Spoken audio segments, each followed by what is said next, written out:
is one of China's premier research-oriented comprehensive universities, which enjoys multiple disciplines in engineering technology, natural sciences, social sciences, business, and management.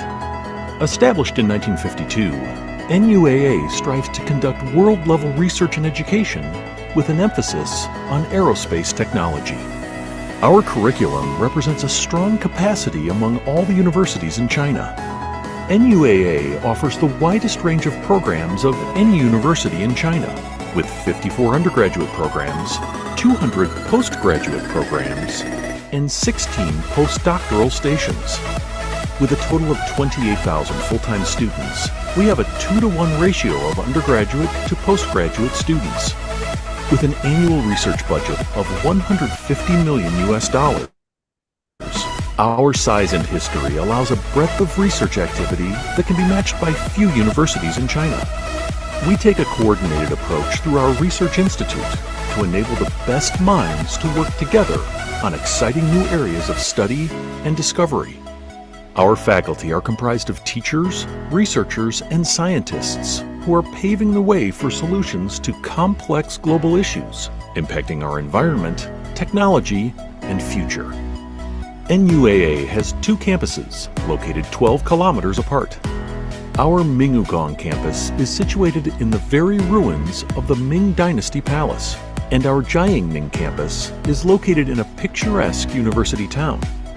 Both campuses are easily connected by shuttle bus and metro. NUAA first welcomed international students in 2005. 1,300 students from more than 90 countries are currently pursuing different degrees and non-degree programs at NUAA. Our alumni have gone on to work for different Fortune 500 companies in China and abroad.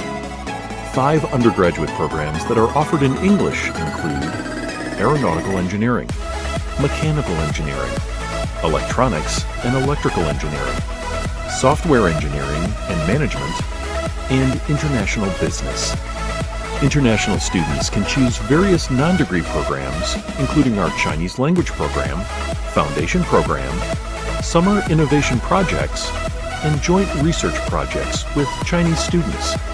Students at NUAA have access to all the world-class infrastructure one comes to expect from a premier university, including an extensive library, and international student dormitory, health services at our hospital, a state-of-the-art sports center with a swimming pool, not to mention supermarkets, canteens, cafes, and much more.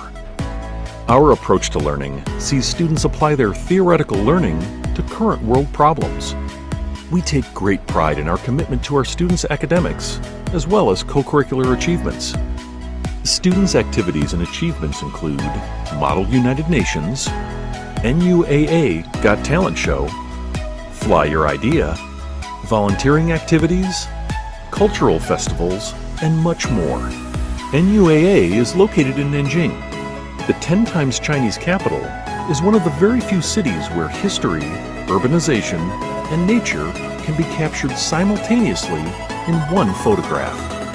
Just an hour train ride from Shanghai, Nanjing is a commercial, educational, and cultural center in East China, and the capital of the Jiangsu province. Inspire the world starting at NUAA. Begin your academic journey at one of the best research-oriented universities in China to lead the way to the future. We welcome you to join us at NUAA. Apply now at study@nuaa.org.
Success in academics is not just about intelligence, perseverance, and determination.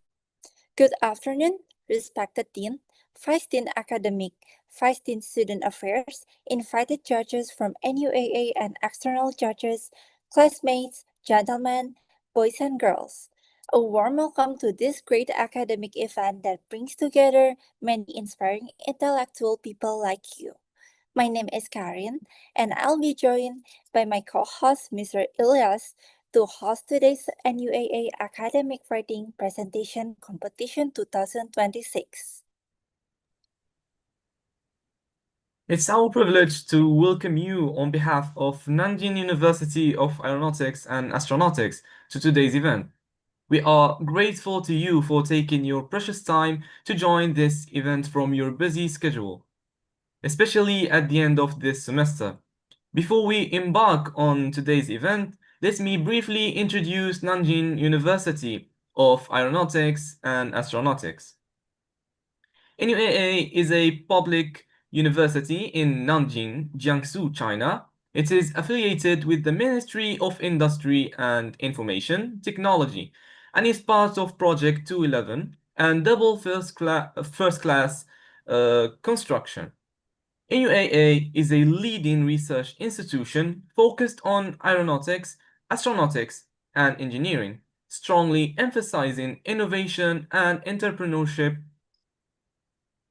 We are all proud of students 2025 batch at the College of International Education.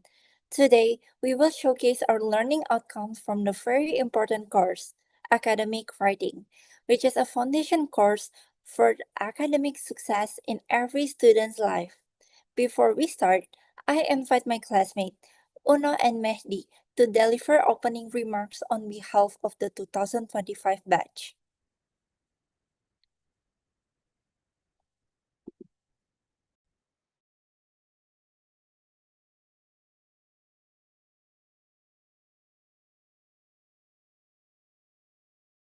A pleasant afternoon to you, esteemed Dean and Vice Deans of the CIE, honored professors, distinguished judges, invited guests, and my dear classmates. It is my great pleasure to warmly welcome you all to the Academic Writing Thesis Competition 2025. My name is Nuaa. And I am Mehdi. We are very happy to be here to help set the stage, get things started, and set the tone for us promises to be a great day of presentations. Today marks an important day for Batch 2025 as we gather to present the results of weeks of hard work, discussions, research, and editing, and of course a little bit of stress along the way. If we're being real, getting here has been far from a smooth ride, but what began as academic assignments slowly turned into something that feels much bigger, something that we're all proud to be here and share. This year, 16 teams will be presenting their thesis projects. Each one reflects on the effort, teamwork, and learning that took place throughout the semester. Behind every presentation is a story of late-night discussions, last-minute corrections, and at least one team member who goes to the group chat. But despite all of that, we made it here, and that in itself deserves recognition. Today is not only about presenting academic work, but also about celebrating growth, teamwork, confidence, and the ability to share ideas in a professional setting. We'd also like to express our sincere appreciation to our Professor Wallace for your guidance, patience, and support throughout this process. Your encouragement has helped us reach this stage, and we are truly grateful.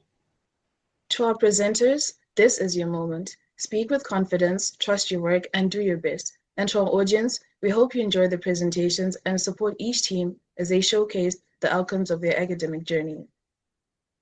Once again, welcome to the Academic Writing Thesis Presentations Competition 2025 of Batch 2025. Thank you, and let the presentations begin.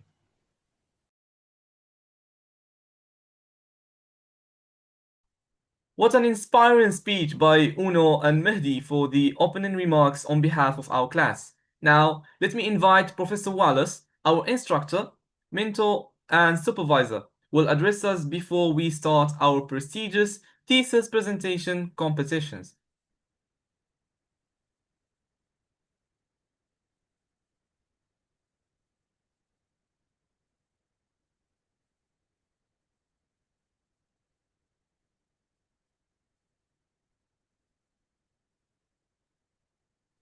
Thank you, so much, lovely host.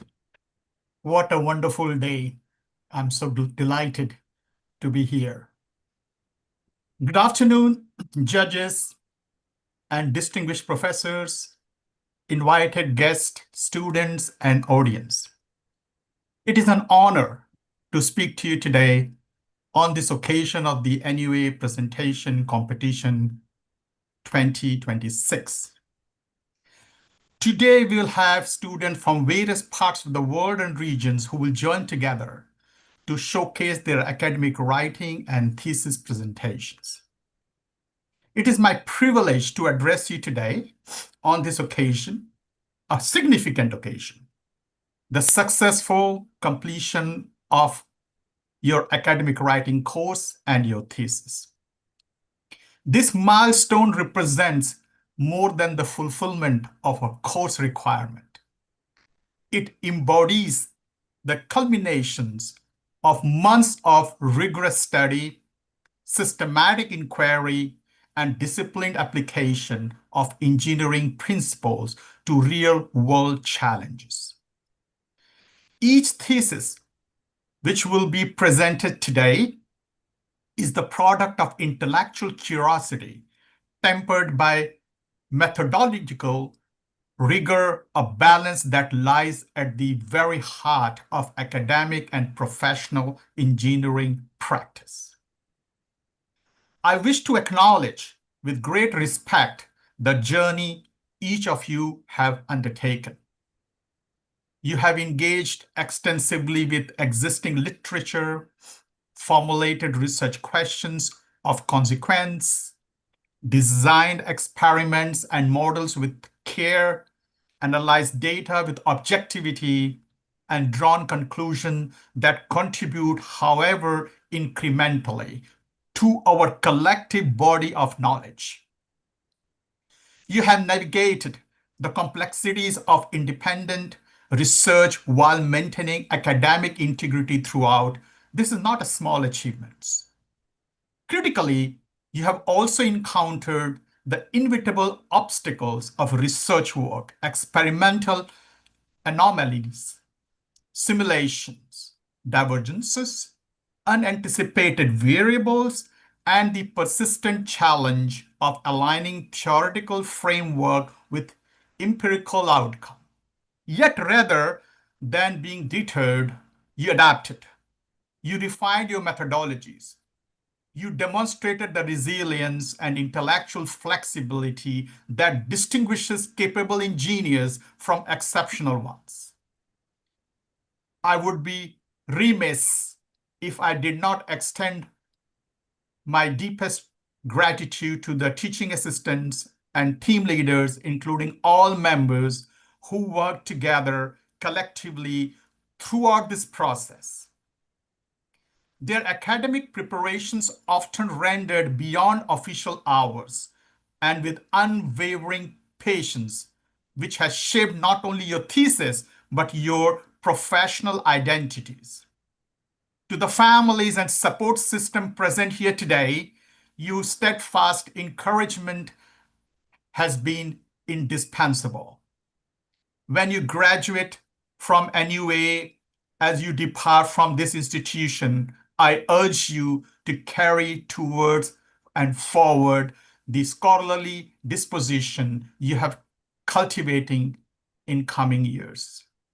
The thesis is not an endpoint, but a foundation, the habit of critical thinking, systematic analysis, and evidence-based reasoning you have developed, and this will serve you in every future endeavor, whether in industry, academics, or entrepreneurial pursuits. Take pride in this achievement, but also retain the humility to continue learning. Learning is a lifelong process. The world's most pressing challenges, energy, healthcare, infrastructure, sustainability, will demand precisely the competencies you have honed here. On behalf of CIE and UAE, I extend my warmest congratulations. You have proven yourself worthy of the future degree you shall receive. We look forward with great anticipation to the contribution you will make to the profession and to society at large in future. I sincerely thank our respected judges, external judges, and professors who took the time to evaluate and validate the academic work of our students. Your contribution will pave the way for these students for the entire life, and it will always be remembered. Good luck to you, and wish you a happy summer vacation. It's time for you to regenerate, refresh, and come to class next semester with more vigor and energy to create innovations. Thank you, and best wishes for your future endeavors once again.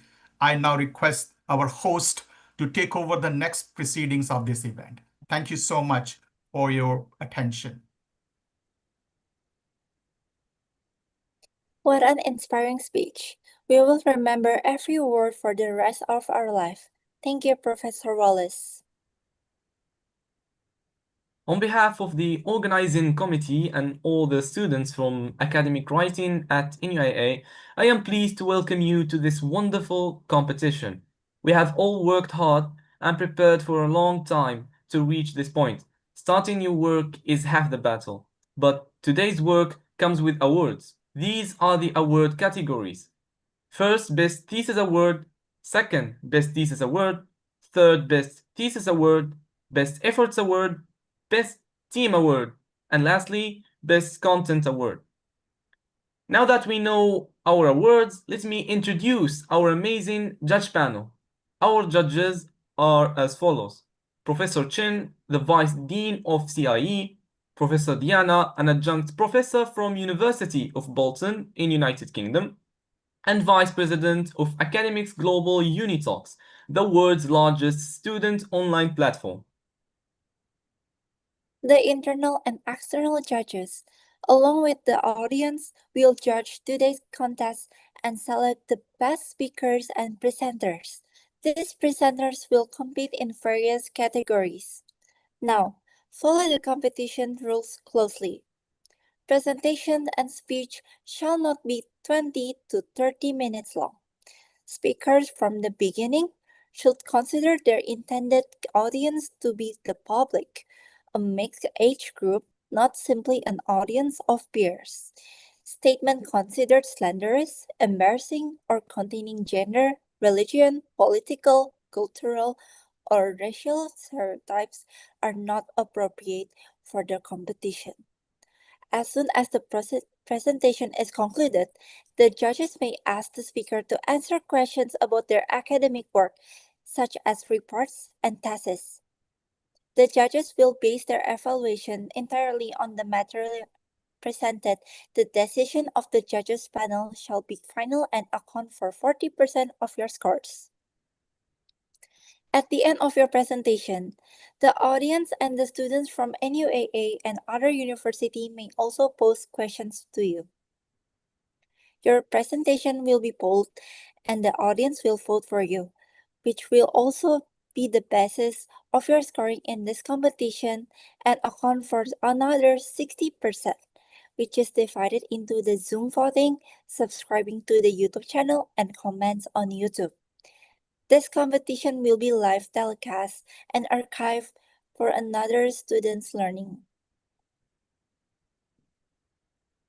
Now it's time to start the NUAA Academic Writing Competition of Batch 2025.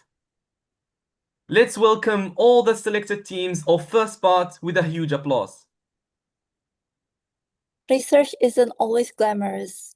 Behind every polished presentation are dozens of rewritten paragraphs, unexpected challenge, countless reference, and probably a few moments where everyone wondered, why did we choose this topic? But that's exactly what research is about. It is about asking questions, testing ideas, learning from mistakes, and never giving up until you find meaningful answers. Today, we are here to celebrate the journey. One of the most inspiring things about today's competition is the diversity of ideas.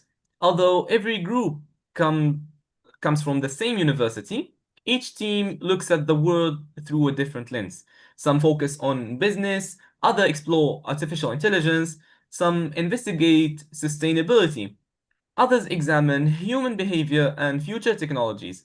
Different topics, different perspectives, one shared goal: creating knowledge that makes a difference.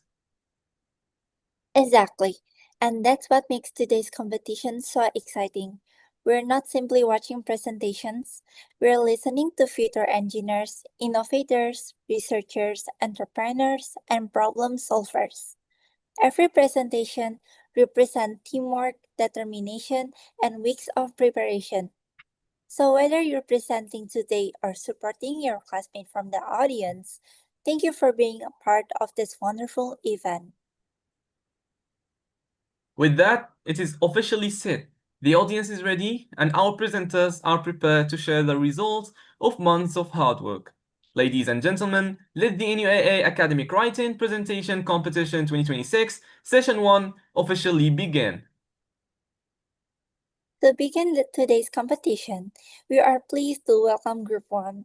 Their research is titled Online Commerce Apps and Impulse Buying Behavior Among Young Consumers.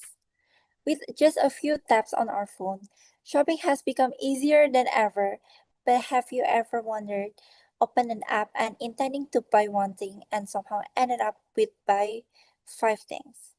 Today, First Group will explore the psychology behind those unexpected purchases and how online shopping platforms influence consumer decision. Ladies and gentlemen, please give a warm welcome to Group 1.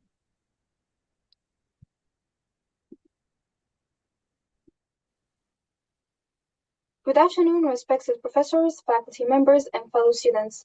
We are Group 1 from Nanjing University of Aeronautics and Astronautics.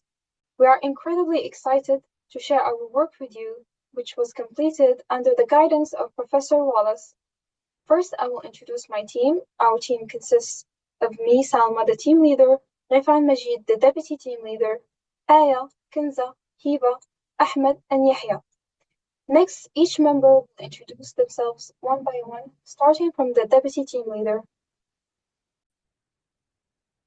Hello everyone, my name is Gifra Majid Kardioko and I'm the Deputy Team Leader of Group 1 and I'm from Indonesia and also I'm majoring in Artificial Intelligence. Hello everyone, I hope you're doing well. My name is Hiba Jouir. I'm 19 years old and I'm from Morocco. My major is International Business and I am a member of batch 2025 of Professor Wallace's class. Thank you. Hi everyone, my name is Aya Hassoni. My Chinese name is Nuaa. I'm 18 years old. This December, gonna be 19. Actually, my major is international business and I study in Nuaa. And I'm Moroccan. Hello, my name is Kenza Sunusi. I am 20 years old and I am a freshman bachelor student in Nanjing University of Aeronautics and Astronautics. My major is international business. And today it is our privilege to present our thesis titled Online Commerce Apps and Impulse Buying Behavior Among Young Consumers. It's 9:41 p.m. Your phone glows in darkness, a red timer flashing. Only 2 hours left. Your heart races as the deal slips away. You tap Buy Now. Face ID confirms. Done. But 2 days later, a package arrives and you barely remember ordering it. This isn't a one-time thing. It's a cycle. $20, then $40, then $80.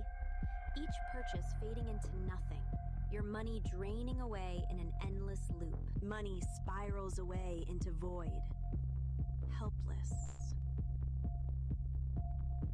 You blame yourself for lacking control. But look closer. There are strings attached to your hands. You're not in control. Something else is. Pull back and you see the truth. Behind every app is a digital control room.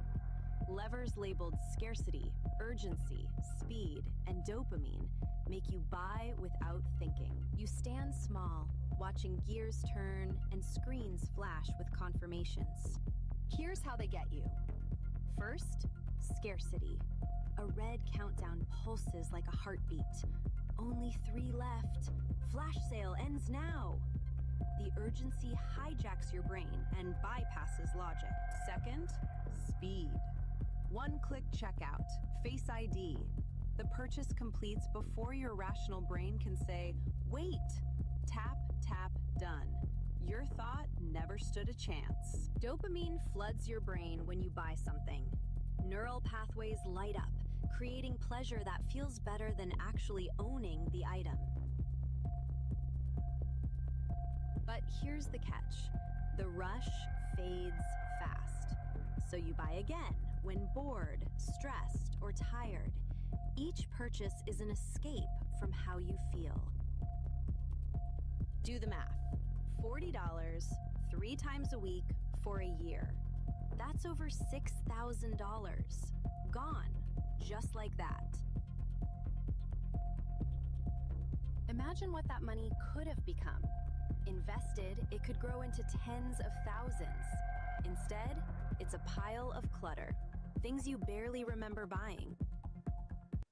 For that group, we have structured our presentation to focus first on our core research thesis regarding commerce apps and consumer behavior. Once we wrap up our scientific findings, we will shift focus to showcase our extensive work portfolio and the diverse academic artifacts we built throughout the semester. Next, our fellow team member Hiba will take it from here. Thank you, Selma. I will take it from here. Let's dive straight into the problem that sparked our curiosity. Think about your smartphone. Applications like Shop, Amazon, Temu, and Shein are constantly pushing flash sales, major discounts, personalized recommendations, and aggressive notification right to your lock screen. They make buying things incredibly easy, perhaps too easy.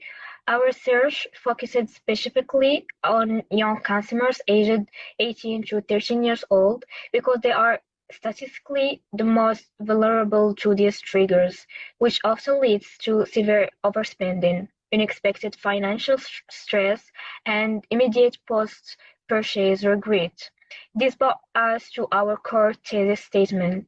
These theses argue that online commerce applications significantly influence impulse buying behavior among young consumers through promotional strategies, personalized technological features, and psychologically persuasive design elements that increase purchasing convenience, emotional engagement, and purchasing urgency.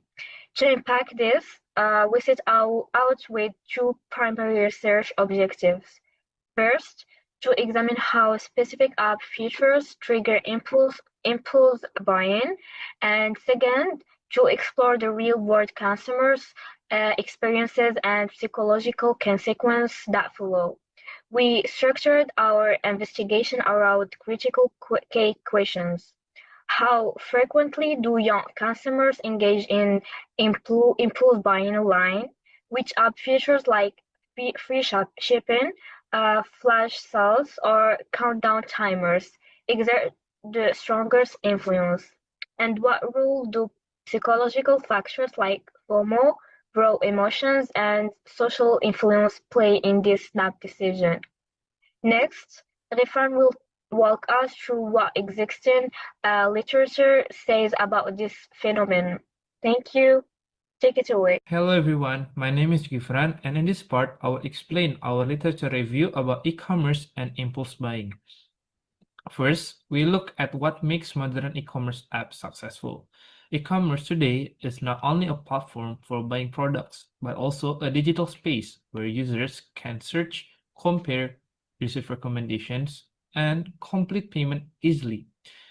Based on our literature review, successful e-commerce apps usually depend on several factors, such as system and information quality, security, trust, user satisfaction, and ease of use.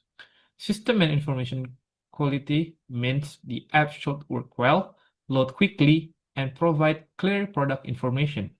Security and trust are also important because users need to feel safe when sharing personal data or making online payments. Besides that, ease of use makes the shopping process more convenient. Features like personalized recommendations, secure payment methods, and real-time communication make users feel more comfortable and engaged while shopping online. Next, we reviewed the concept of impulse buying. According to Rook in 1987, impulse buying is a sudden and unplanned purchase with little prior thinking. In simple terms, it happens when consumers buy something spontaneously, even though they did not plan to buy it before. In traditional shopping, impulse buying might happen when someone sees an attractive product in a store, but in e-commerce, impulsive buying becomes much easier because everything is available on our phones. E-commerce apps are fast, convenient, and accessible anytime. Young consumers can open shopping apps while relaxing, during breaks, or even when they are bored. Because of this, they are exposed to many products, discounts, and recommendations every day. This situation can reduce the time consumers spend thinking before buying. Sometimes they do not open the app with the intention to purchase, but after seeing attractive offers or trending products, they may suddenly decide to buy. In our literature review, we identified 5 key triggers of impulse buying in e-commerce apps. The first trigger is flash sales and urgency. Limited time offers or countdown timers can make consumers feel that they need to buy quickly before the deal is gone. The second trigger is discounts and promotions. Vouchers, cashback, free shipping, and special prices can make consumers feel that they are getting a good deal. The third trigger is personalized recommendations. E-commerce apps often suggest products based on what users search for or bought before. This can make the product feel more relevant and interesting. The fourth trigger is push notifications. Notifications can remind users about discounts, items in their cart, or new promotions even when they are not using the app. The last trigger is social proof and FOMO, or fear of missing out. Reviews, ratings, bestseller labels, and trending products can influence consumers because they see that many people are buying the same item. To explain this, we use the stimulus organism response model. The stimulus is the app features such as discounts, notifications, or recommendations. The organism is the consumer's internal reaction, such as excitement, urgency, or FOMO. The response is the final action, which is impulsive buying. So, from this literature review, we can see that e-commerce apps does not only make shopping easier, but also create situations that can encourage spontaneous buying. The combination of convenience, attractive promotions, personalized content, and social influence can increase impulsive buying behavior, especially among young consumers.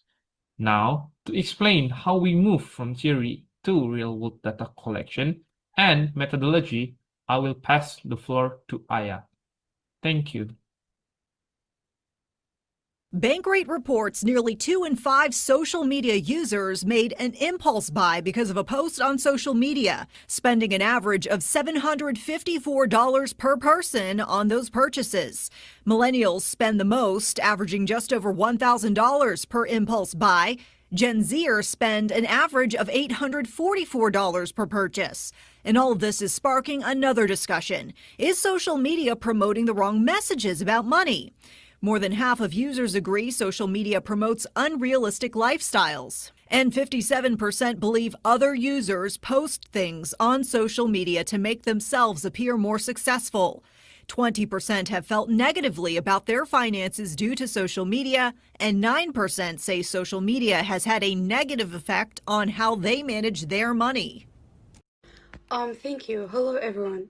I will now explain how we conducted our study and what we found from our data. We used a mixed method research approach. About 16% of our study was based on quantitative data from survey, and 40% came from qualitative data through semi-structured interviews. Our target group was online child aged 18 to 30 who had bought something online in the last 6 months.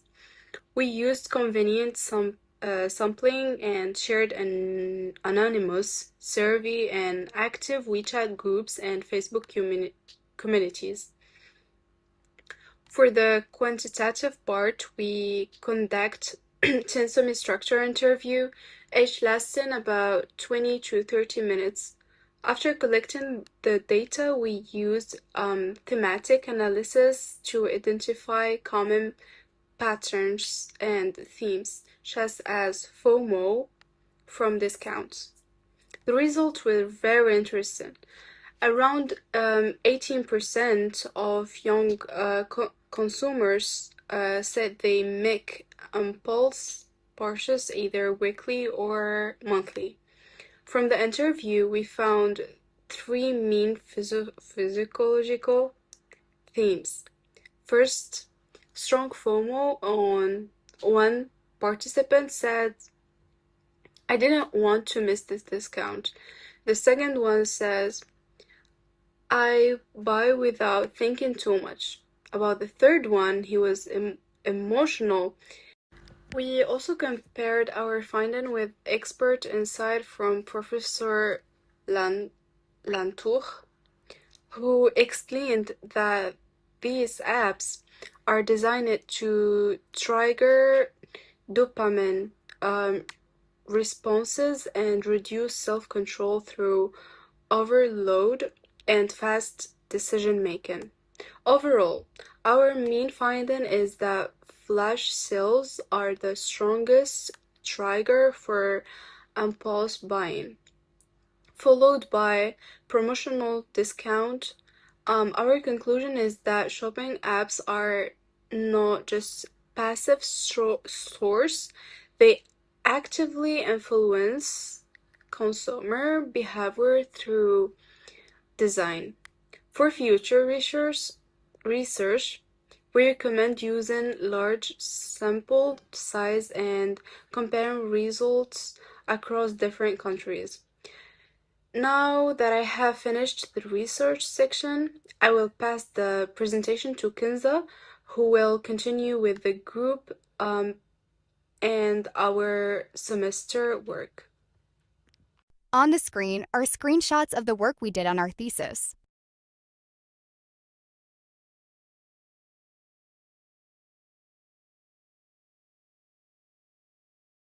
Thank you. Now that we have covered our research results, we want to give you a behind-the-scenes look at the actual work done and the portfolio deliverables that made this project a reality.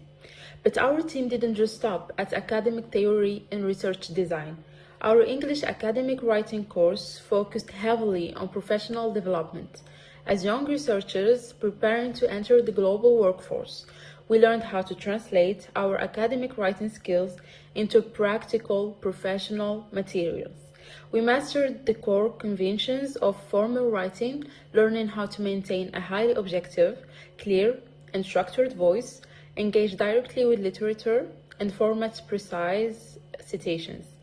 As part of this academic mastery, our portfolio includes a complete academic essay analyzing these themes, alongside a detailed collaborative mind map that visually maps out how these complex consumer variables interconnect.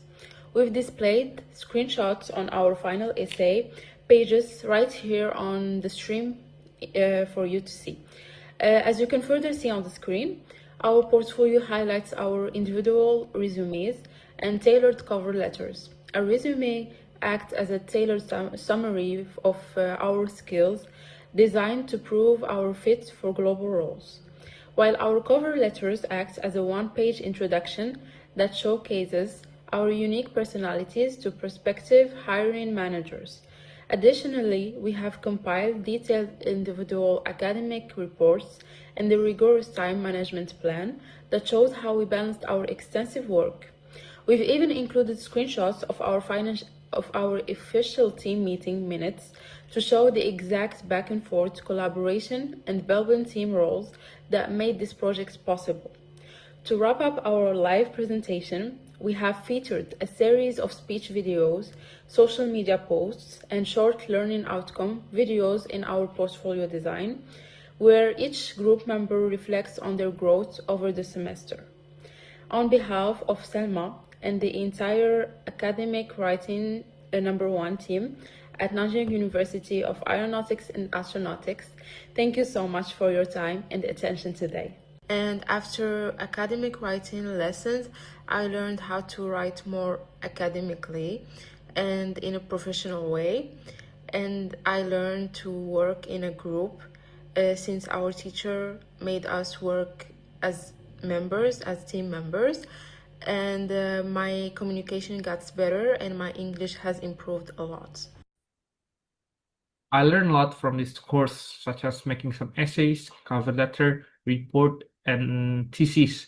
And also the most important thing is we met with a new friends and bond with them, and also making a good teamwork with them. So basically, because of this course, we learned so many things, such as how to make a resume, cover letter, essay, and thesis, and especially how to create an argument based on research. So actually, this course helped us so much for developing our skills, professional life, and especially how to find new opportunities, such as create an account on LinkedIn, boss, etc. So thank you very much, Professor Wallace, for giving us those brilliant ideas and information. To finish things up, we want to give a huge thank you to Professor Wallace. Through this English academic writing course, our group really learned how to take a big project from start to finish.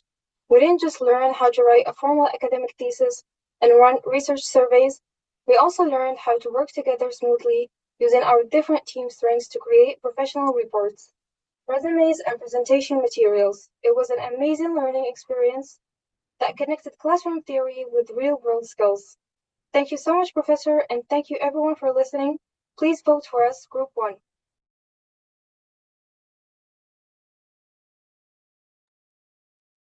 Thank you.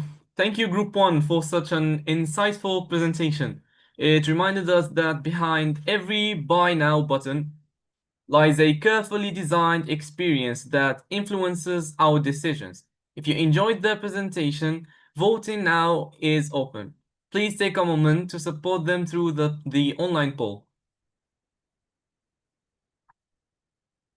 Our next presentation addresses a topic that resonates with nearly every university student.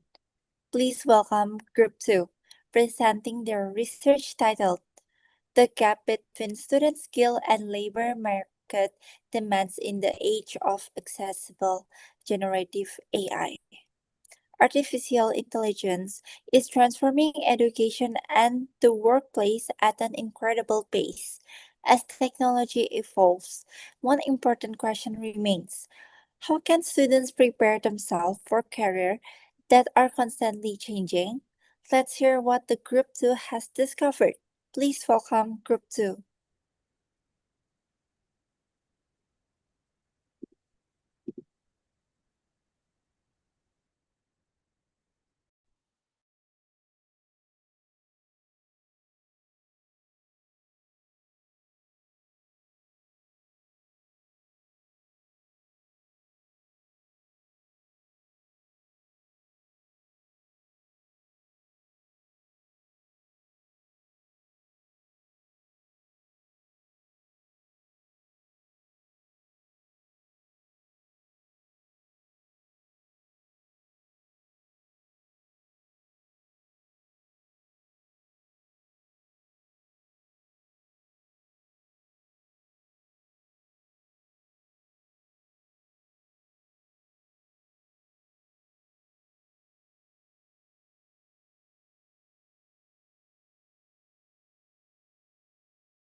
Norgilul, and today our group is pleased to present our academic writing project. Throughout this course, we worked together on a research project, reports, essays, and several academic assignments that helped us improve our writing, research, and teamwork skills. Today, I will guide you throughout the main points of our work. Before we begin, I would like to introduce our team. Our group consists of 7 members. Everyone, my name is Yasmin. I'm from Morocco. I'm team leader of the group number 2. So we are so excited to share with you our work, what we've done in this semester. And now let you meet my beautiful team. Everyone, my name is Shema and I'm from Morocco and I'm the deputy leader of the group number 2. Hello, my name is Ivana. I am a member of this group and I'm from Indonesia. I'm so excited to get involved. Hello, I'm Noor from Morocco. I'm really grateful to be part of this group. My name is Marwa. I'm from Morocco and I'm a member of this group. I'm very happy to be here. I've gained so much from this collaboration. Hello, my name is Novin. I'm from Indonesia and I'm a member of this team. I'm happy to be part of this and I've grown so much and I really love this journey. Hello, my name is Elias Miklut. I'm from Morocco. I'm an AI student. Yasmin, our leader, Shema, our deputy leader, and our members, Elias, Ivana, Melvin, Marwa, and of course myself, Norgalul. Each member contributes to different parts of the project according to their strengths, and our collaboration was essential to complete this research successfully. Before continuing our presentation, I will keep you with a short video and we will continue. Academic writing is more than just a requirement. It's a vital skill that shapes our success in university and beyond. Strong writing enhances our ability to communicate complex ideas clearly and persuasively. It's not just about grammar and structure, it's about critical thinking and analysis. When we engage in academic writing, we learn to articulate our thoughts, support our arguments with evidence, and engage with existing literature. This skill is essential not only for crafting essays and research papers, but also for professional communication in our future careers. Mastering academic writing opens doors to opportunities, allowing us to express our ideas confidently and effectively in any field. So, let's embrace this skill and recognize its importance in our educational journey and future endeavors. Our thesis is titled The Gap Between Student Skills and Labor Market Demand in the Age of Accessible Generative AI. We choose this topic because the artificial intelligence tools such as ChatGPT and other generative AI platforms are becoming widely used by students. While these tools offer many benefits, they also raise an important question. Are students still developing the skills that employers expected, or are they becoming too dependent on AI? This question became the main focus on our research. This presentation is divided into several sections. We will first present our thesis and its main finding, then we will briefly discuss our group essay, group report, individual reports, social media assignments, resumes, and cover letter, meeting minutes, time management, team evaluating, questionnaire results, and finally the learning outcomes we gain from this project. Let's begin with the problem our research addressed today. Around 73% of students worldwide use generative AI for academic work. Although AI can improve productivity, excessive dependence on it may reduce students' ability to think critically and solve problems independently. Our research also highlights an estimated decline in critical thinking among students who rely heavily on AI. As a result, employers may begin to question whether academic degrees truly reflect a graduate real ability. From our literate review our independent four major findings. First, AI is widely used by students and its impact depends on how it is used. Using AI as a learning assistant can be helpful, but using it as a replacement of thinking can weaken important skills.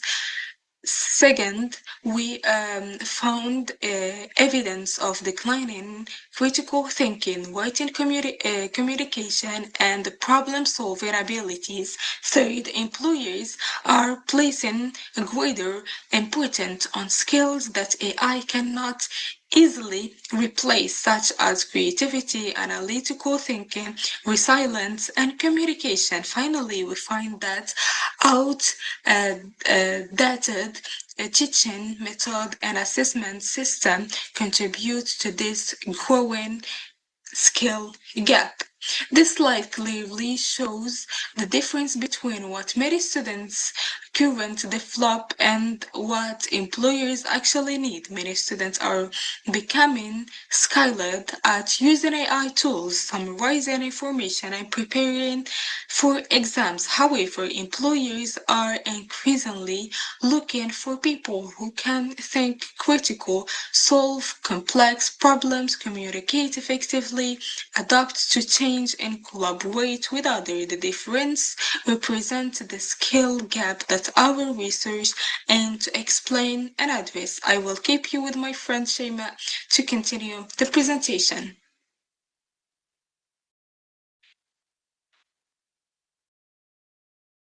Thank you, my friend Noor. And hello, everyone. Let me explain how we did our research for this project.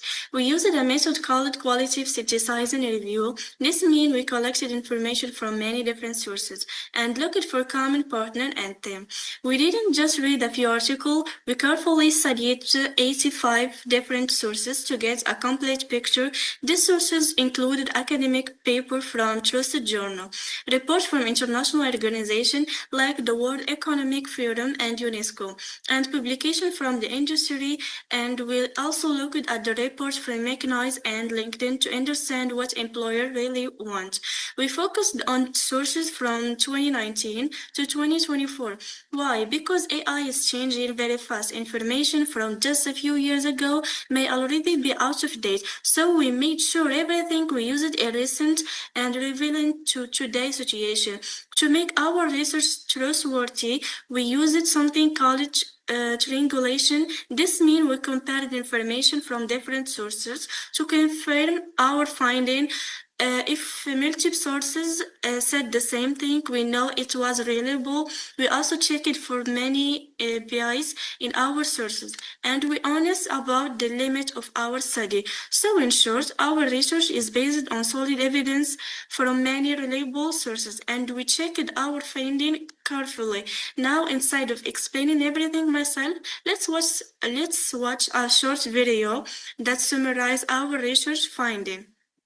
Experts say millions of roles involving repetitive tasks, from clerical positions to logistics, could vanish in the next decade. All junior-level jobs in any industry are at high risk. But estimates of how many jobs will be affected vary widely. Goldman Sachs projects 300 million jobs could be exposed to automation over the next 10 years, with roughly 2/3 of current roles likely to be changed by the use of AI. And the World Economic Forum reckons that in 5 years' time, the proportion of work tasks performed mainly by machines will grow from just over 1/5 to more than 1/3. But what do we know about the impact that AI is already having in the workplace? AI is doing 30 to 50% of the work at Salesforce now. And I think that will, continue. Earlier this year, Microsoft announced 2 rounds of layoffs affecting up to 16,000 workers, partly driven by AI efficiencies. And Amazon's CEO recently warned that AI would see a reduction in that company's total headcount, although the firm is not yet laying off staff. But it's not all one-way traffic. If you ask ChatGPT about the AI impact on jobs, it predicts the technology will also create millions of new roles in data engineering and human AI collaboration. And that same World Economic Forum report predicts AI, robotics and related technologies will add 170 million jobs by 2030. If that comes to pass, the world will have more total jobs in 5 years' time, not fewer. And now, let's look at how students actually use AI. The numbers are very clear. 73% of students globally use generative AI for their studies. That's almost 3 out of every 4 students. This shows that AI is not something only a few students use. It has become a normal part of student life everywhere. The top use are writing help at 72%. Most students use AI to help them write better, research and summarizing come next at 67%. Students ask AI to find information and make it short and easier to understand. Problem solving is at 54%. Students use AI to help them solve difficult problems. But here is the most important part. There is a big difference between good use and bad use. Good use means using AI as a tool to help you learn better. For example, using AI to check your grammar, get your feedback on your ideas, or understand a difficult concept. This kind of use actually supports your learning. And also we have the bad news, meaning using AI to replace your own thinking. For example, asking AI to write your whole essay, solve your math problem, or do your research without you even trying. When you do this, you are not learning anything. The problem is that students who feel pressures use AI to replace their thinking. Research show 65% of stressed students and 71% of students with low confidence use AI this way. They are worried about grade, so they take the essay way out. But this is only make things worse in the long run. And now, the skills by skill analysis. Now let me explain how AI affects different skills. Critical technique is the ability to think logically. Research show a 28% drop in critical thinking among students who depend on AI. Writing communication, writing skills get worse when students use AI to draft everything. Writing is like a muscle. If you don't use it, you lose it. Problem solving come next practice and making mistake. When AI solve problem directly, students don't learn. Digital and AI literacy is the one skill that improve. Students who use AI a lot get better with digital tools. And now, this slide shows how everything connects. When students use AI, they often let the AI do the thinking. This stops them from building the real skills. But the education system also plays a big role here. How universities change how they test and whatever they give good guidance on AI. So it's not just about AI, it's about our whole education system. And now let's look at what employer wants. This is from the World Economic Forum.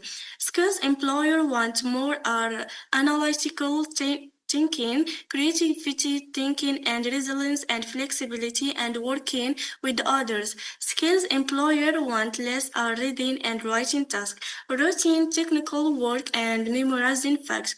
The big problem here is that students use AI to get a good grade now, but they are not developing the skills employer actually wants. And now, I will talk about the root cause of the gap. Why does this problem exist? 4 main reasons. First, we have the slow curriculum updates. University change courses every few years, but AI change every few months. Second, we have wrong exam testing AI can do easily. Students get good grade without real thinking. And third, we have no clear guidance. Most schools haven't told students how to use AI properly. And the last one, we have degree don't mean much. A degree may just mean you know how to use AI, not that you actually learn it. And here in this slide, we have the recommendation, what we can do for students use AI wisely to help you learn, not to replace thinking. Practice without AI sometimes, work on people skills. For universities, change how they test, teach AI literacy, make clear rules. For policymakers, create national guidance and fund research and update what degrees mean. And here, for the last slide, we have the main message. Here is the most important point.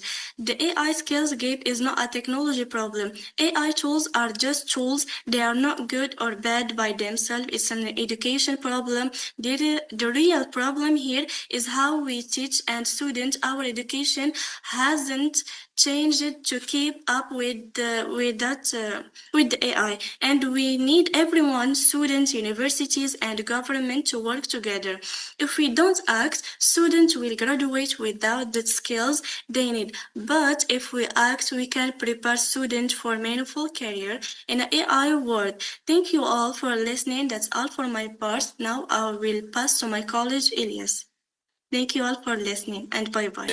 Now I will present our group work. Let me begin with our thesis project, which was the combination of everything we learned. Our thesis is titled The Gap Between Students' Current Skills and Labor Market Demands in the Age of Accessible Generative AI. This thesis was divided into 6 chapters, and each member contributes specific section. Chapter 1, Introduction, written by Shema Housh. Chapter 2, Researcher Methodology, written by Elias Migloud, me.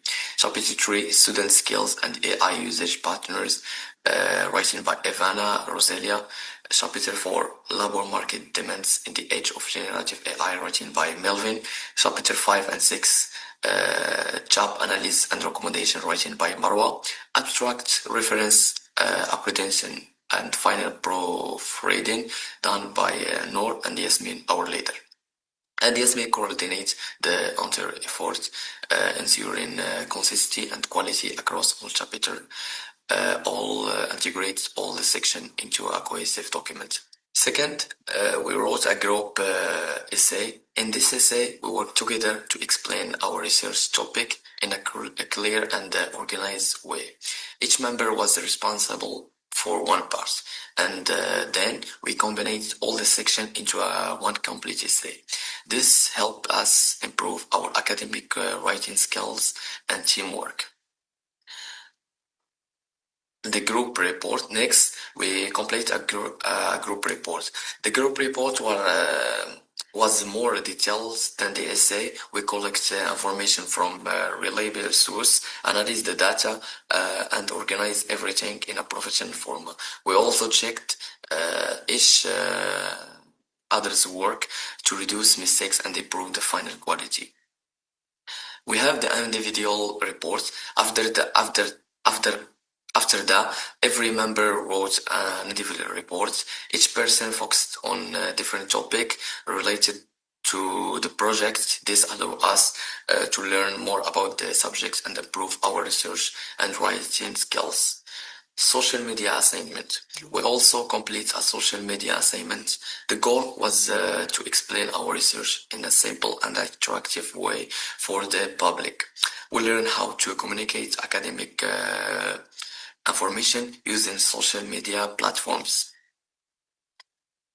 This is the work. And now the resume and cover letters.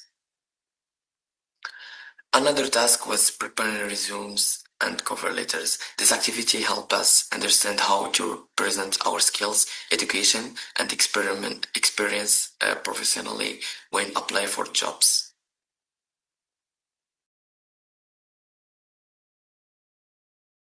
Now we have the meeting minutes group.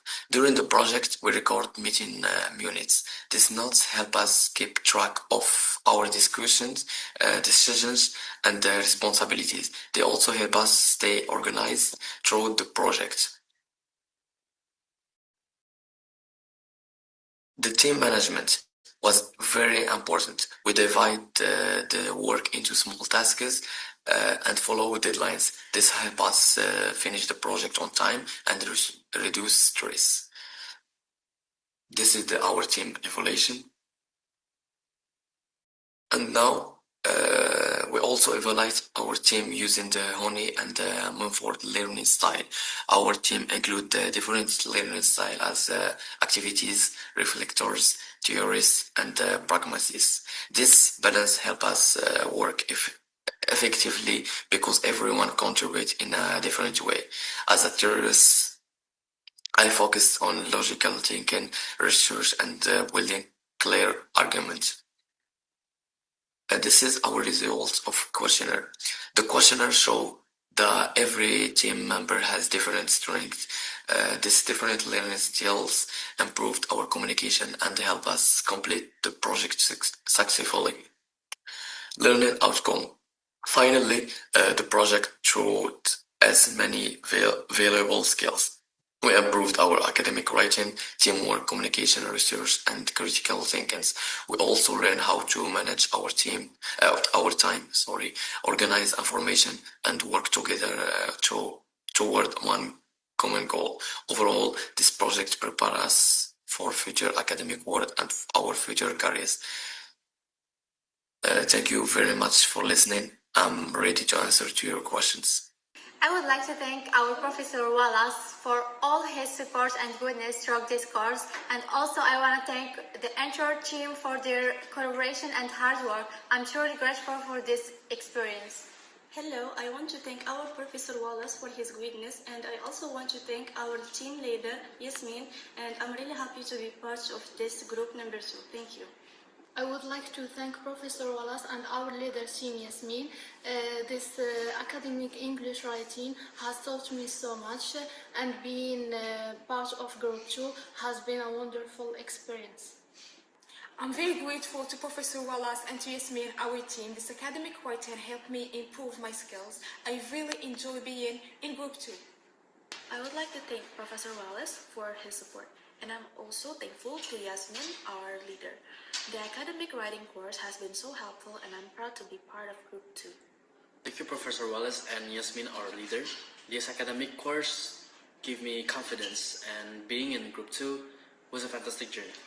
Thank you, Professor Wallace and Yasmin, our leader. This academic writing course has been a great opportunity. I'm so happy to have been in Group 2. Thank you. Thank you for watching. Bye-bye.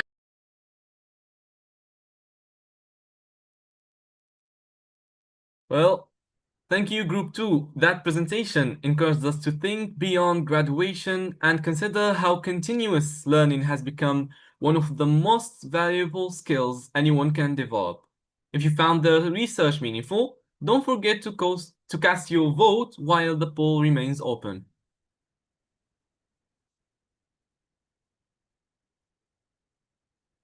Our next group examines a topic of us have probably experienced ourselves. How many times have you contacted customer support and wondered, am I talking to a real person or another chatbot? Today, Group 3 explores this growing challenge in their research titled AI-powered customer service, reduce response time but decrease customer satisfaction. Can faster service sometimes come at the expense of human connection? Let's find out. Please welcome Group 3.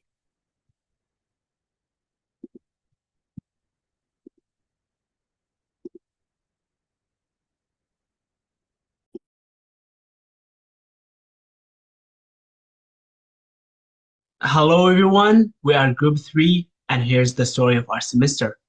In the Academic English Writing course under the guidance of Professor Wallace. Let's get started. Before we begin, here's where this presentation will take you. The purpose behind our work, the people in our team, and the thesis we spent the semester building, the work we produced along the way, and what each of us learned, and a closing word of thanks. 6 stops, 1 journey. Over the past semester, our team moved from strangers to collaborators, writing, researching, arguing, and rebuilding our ideas until they become something we are proud to share today. This presentation is the story of that journey, the thinking behind our thesis, the work we produce along the way, and what each of us takes away from it. We're not just here to report what we did, we are here to show you how a group of 7 people from different backgrounds and different majors learn to think critically, write clearly, and work as one team under real academic pressure. Our thesis challenged something the world tends to take for granted, that faster technology automatically means better service. And finding that answer taught us as much about research as it does about ourselves. By the end of this presentation, we hope you'll see not just what a Group 3 accomplished, but why it's worth recognizing and why we believe this team earned your vote. So before anything else, let's introduce the people behind this work. I'm Rashid Anis, the team leader, alongside me Sabr, our deputy and co-leader, and our members, Maka, Abdullah, Niloy, Valencia, and Salman. Now, let's hear from each of us directly. Hi, my name is Rashid. I'm from Yemen. I study AI at Nanjing University of Aeronautics and Astronautics. I am the team leader of Group 3 in the academic English writing course under the guidance of Professor Wallace. Hi everyone, my name is Muhammad. I am from Yemen. My major is Artificial Intelligence. I am the deputy leader of the Group 3. Hi, my name is Abdullah. I am from Yemen. My major is AI. I am studying at Nanjing University of Aeronautics and Astronautics. I am a member from Group 3 in the academic English writing course. Hello, I'm Niloy. I'm a student of Nuaa, and I'm from Bangladesh, and my major is International Business 2025 batch. And this course is Academic English Writing, and our respective professor is Mr. Wallace, and I'm from Group 3. Thank you. Hello everyone, my name is Makoya Abhishek Ayadi, and I am from Indonesia. Right now, I'm studying in Nanjing University of Aeronautics and Astronautics in AI major. And my group number is 3 for the English academic writing class. That's all for me, thank you. Greetings everyone, I am Valencia Giovanni from Indonesia. I major in international business and I am currently a part of Group 8A. Hi everyone, my name is Salman Faris. I am a student from Yemen. My major is Artificial Intelligence and I am a member of Group 3 of English writing course. Thank you so much. Welcome back. Now that you have met the people behind this work, let's tell you about the idea that shaped much of our semester. Two numbers moving in opposite direction. According to Grantor, 70% of customer interaction will involve artificial intelligence by 2025. Yet, according to PwC, 80% of customers say they still want a more human interaction. That contradiction is actually what our thesis set out to explain. Our argument is simple to state, but not simple to prove. AI-powered customer service reduces response time but decreases customer satisfaction, because speed alone cannot replace empathy. On the speed side, the evidence is overwhelming.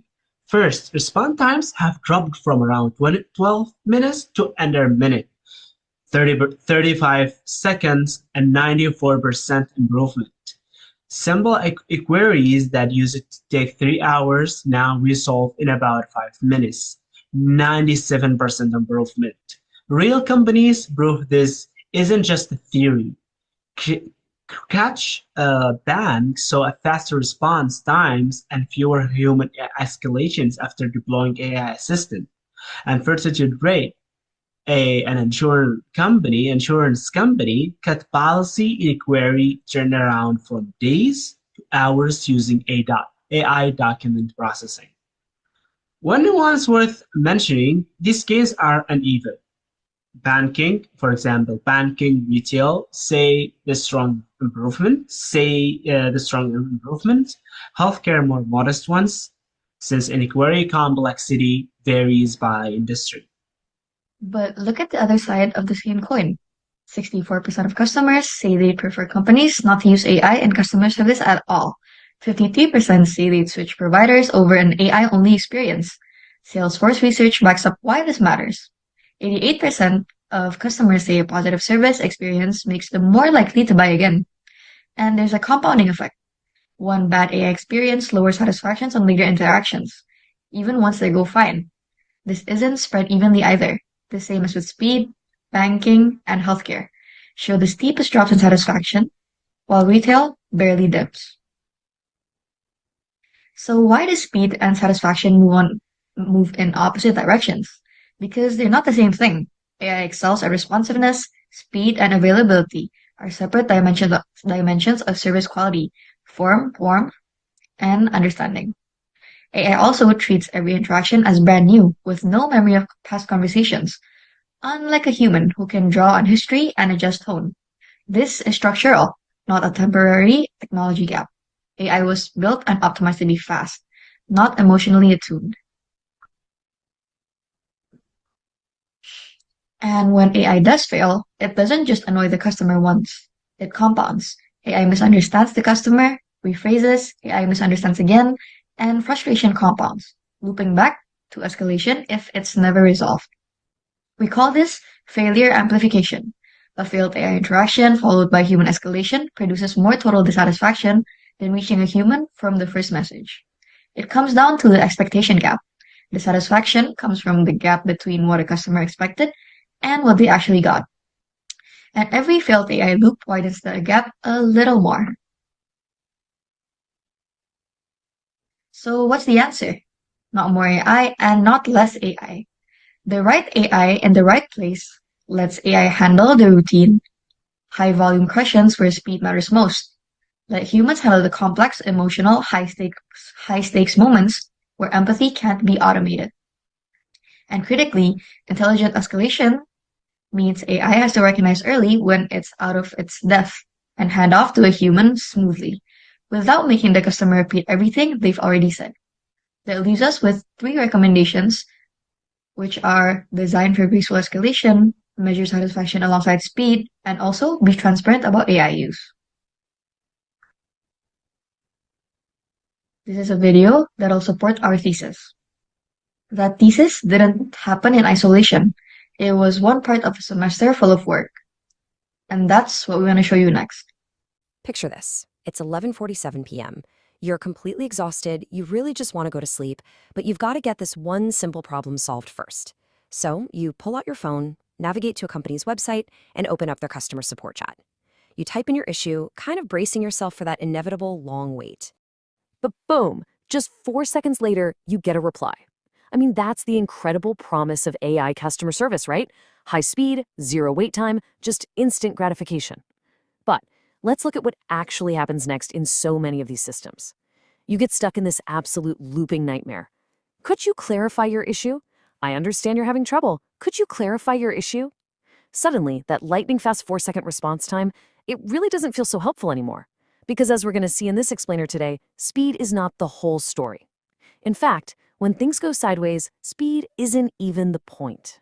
Okay, let's dive into this. Section 1, the customer service doom loop, the illusion of speed. To really understand where AI goes wrong, we need to meet May. She's 34, and honestly, she's simply trying to get a refund for a package that arrived damaged. It's a super standard, straightforward transaction. So May opens the chat. The AI replies instantly. Wow, very impressive, right?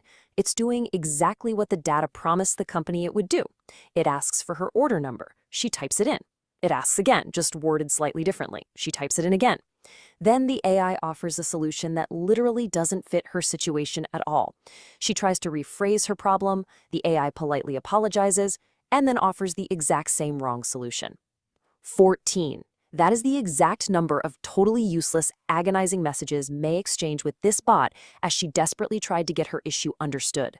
Just imagine your own blood pressure rising with every single one of those 14 pings. By the time May actually reaches a human being, she is no longer just frustrated about a damaged package.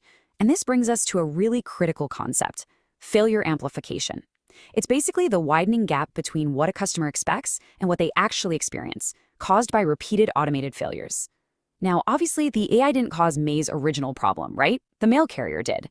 But every single failed chat loop amplified her friction. So by the time a real human agent finally steps in, they are starting at a massive disadvantage. They don't just have to process a refund anymore. They have to do double the work to fix May's broken trust.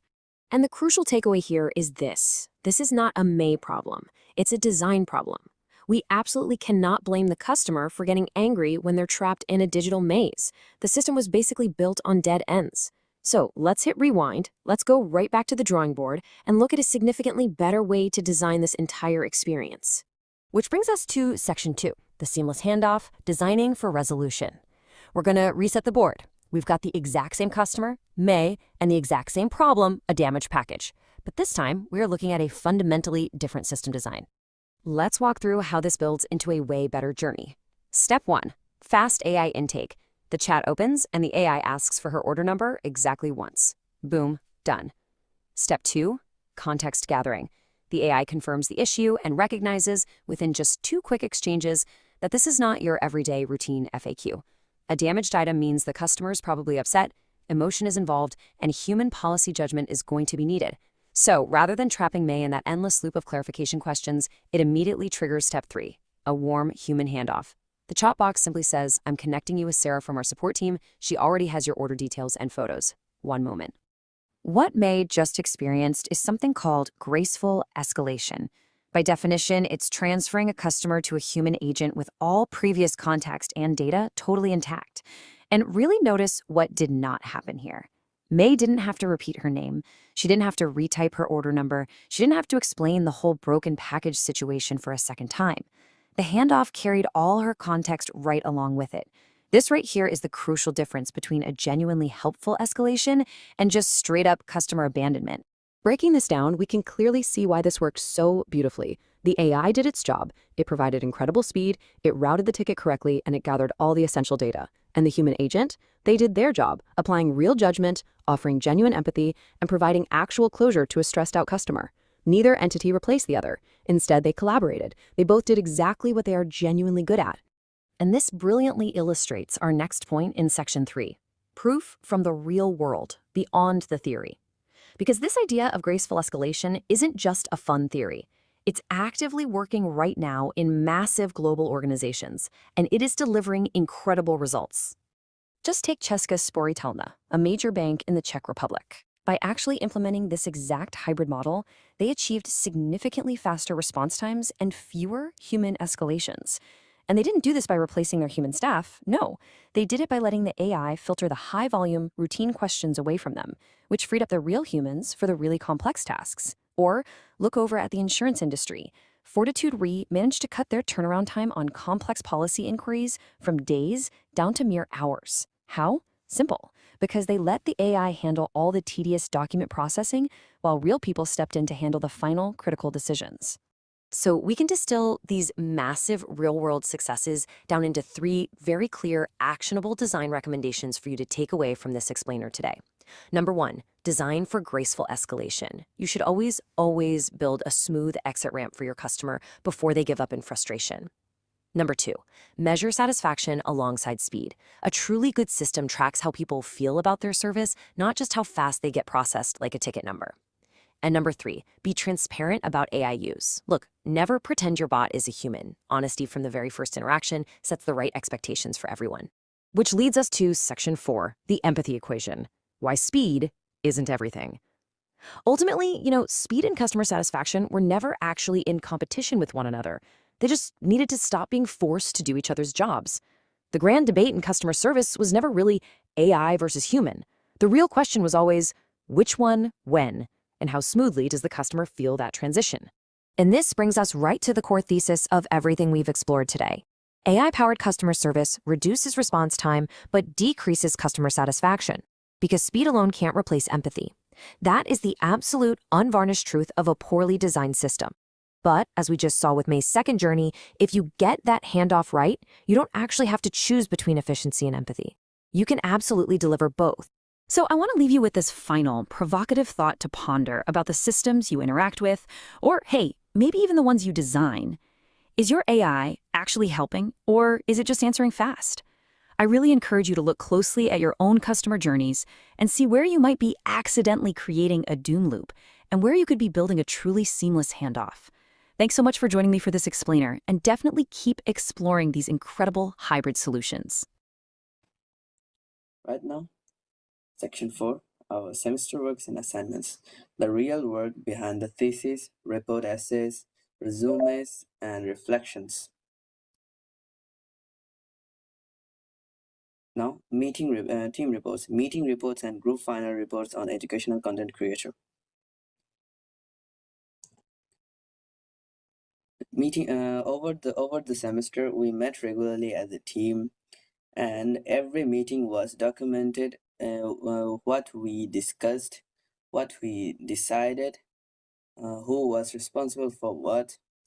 Meeting report 1 covers getting to know the team back on April 2nd. Meeting report 2 covers short reports and works distribution from April 7th.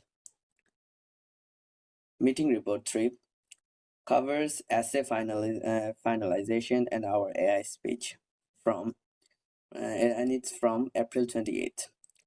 And this is our meeting report 4. It covers our social media review, brainstorming, and it's from our May 13th. And final meeting report 5, it covers our final report topic and thesis direction from June 6th. And 5 meetings and all our paper trail of our how 7 people became one team. One of our biggest collaborative piece was our final report, the rise of educational content creator, making learning accessible and engaging. Each of us researched and wrote a different section, from the problem traditional content creation can't always solve, the platform and the creators changing how the world I learn today. You can see here's our all the reports. Now moving on to individual short reports. 6 reports type plus the team shared time management plan. Beyond our collaborative work, each of us also practice writing in 6 different professional report format. An incident report from Abdullah, an investigation report from Salman, a flexibility report from Macaria and Valencia, a trip report from Niloy, a progress report on time management from our leader Rashid, and a meeting minutes reports from Sabar. Different format, different purposes, but each one taught us how to write clearly for a specific professional context.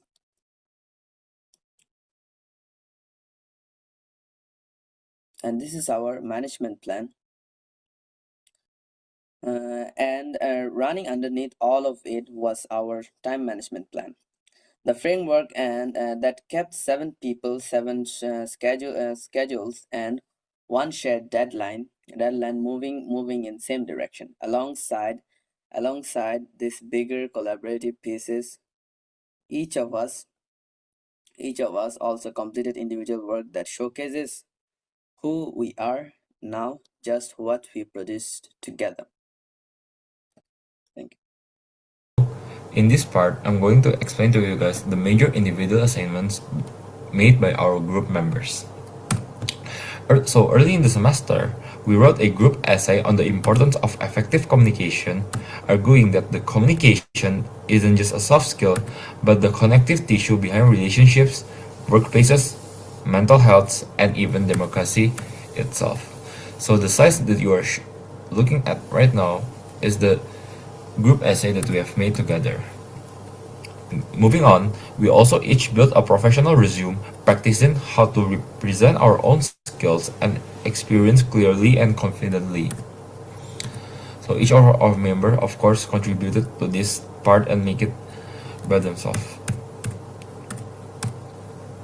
Next, alongside our resumes, we wrote each a cover letter, learning how to make a genuine, persuasive first impression of the paper.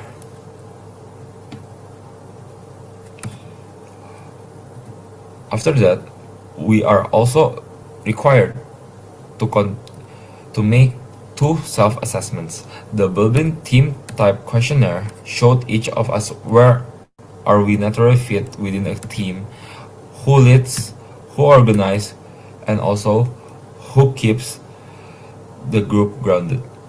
Next, the learning question style that we use in our questionnaire showed how each of us learns best, a small but useful piece of self-knowledge that shape how we work together as a group this semester. So of course each of us answer differently and also have our own choices. Which brings us to the most personal part of the presentation of what we actually learned, which will be shown in the learning outcomes.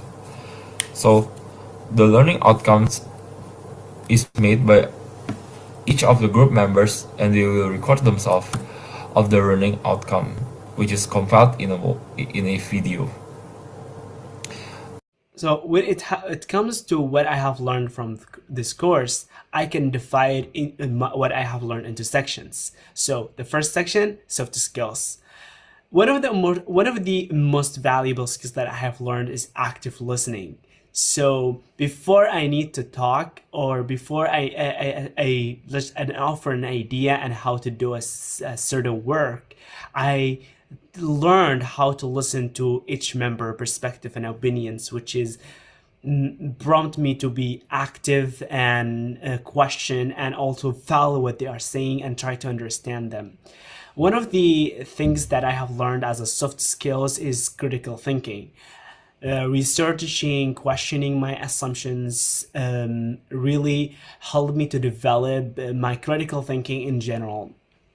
And when it comes to the practical skills, I've learned how to write resumes, cover letters, theses, and how to build them, to structure them, how to plan them. I've learned techniques, how to search about the information and how to locate and identify the most important information. And one of the skills that is kind of like I don't expect to gain from this course is synthesizing information. Like sometimes when you build a thesis or something, maybe there's not a visible information that you can copy or you can phrase it in your own words, but there are different of resources, different information, and you need to combine them and find the data that is not like clearly or explicitly visible. So all these skills wouldn't be like accessible if it doesn't go into this course. So I really appreciate it, and I hope that I be a part of this work in the future, of such a work in the future. Thank you. Throughout this academic writing class, I have learned plenty of valuable skills that are highly relevant to my studies and future career. For instance, we dove into the fundamentals of professional branding, which taught me how to effectively craft professional documents like a proper CV. Additionally, because this course involves many group projects, it has significantly enhanced my teamwork and also my communication skills. It has also helped me sharpen my critical thinking, allowing me to better evaluate arguments, analyze different perspectives, and also collaborate more effectively with others. Moreover, this course has improved my academic writing skills by teaching me how to organize ideas clearly, develop logical arguments, and also present information in a more structured and professional manner. These are the skills that I believe will be extremely useful not only throughout my university studies but also in my future career. Overall, I had a great learning experience in this class and I gained practical knowledge that I can apply in many different situations. I would highly recommend taking this course. Hi everyone, today I would like to share my learning outcomes from the academic English course. During this course, I learned how to write reports, essays, paragraphs, organize my ideas, and give presentations in English with more confidence. Working in a team taught me how to collaborate with classmates, respect others' opinions, and share responsibilities. It improved my communication skills. I'm very satisfied with this course. I enjoyed the classes and activities. If this course were optional, I would definitely choose it because it will help me in my future studies and career. Thank you for listening. In this academic English writing course, I learned many useful things. I learned how to use my idea in a clear way, how to organize a paragraph, and how to use better academic words. I also learned that good writing needs grammar, structure, and a clear connection between idea. From working in team, I learned how to share idea with others and listen to a different opinion. I also learned how to divide the work, help my teammates, and accept feedback. This made the work easier and helped me to improve my final result. Overall, I am satisfied with this course because it helped me improve my English writing and gave me more confidence. If this course was optional, I would still choose it because academic writing is very important for my university study and my future. Thank you. Hello everyone, my name is Makorea Abisha Chisnoyo Aliadi, and in this video I would like to share you about my academic writing learning outcome. During this semester, I have learned the two biggest things during this class. First is about academic writing, and also the second one is speech. I was able to improve and also to have a higher standard for my academic writing and also speech after taking this class. I would like to improve my public speaking and also academic writing more in the future because I know that these two things is going to be useful in the future.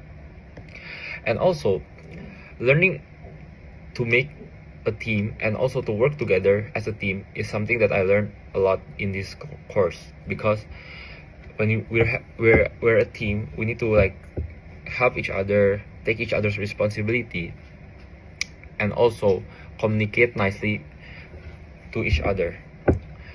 I really enjoy having this academic writing class, and I'm looking forward in the future for this class. Thank you. Hi everyone, when I first started this English writing course, I thought it was mainly about learning grammar and improving my vocabulary. However, I realized that academic writing is much more than using correct English.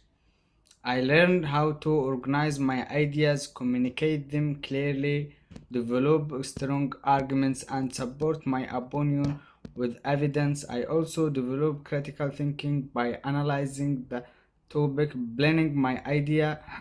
In addition, I learned important academic skills such as researching, paraphrasing, and avoiding plagiarism. If this course will optional, I will definitely choose it again. Thank you so much. Hello everyone, I'm Niloy. I'm from Group 3.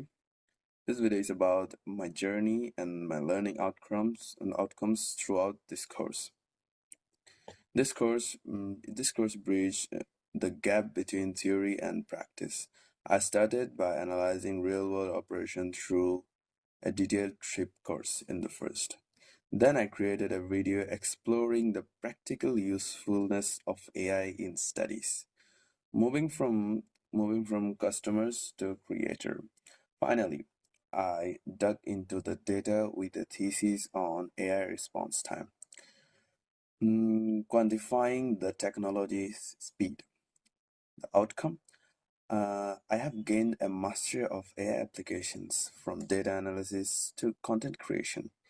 And because of this group, I found some new friends from my university and from my different major. And everything thanks to our Professor Wallace. Thank you. Before we close, we want to say thank you to Professor Wallace for his guidance and his patience and the standards he pushed us to meet all semester. And thank you everyone for watching. Here's a word of thanks to an appreciation to the course and a word of thanks to Chair Wallace.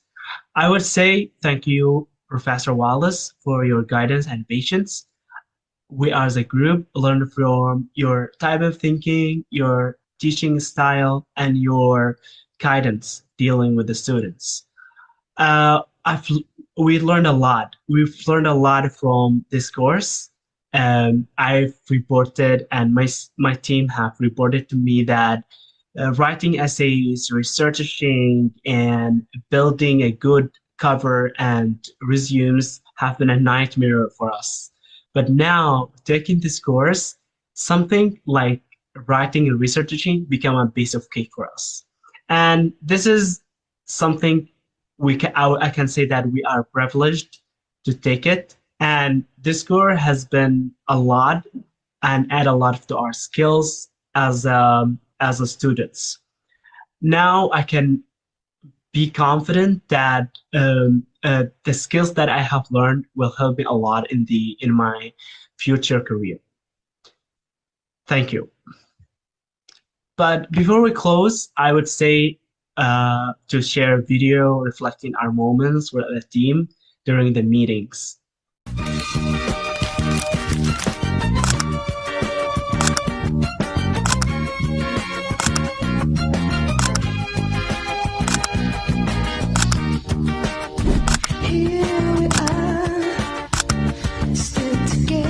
So at the end, I would say thank you for watching. I hope you enjoy our presentation. At the end, don't forget to vote for us as a group 3. Thank you. Bye-bye. Thank you, Group 3. Your presentation reminded us that technology isn't measured only by speed, but also by the quality of the experience it creates. Efficiency is important, but understanding people remains just as valuable. Audience members, if you enjoyed the presentation, please remember to vote.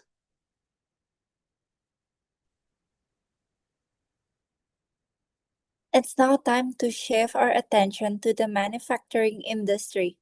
Please welcome Group 4, presenting their research titled How Supplier Relationship Management Can Improve Defect Rates in Automotive Assembly. When we think about building a car, it's easy to focus on the final product.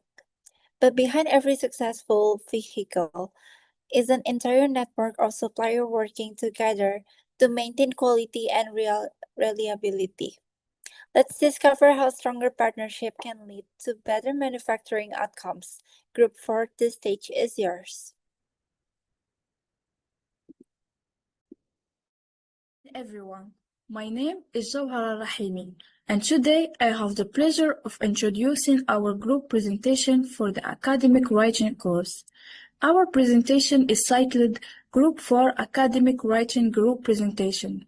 Throughout this presentation, we will present the work our group completed during the course, explain how we organized and divided our task, discuss the document we produced, and reflect on the knowledge and skills we gained throughout the academic year.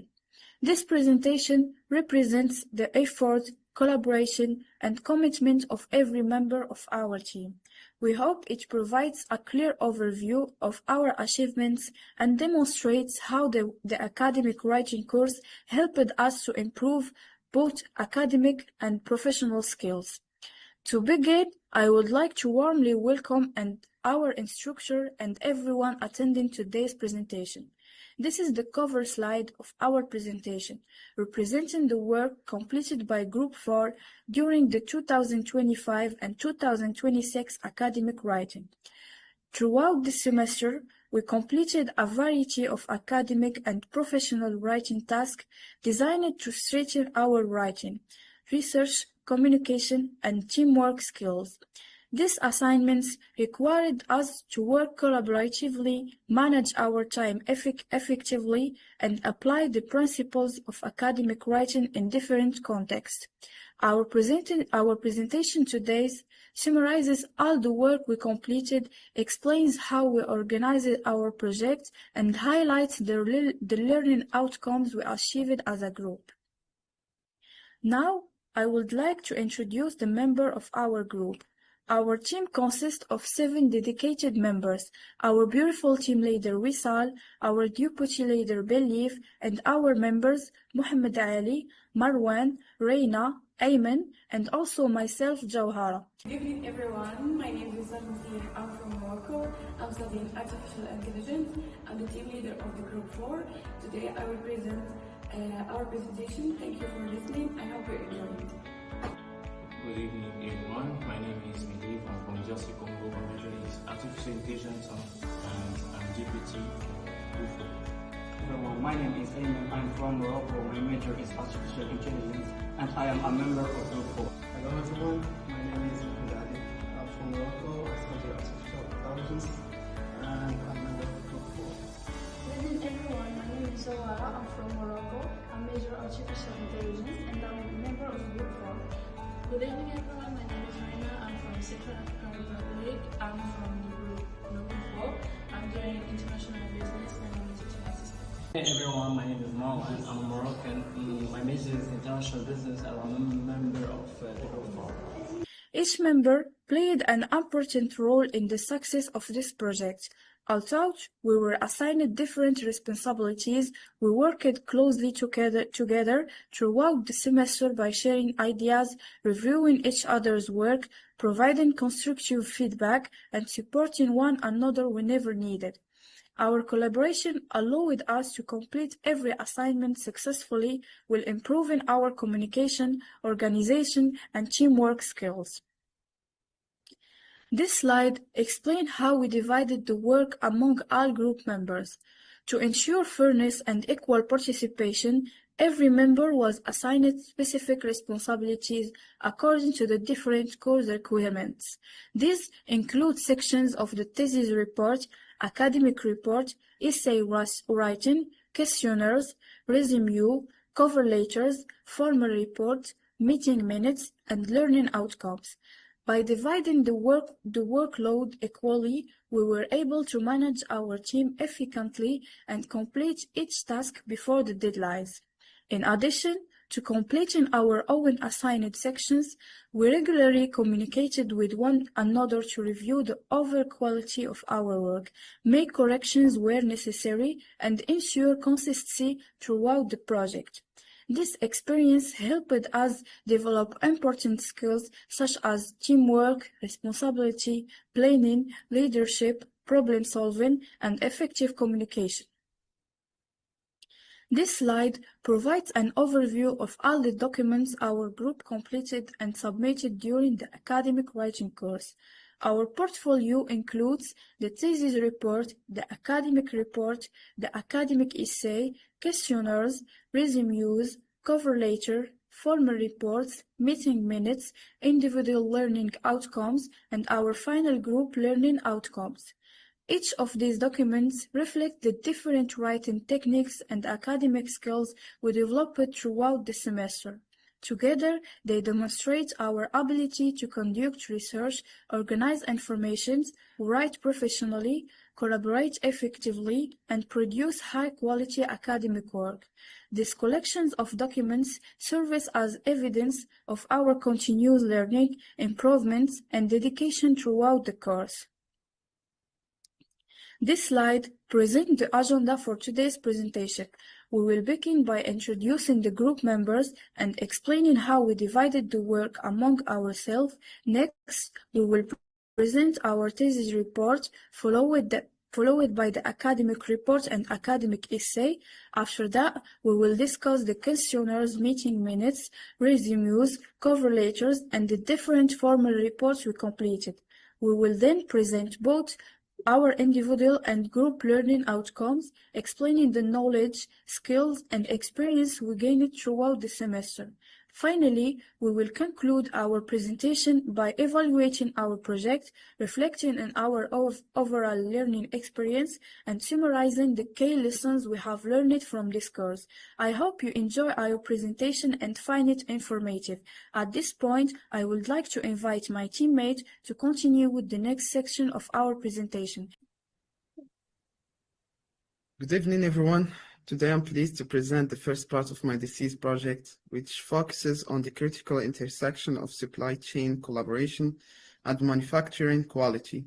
What is supplier relationship management? Today, we're diving into a crucial but often overlooked part of the supply chain, supplier relationship management, or SRM. You might be wondering, what is SRM and why does it matter? Well, imagine running a business where your suppliers are unreliable.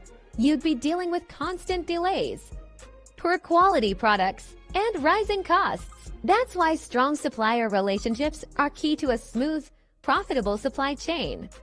If you want to learn about reducing risks, cutting costs, and building strong partnerships with your suppliers, this video is for you. Let's get started. A minor component failure or a slight variance in part dimensions can halt an entire production line to compromise passenger safety and severely damage a brand's global reputation. So now, because automotive manufacturing relies so heavily on an extensive global network of external suppliers for these three parts, traditional purchasing methods are no longer enough. This is where supplier relationship management, or SRM, becomes critically important. SRM is far more than just a logistical tool for tracking shipments or negotiating prices. It is a comprehensive strategic framework designed to foster deep collaboration, align strict quality standards, and create shared accountability between the manufacturer and the supplier. Ultimately, the core importance of SRM lies in its stability to proactively minimize defect rates and catch quality deviation before those components ever reach the assembly floor. So for the problem statement, this brings us directly to the core problem statement that drove this research. Despite massive technological advancements and engineering practices, many automotive assembly lines worldwide continue to suffer from high defect rates. When we look closer at these defects, we found they stem from errors made on the assembly floor itself. Instead, they frequently originate from weak communication channels, fragmented quality control processes, and a fundamental lack of integration between the manufacturer and the external supplier. This disconnect results in component mismatch, costly reworks, scrapped materials, and severe production delays. So to address this challenge, the explicit aim of this thesis is to analyze the operational impact of SRM on manufacturing outcomes. Specifically, this study aims to evaluate how implementing a structured and integrated SRM framework can actively reduce component defect rates, streamline the feedback loop, and enhance the overall quality assurance ecosystem in automotive assembly. Moving to our third slide, let's examine the identifies as the root cause of these defects. Academic research constantly highlights that quality issues are rarely random accidents. They are the systemic results of organizational gaps between the manufacturer and the supplier. So the first major cause is operational misalignments. This happens when a supplier production tolerance or engineering updates are completely out of sync with the real-time needs of the primary assembly line. The second issue is unclear quality standards. Without an unified, transparent definition of what a perfect component looks like, suppliers and manufacturers judge quality using different metrics, leading to high variance in delivered batches. Finally, we see weak feedback loops when a manufacturer discovers a defective part on the line but fails to send immediate data back to the supplier. The supplier remains unaware. They keep running their production lines, resulting in systemic repeat errors and multiple shipments. Our research looks at how a strong SRM framework directly fixes these structural breakdowns. So for the conceptual framework to visualize and test these dynamics, we developed the conceptual framework shown on this slide. This framework serves as the structural architecture of our study, explicitly connecting our variables. So on the left side, we have our independent variables, which represent the core pillars of an effective SRM strategy. This includes collaborative quality tracking, shared real-time performance metrics, and structured joint problem-solving initiatives. On the right side, we have our dependent variable, which is measurable reduction of defect rates on the automotive assembly line. So by mapping out these paths, the framework illustrates the exact mechanism of our hypothesis that strategic transparent collaboration acts as an early warning system. It allows both parties to detect errors early in the production cycle, stabilize the supply chain, and switch from a reactive mindset to a proactive system of continuous quality improvement. This concludes the first part of the presentation, establishing the framework we use to conduct our analysis. Thank you, and I give the word to the next speaker. Now I'm going to talk about the sample and data collection. We target 60 to 80 automotive professionals across different sectors like procurement and quality control. Using a 5-point Likert scale and secondary literature, we ensured high scientific rigor confirmed by Cronbach's alpha score of 0.70 or higher. The descriptive statistics. The results show strong agreement among practitioners. Every SRM dimension scored above 4.00, with supplier performance monitoring and defect rate reduction receiving the highest rating, showing a clear link between the two. The frequency analysis. Our frequency analysis highlights a strong consensus. 80% of respondents agree or strongly agree that SRM significantly reduces defects, with only 8% disagreeing. There is broad support for these strategies across the industry.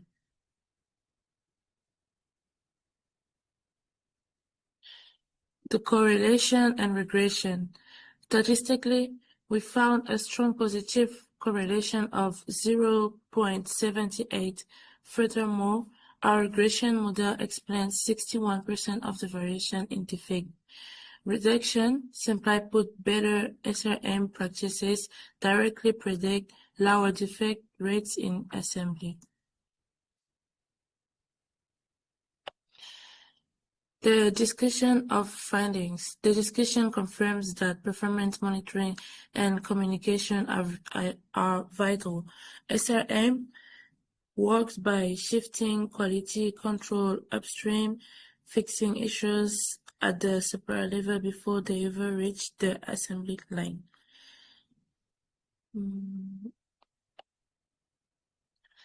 Now we are talking about the practical recommendations.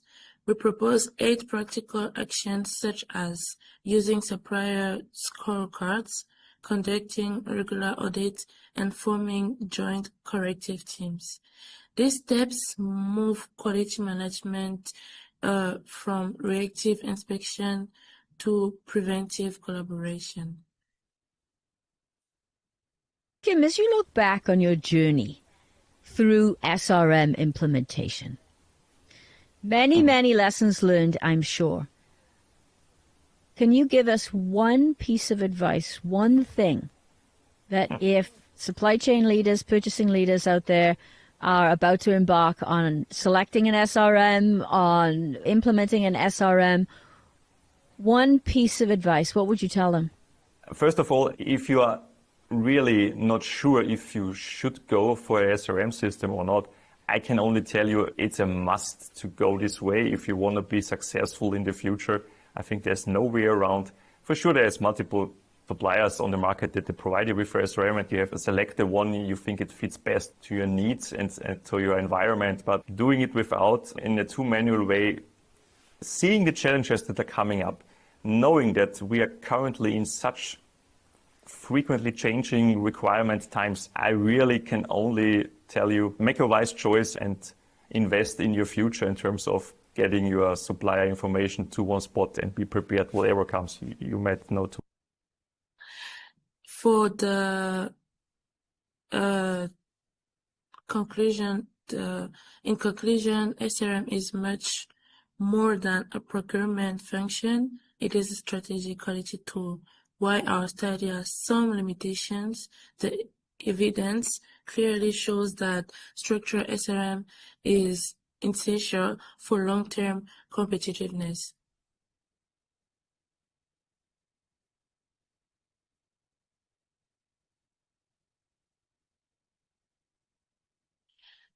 For the last part, appendix and team contributions.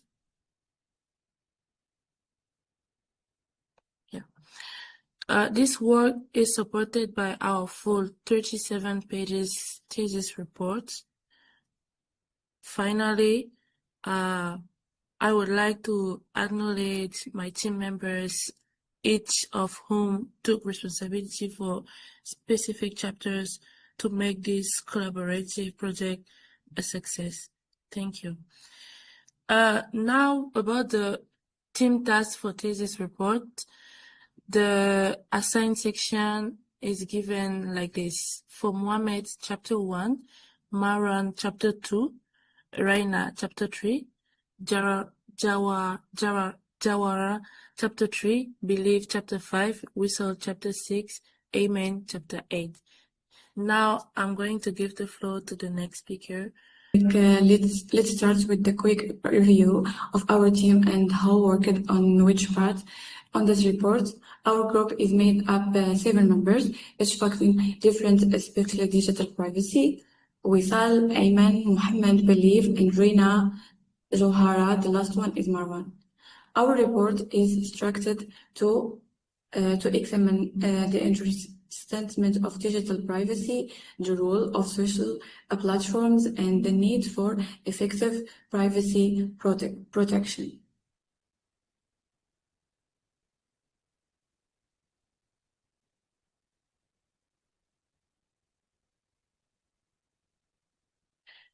Like for the core and the report structure present at its core, our report examines how the replied examination of internet technology and social media has reduced the risk. According with our personal data, we invited how our information is collected, processed, and sometimes not working, and we highlight the essential need for robust privacy to safeguard our rights and frameworks.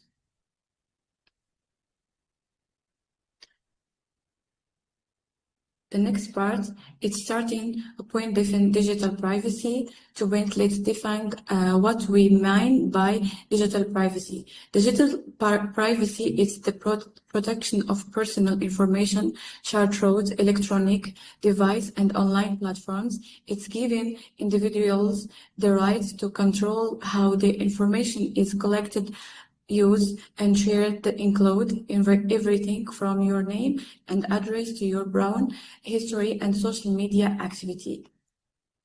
The concept has become serious because we really so heavily technology every time we visit websites, our use and apps. Some from our data can be collected without preparation. This information is vulnerable to missing by hackers or third. For the key elements and importance present, our report breaks digital privacy down into 7 key elements include personal data like your name and finance details, communication privacy like for your message and calls, and behavioral privacy like your browse histories. And the last one, and even betterment data like fragment and fashion recording. We had that digital privacy is important because it's a practice used from cybersecurity and isn't therefore, for example, when companies fail to support a customer digital, it can lead missing.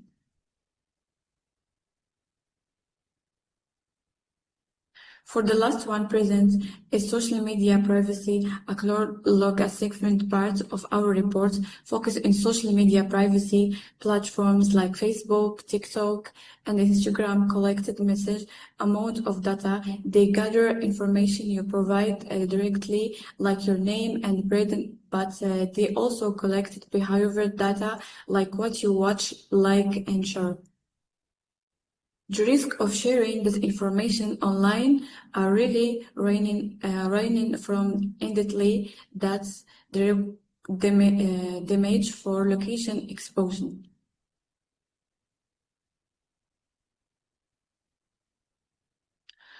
Looking ahead, present this introduction sets foundation for our report. The following section we will divide deeper into cybersecurity governance, deeper intro government and the impact of the issue. Will then conclude with practice collection for individual brands, campaign, a government, and on how negativity or change of digital privacy. Thank you. The essay was completed through teamwork, carefully research, and many discussion. We worked together to make searching our information was clear and well organized. Thank you for listening. I will be happy to answer about your questions. About this section, we are talking about the social media assignment. Now, I would like to talk about our social media assignment. There is activity help us understanding the importance of having professional online presence. They also help us share our experience as an international student in China. We use platforms like Instagram, TikTok, Facebook, and Twitter, X, to tell our stories and showing our academic journey. As you can see, every members for our group manage their own social media profile. Some shared photos for the library, others showed the daily life or talking about the learned during the semester. The assignment showed us how to create a good content, more people, and stay active on different social media platforms. They are useful skills to the digital award, as you can see here. And now we are talking about formal report task description. Next, I would like to talk about report. About the report, good team, I need good organization. As you can see, we divide the work clearly so that everyone had a responsibility. Like for the report, trip report completed by Johara, progress report completed by Rina, incident report completed by Marwan, investigative report completed by Muhammad Ali, feasibility report completed by Wisal and Ayman, and the last one, meeting report completed by Believe. As you can see here. By sharing the work, we finish all the report successful. We are also learning how to write a professional report and work together as a team. And now we are talking about academic essay. Okay, about the final, I would like to present our academic essay called Online Learning and its impact of student life. The essay is one of the most important parts of our project, as shown in image 3 and 4. And the other document, we study how online learning has changed education and how it affects student lives. Our profile includes page 1 to 21, where you can see research and analysis and the conclusion. And the conclusion one, We also create a mind map in Image 6 to show them main ideas and how they are connected. Teammates believe to continue our presentation. Thank you for listening. Hello everyone, my name is Believe. Now I present the final part for our group work, covering our professional documents, our organizations, and what we learned. First, let's talk about our team to work well together. We use two tests, the building teams roles and the learning styles. Occasionally, this was very important for us. It helps us understand who is good at reading doing research. For example, we found that our team was a strong drive to turn ideas into action. By knowing our strengths, we were able to give the right tasks to the right person, making our work much faster. Next is the team evaluation. Every member for Group HR4 was very responsible and participated actively. As part for our coursework, we also prepare professional resume and cover letter for all 7 members of the team. These exercises help us connect our academic skills with our future career, showing that we are ready for the professional roles. To stay organized, we have regular meetings at the library and CIE. I was personally responsible for writing the meeting minutes. These documents are the official record of our attendance and thus deviation.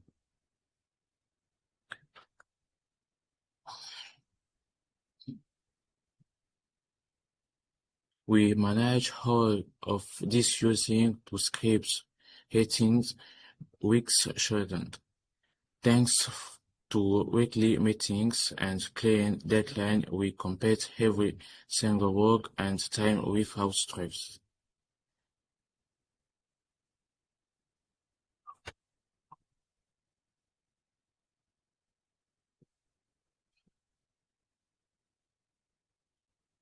In conclusion, this project helped us to finish our complete academic writing project. We improve our formal English and learn how to use credible sources for the learning outcome. Individually, we all improve. For my part, I improve my skill in writing, research, methodology, and report organization. As a group, we learn the most important lesson, how to coordinate 7 different people and combine our work into one consistent document. This is the end of our presentation. Thank you very much for attending. During this semester, I learned how to write academic work in a clearer and more organized way. I improved my ability to write conclusions, recommendations, and formal report sections. I also learned how to connect ideas with evidence, edit group work, and prepare presentation materials professionally. This project helped me understand the importance of responsibility, teamwork, communication, and time management. Thank you, Professor Wallace, for everything. Actually, I learned how to speak with confidence, how to write cover letter, resume, and a lot of things. And becoming a good teenager, and I learned a lot of skills that they can help me in the future. Thank you so much. Thank you, Teacher Wallace, for your help to improve our communication skills, teamwork, and critical thinking. And thanks for our team leader for her hard working. Thank you. Thank you, Professor Wallace. I learned how to write a good essay, and this course helped me improve my writing skills and my confidence. Thank you, Teacher Wallace, for help us for this course academic writing. It help us to improve our academic skills. Thank you, our team leaders, professor, for leading in this course. Thank you for all members in teams are helpful. This course will help us how to write, it will see how to write, it will cover letter, how to write. Thank you, Professor Wallace, for everything. If you like our presentations, don't forget to vote. Thank you, Group 4. Today's presentation reminds us that success isn't built by one company alone. Strong partnerships, effective communication, and trust often become the invisible engines behind outstanding products. If you appreciated today's presentation, voting is now available.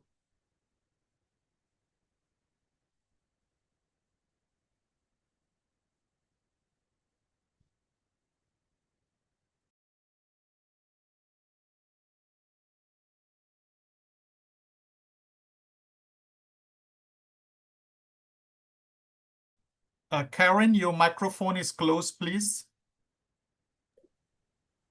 Oh, sorry. We've now reached our final presentation for today's session. Please join us in welcoming Group 5, presenting how fast fashion impacts global supply chain sustainability. Fashion allows us to express ourselves, but behind every new collection lies a much larger story involving factories, transportation, natural resources, and environmental responsibility. This research invites us to look beyond the price tag and consider the global impact of our choice as a consumers. Ladies and gentlemen, please welcome Group 5. Hello, Professor Wallace, fellow classmates, and invited guests. We are Group 5, and we are proudly presenting our final project for the academic writing course. So, today, me and my team will be presenting our final thesis project titled The Impact of Fast Fashion on Global Supply Chain Sustainability. Before we get into today's presentation, I would like to say thank you first of all to my fellow teammates who have worked rigorously and have helped me make this project possible. So from the bottom of my heart, I say thank you to you guys. And because without them, none of the findings, research, and work done that will be shown today would have been possible without them. So thank you very much. This introduction is dedicated to you guys. Well, with that being said, this introduction video, will be something to share more about us, and we will show it to you guys after this. Hi, I'm the team leader of Group 5. My name is Cornelius Hanfan Saputra. I'm from Indonesia, and my major is international business, and this is my very wonderful and beautiful group. Hello everyone, my name is Oji. I'm from Yemen, and my major is AI. Hi, I'm from Group 5. My name is Yusra. I'm from Morocco, and my major is AI. Hello everyone, my name is Patricia Michael. I'm from Tanzania, majoring in AI.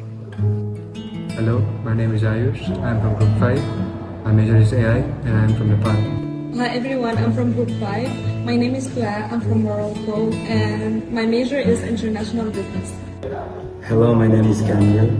I'm from Group 5. I'm from Morocco, and my major is international business. Okay, that was our introduction video that briefly explained who we are as a team and our background, a little bit of our background. So now this is the table of contents. This is the things that we are going to discuss on and to get through today. We have 9 major points, which is first the thesis, then we have reports, essays, resume, results, and questionnaires. Then we have meeting minutes, then learning outcome of individual group members and learning outcome of group members, and finally we have the closing. This is another brief information about our team members. We have our English names, Chinese names, and student ID for you guys to see. this is our work division. This is how we divided work evenly amongst our team members. As you can see, it is quite evenly distributed, and each and every one of us got the fair part to do for our thesis and for our academic report. And this is the work distribution amongst us for our final project, our final book report, final PPT, and final video. Okay, so let's get into our thesis presentation. So in every thesis, there's always an abstract. An abstract is usually something to cover mainly on what the thesis is about. So to start, I would like to explain a bit of our abstract. So when we started this thesis, we wanted to research on how fast fashion impacts on environmental, economical, and social crises that are happening around the world right now. And that is exactly what we did. And how we did that is with a mixed method, survey plus case study interview. So from searching surveys and case studies, we found, and it could be revealed to us, that a lot of consumer awareness, a lot of consumers are not aware that fast fashion industries actually create 92 million tons of textile waste annually. And we believe that with a modest price premium, it can drive sustainability change. What that means is, let's say if a fast fashion company like let's say Zara or Shein, they increase their prices or they go into a more slow fashion type business, it can actually be something better and more sustainable, both for their business and both for the environment. And that is what we found. And for our methodology, we used a quantitative research method. And finally, this study proposes consumer education, regulatory, and technology levers for a circular industry. So what this means is that from our research, we found that with a consumer education, with better and more improved education towards the consumers and a better regulatory systems for these companies and a improvement in technological advancements, we can actually reduce the waste. We can actually have more impact to the environment and have a better upbringing to our economy. And in this presentation, we will explain exactly how we found those informations and the solutions that we're going to give. Okay, so that is a brief overview of our thesis. Now I would like to give the next part to my teammate, Doar. She will be explaining the introduction of our thesis. Good day, everyone. Today I will present the introduction in chapter 1 of our thesis, which focuses on the impact of fast fashion on global supply chain sustainability.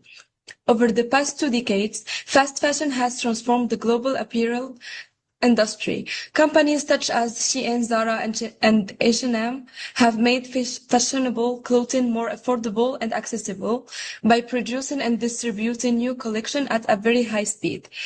Their supply chain typically follows the process of sourcing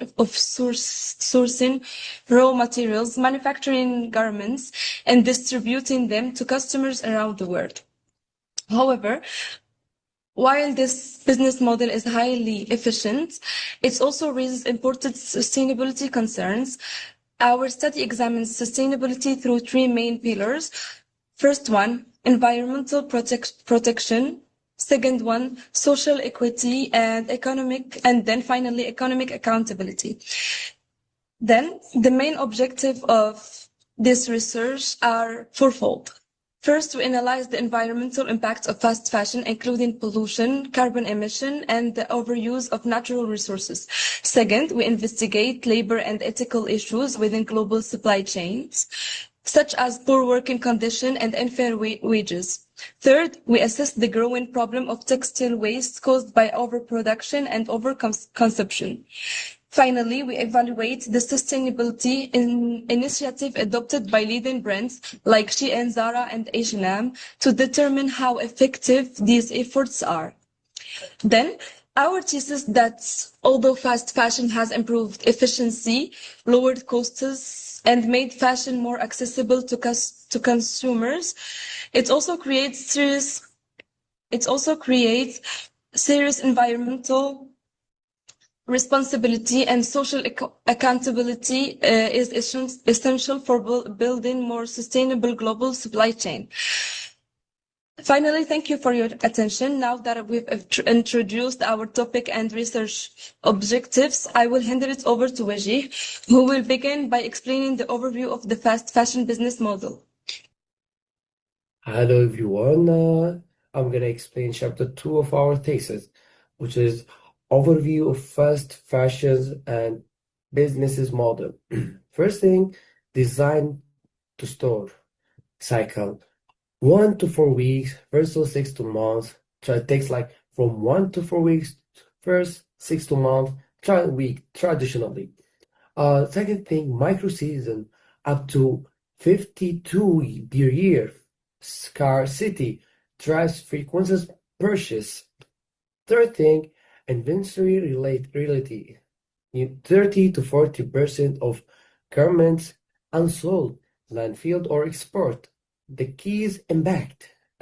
First thing, 92 million tons of textile wasted per year. Second thing, 10% of the global carbon dioxide emitted by those fashion businesses, which is like not really good. Third thing, only 3% of farm design or durabilities, recyclabilities, natural in 2020. Finally, cost advantage, 60 to 70 lower labor costs, but with hidden carbon labor costs. Thank you guys. I'm gonna handle the next chapter to Traisha, who's gonna explain the method of the research of methodology. Thank you. So, hello everyone. In this chapter, we're going to talk about the research methodology which was used in this thesis. So, this section outlines the philosophical approach and the research design, the data collection processes, and the case studies selected to answer our questionnaire. So, the study adopts a positivist and deductive mixed methods, of which during the quantitative phase, we made a questionnaire which lasted 3 to 5 minutes per person. And also, we were able to get 42 valid responses. Plus, we were also able to use case studies from different fast fashion companies in the world, such as Shein, Pinduoduo, and JGM Factory. For the quantitative part, we collected a sample profile which was quite specific. For example, 66.7% of respondents were male, 78.6% fall into the 18 to 25 age bracket, and 59.5% are university students. So the key findings, fun fact is that China is the world's largest textile producer, which accounts for 31% per waste all over the world. And also from the case designs, we were able to see that companies such as Shein, Pinduoduo, and Zhejiang Garment Factory were giving out a large amount of wastes, which brought environmental destruction, and also gave out, they were also using chemicals which were banned from different countries, and also doing price-leading quality cuts.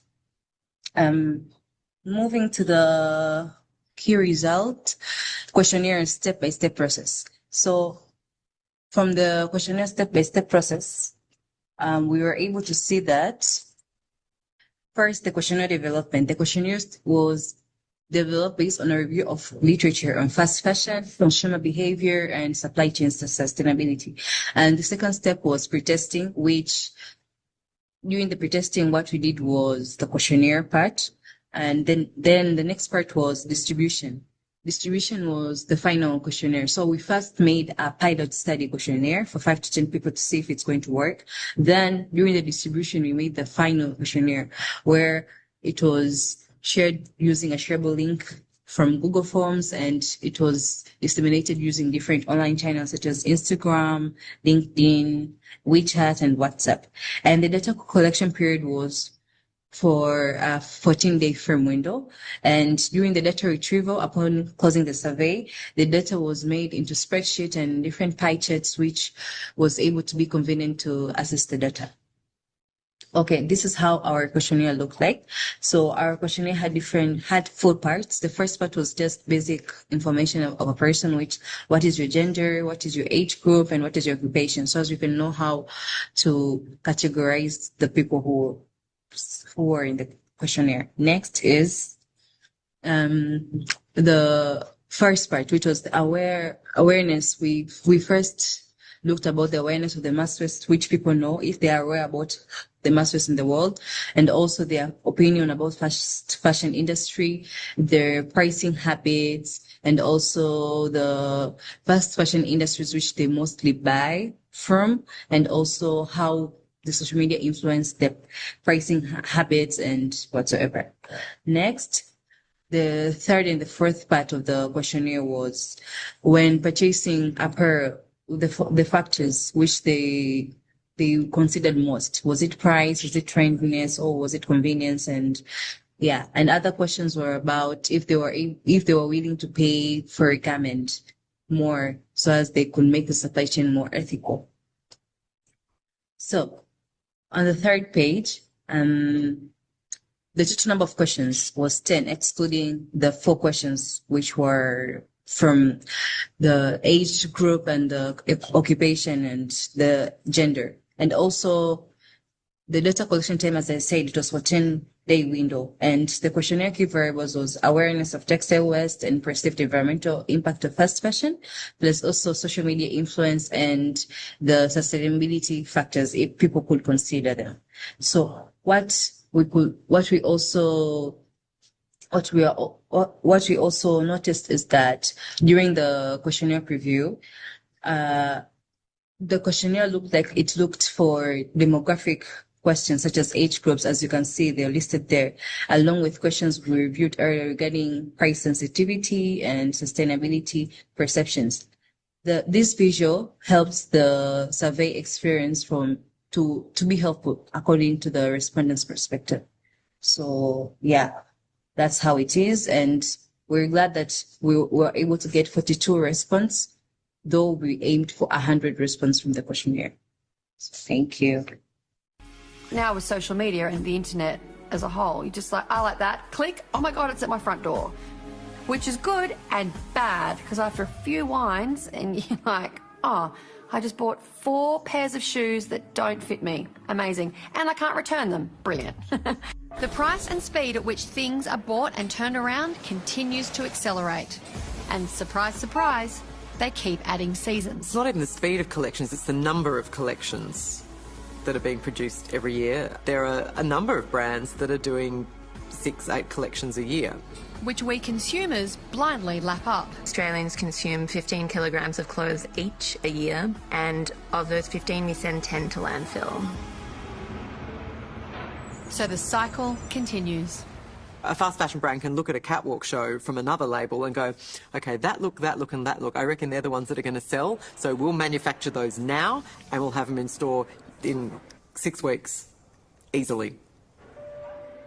There's only so much that consumers that we can do that's within our power. We can change it for ourselves. Can we change the entire fashion industry? No, because they're not listening to consumer demand anyway. They're producing more than we will ever buy already, and that's kind of like the crux of the issue. The clothes of the past were built to last, and one of the big consequences of the speed of fashion is reducing the quality and increasing the consumption, because fashion actually can live for a very long time. We've come a long way from waiting for frocks to arrive at Sydney Harbour. We're at a point where both the fashion labels and us as consumers have to face the future head on. For many emerging designers, sustainability is key to the brand DNA. When I started piecing together scraps, I think people thought, oh my God, that's so outrageous, oh my gosh, it's so crazy. But at the end of the day, if we want to be sustainable, it's actually the future.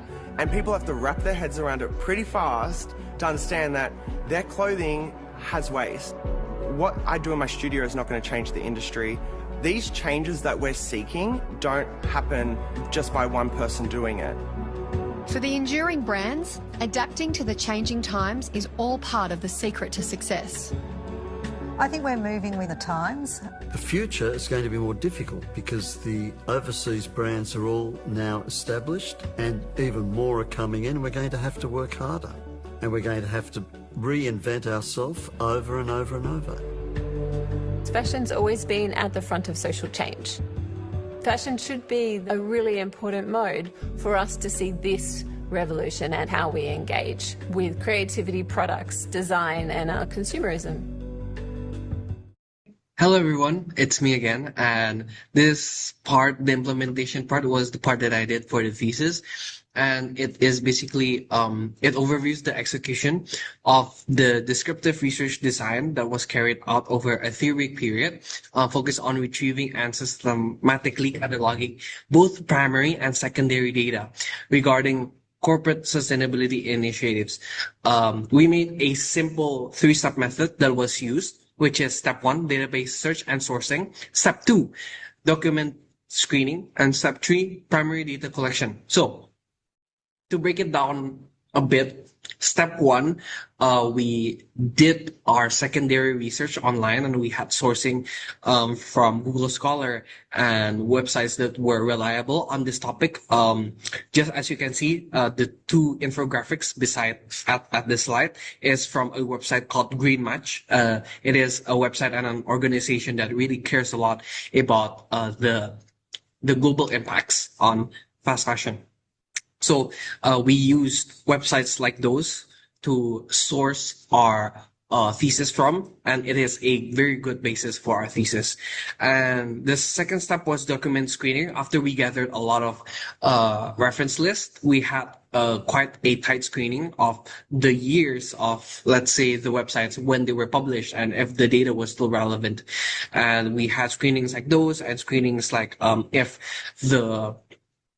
the data was plagiarized, if the data was reliable or not in the internet. And step 3 was primary data.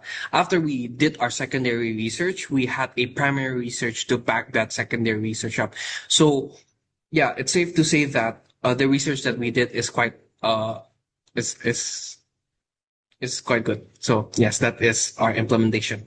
Now I would like to surrender our next slide, the result and conclusion, to our team member Ayush. Good morning, everyone. This is the chapter 5, result and conclusions. To conclude, our study shows that the last decade, the fast fashion has transformed the clothing industry by making fashion. You can louder volume. Louder. Yeah. So Okay. the microphone can pick your voice. Hello, everyone. This is chapter 5, results and conclusions. To conclude, our study shows that the fast fashion has transformed the clothing industry by making fashionable products more affordable and accessible to consumers around the world. However, these benefits come with significant challenges that affect the sustainability of the global supply chain. From an environmental perspective, fast fashion relies heavily on natural resources such as water, energy, and raw materials, while also generating large amounts of textile waste and greenhouse gas emissions through mass production and global transportation. From a social perspective, our findings indicate that labor exploitation, poor working conditions, low wages, and the lack of transparency in supply chains continue to be major concerns.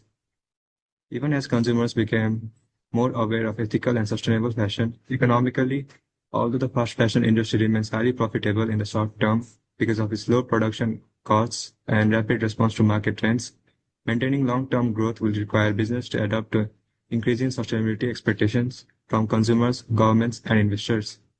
Our research also found that several positive initiatives are already being implemented, including the use of recycled materials, improved traceability technologies, and circular economic practices such as recycling and reusing textiles. While these efforts represent important progress, they are still not enough to fully address the industry's environmental and social impacts. Therefore, achieving a truly sustainable global supply chain will require stronger government regulations, continuous innovations, greater transparency, and collaboration among fashion brands, suppliers, policymakers, and consumers. Ultimately, balancing affordability with sustainability is essential to ensuring a more responsible and resilient future for the fashion industries. Now I would like to hand this over to my teammate Kamil to continue this presentation.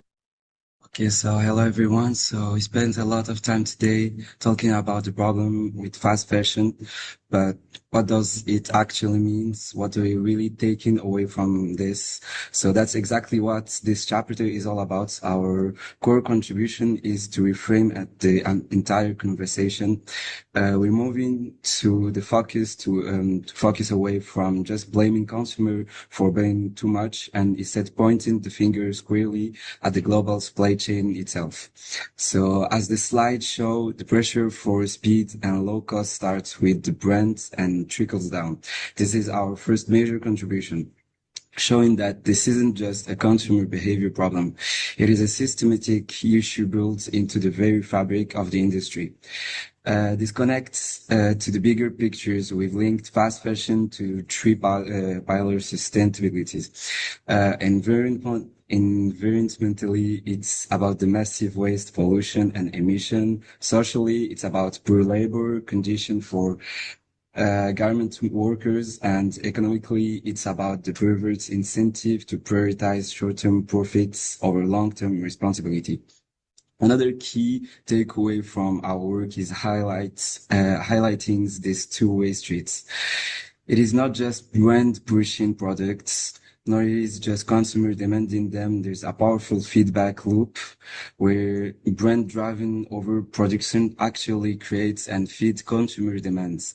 They are both responsible, but brands are the ones who design the system. And to fix this, our thesis argues that transparency is non-negotiable. You can't manage what you can't measure, and right now complex supply chains make it incredibly difficult to track the real environmental and social impacts.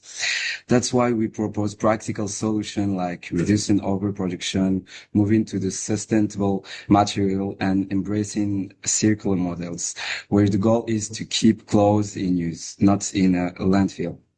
Ultimately, our biggest contribution is framing this as a shared responsibility. It is not just brands or just governments or just consumers. We all have the role to play. And for the future, we've identified critical areas for more research, like whether brands' sustainability claims that are actually genuine or just marketing, and how circular economy models can work in developing countries.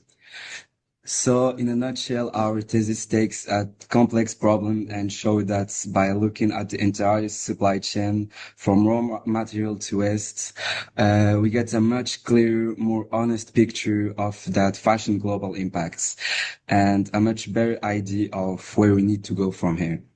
So that's it for our contribution. We next go to the next chapter with Yusra. Hello everyone, my name is Yusra and I will talk about future works. First, brands should use better eco-friendly raw materials. Traditional fabric waste water, use harmful chemicals, and damage the environment. Switching to organic cotton, recycled materials, and natural fibers help reduce pollution. Companies should also track their material source closely and remove pollution suppliers. Second, brands must slow down their fast production cycles. Constant new trend launches cause overproduction. Huge leftover stock and textile waste using slower, balanced small batch production, match their consumers' demand and lowers factory energy use and waste. Third, fashion companies need better ethical rules for their factories. Many production countries have unsafe working conditions, low wage, and long working hours. Brands should check factories regularly, train suppliers, reward ethical workplaces, and stop working with unfair factories. Fourth, consumers need more sustainability awareness. People often buy cheap, trendy clothes, wear them briefly, and throw them away, creating massive textile waste. Brands should educate customers, show clear eco-information on products, and offer clothing recycle and reuse programs to encourage responsible shopping. Fifth, government and global organizations must create strict rules. Market chains alone are not enough. Now politics on carbon emission, pollution limits, waste control, and worker protection can force the fashion industry to follow fair and green standards. In the future, the fast fashion industry will move away from the old wasteful make you straw model.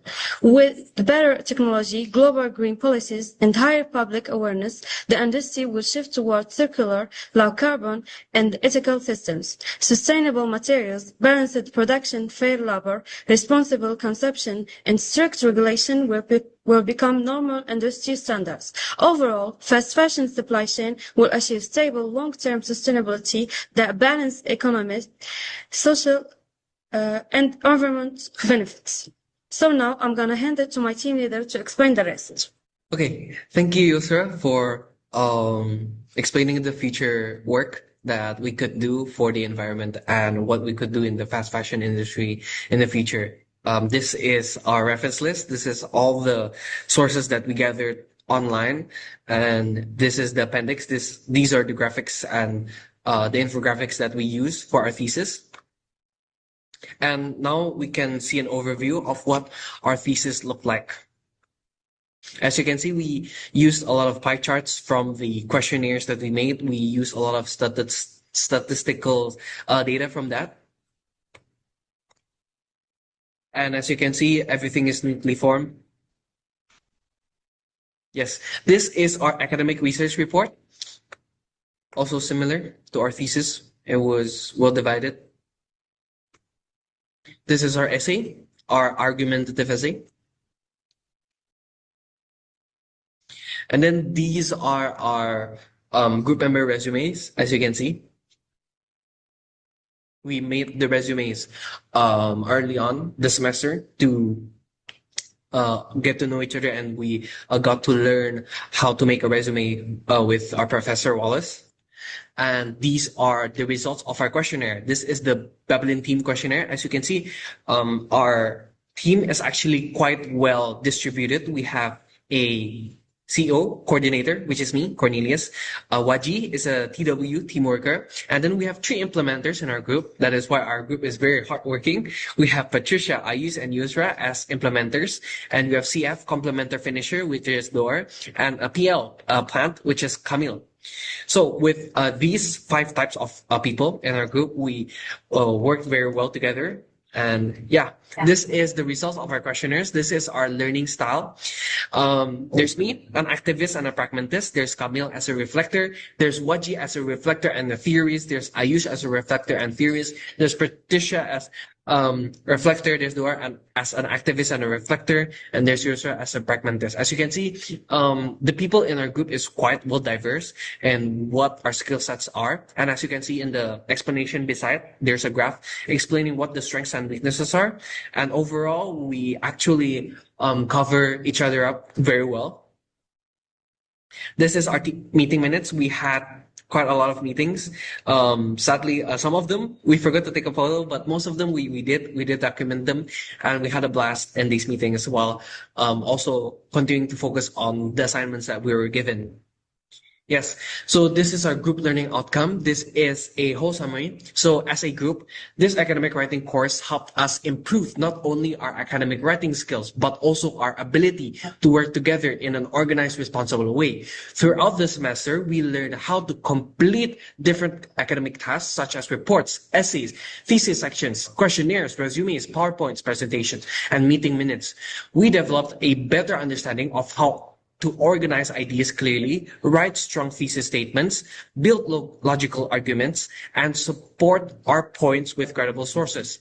We also improved our skills in preparing, summarizing, referencing, and avoiding plagiarism, which are very important for academic integrity. Through the different projects, we learned that a good academic writing requires planning, research, revision, and attention to detail. And all of this was thanks to our Professor Wallace. There is a lot of things I actually want to say of what I've learned in this course, but this is just a summary of what we learned as a group. So to get into further detail, I would like to show you guys a video that we made to express what we learned throughout this semester. And this is the video. So in conclusion, after a whole semester of joining the academic writing course led by Professor Wallace, we learned to develop better team building, and we also learned to have better communications amongst international students. And most of all, we learned to be patient and to be grateful with our teammates and our teachers. I am really blessed with the soft skills that our teacher has taught us. Thank you very much. So what I learned in this course is how to work in a team, how to write thesis, essay, resume, which are all basic things which you need to know in life. So thank you, Professor Wallace, for teaching us, and good luck. And I'm very thankful for Professor Wallace and for this course. I've learned so many things, and with the things gonna help me in future. So I appreciate this course. Thank you. In this course, I learned a lot of things, like how to make a report, and how to make a thesis, and how to work in a group. Thank you, Wallace, for teaching us. I learned a lot of things from this course. I'd like to thank Professor Wallace for making a collaborative environment for us students to work in. Overall, it was a valuable experience. Thank you. This course helped me improve my academic writing skills by teaching me how to organize ideas, structure thesis, use the informations and sources correctly, avoid plagiarism. So I want to thank Professor Wallace for preparing me for my future studies. So in this course, I learned a lot of things, especially working in a team, also making a record of all the meetings we done, and also skills like writing reports, thesis, or essay. Thank you, Teacher Wallace. We love Professor Wallace. Okay, that is the video of our individual learning outcome. I forgot our individual learning outcome, and that is actually all for our presentation. I hope you guys enjoyed it. I hope you guys can learn something new from this, that not every business idea or business model is actually sustainable for the world. So with this, we want to keep reminding viewers and people to stop fast fashion, because it is damaging the earth as we speak. So hashtag Stop Fast Fashion. Thank you for watching. Hope this presentation has blessed everyone. Goodbye. Thank you, Group 5. That presentation gave us an important reminder that sustainability is not only an environmental issue, it is also a shared responsibility. Sometimes the smallest decisions we make today can create the biggest impact tomorrow. If you enjoyed their presentation, please remember to cast your vote before the poll closes. And with that, we have now concluded all 5 presentations for today's session. Before announcing the results, let's give another round of applause to every team for their dedication, creativity, and hard work. And with that, we have successfully concluded the first 5 presentations of today's session. Before we move forward, let's take a moment to appreciate all the groups who shared their research with us today. Behind every presentation was a journey of exploration, teamwork, countless revision, and dedication. So once again, let's give all our presenters a warm round of applause. Absolutely.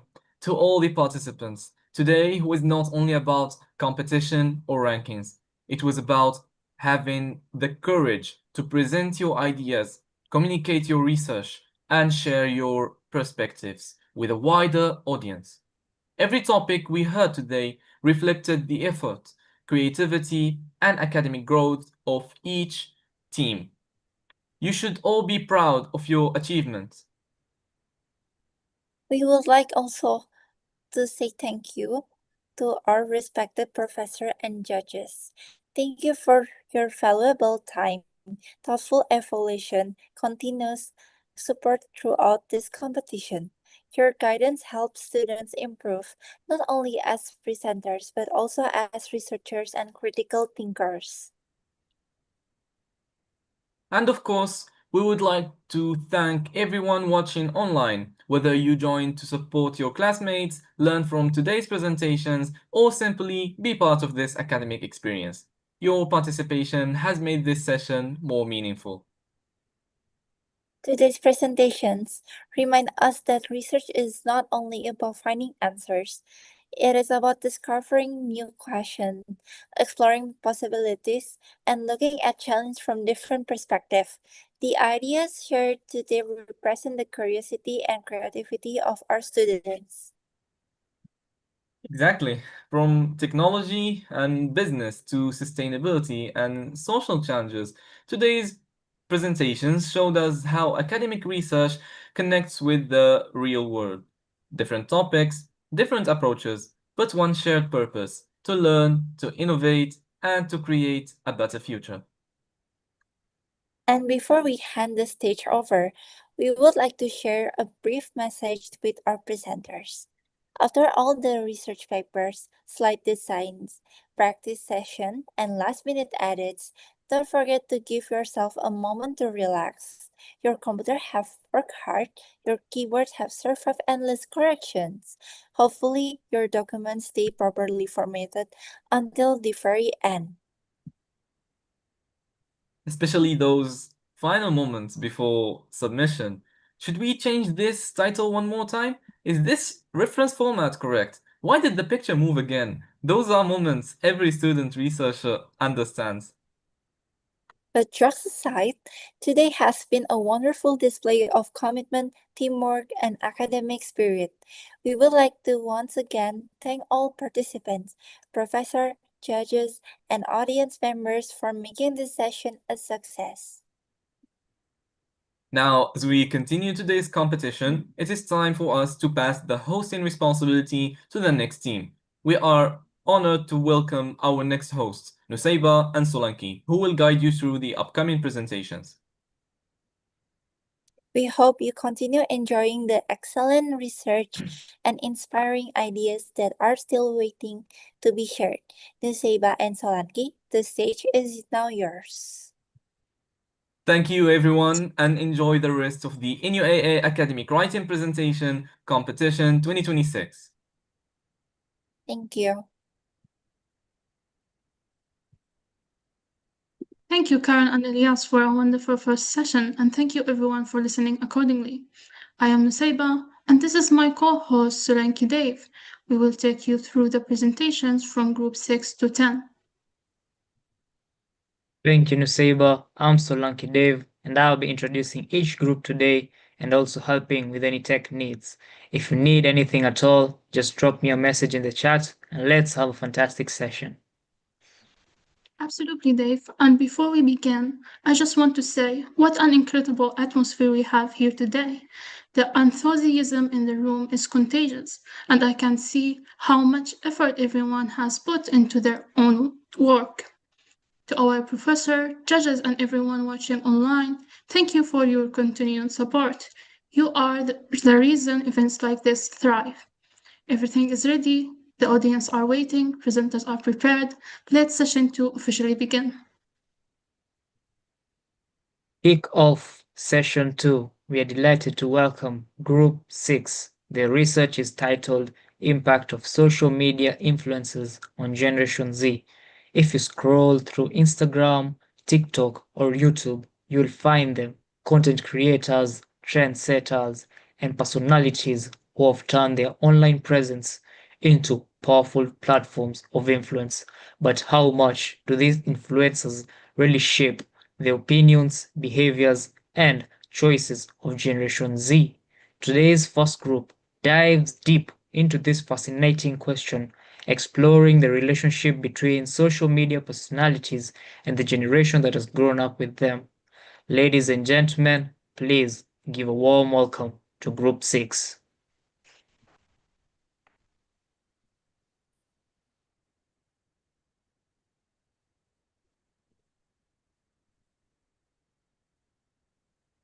Good morning, respected professor. We are Group 6 from NUAA Academic Writing. Today, our team will present our full semester portfolio, centered on our thesis research, the impact of social media influencers on Generation Z. Let me quickly walk you through our agenda. We will cover our thesis project or written assignment, including reports, social media, assessment, essays, resume, and cover letter. After that, we will share our time management plan, teamwork experiences, peer evaluation, and wrap up with our finals learning outcomes. First, let me introduce our team. We have Karen as a team leader, Jolene as a deputy leader, and Amy, Elias, Abdelaziz, myself, and Ziad. As group members, every member took clear responsibilities throughout the whole semester. Hi, my name is Michaela Karen. I'm from Indonesia. My Chinese name is Choi Lian, and my student ID is 192563118. And I serve as the team leader for Group 6 throughout the whole semester, and I'm currently majoring in international business.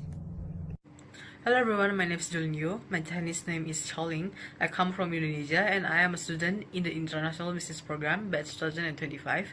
In this group, I serve as the deputy team leader. Good afternoon, everyone. My name is Ilyas Saroh, and my Chinese name is Liya. I am pleased to introduce myself as a member of Group 6. I am from Morocco, currently pursuing my degree in Artificial Intelligence at NUAA, and I am part of the 2025 batch. I'm looking forward to sharing our group's work with you today. Hello everyone, my name is Amy, or Aimi in Chinese. I'm from Indonesia, a first-year international business student and a member of this group. Hello everyone, my name is Ziad Al-Atrawi and my Chinese name is Ziad. I am from Morocco and my student ID is 192564344. My major is Artificial Intelligence. I am a group member of AR6 group, and it was a great experience to work with them. Thank you for everyone. Hello everyone, my name is Ryan Tanal and I am 18 years old. I am from Morocco and my major is Artificial Intelligence and I am a member of Group 6. Thank you. We divided work evenly. Our leader organized meeting and documents compilation. The deputy arranged meeting records. Each member took charge of different thesis chapters, short reports, questionnaires, and social media tasks. We also split the PPT creation and presentation speaking roles fairly. For our teammates design this presentation slides deck. Meanwhile, 4 speakers will take turn delivering our thesis presentation, making sure everyone contribute to the oral defense. Now we move into our core research project, Impact of Social Media Influencers on Generation Z. This is the main research we spent most of the semester developing. In this opening section, we explained a major social shift. Gen Z now trusts online influencers far more than traditional celebrities. These creators will appear like authenticity, bringing both creative inspiration and mental health risk. Our core research questionnaire explored their overall influence on young people, well-being, and life choices. We outlined the 2 slides of the problem positively. Influences spark creativity and social awareness. On the negative sides, featured content hurts self-esteem. Sponsored posts fuel overconsumption, and false information spreads quickly. We also identify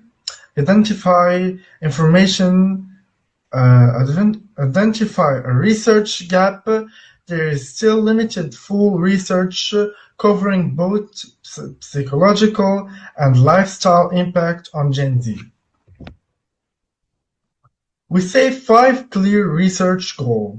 The first one, study the positive influence of online creators. The second one, analyze their negative effects on mental health. The third one, measure their power over young people's shopping decision.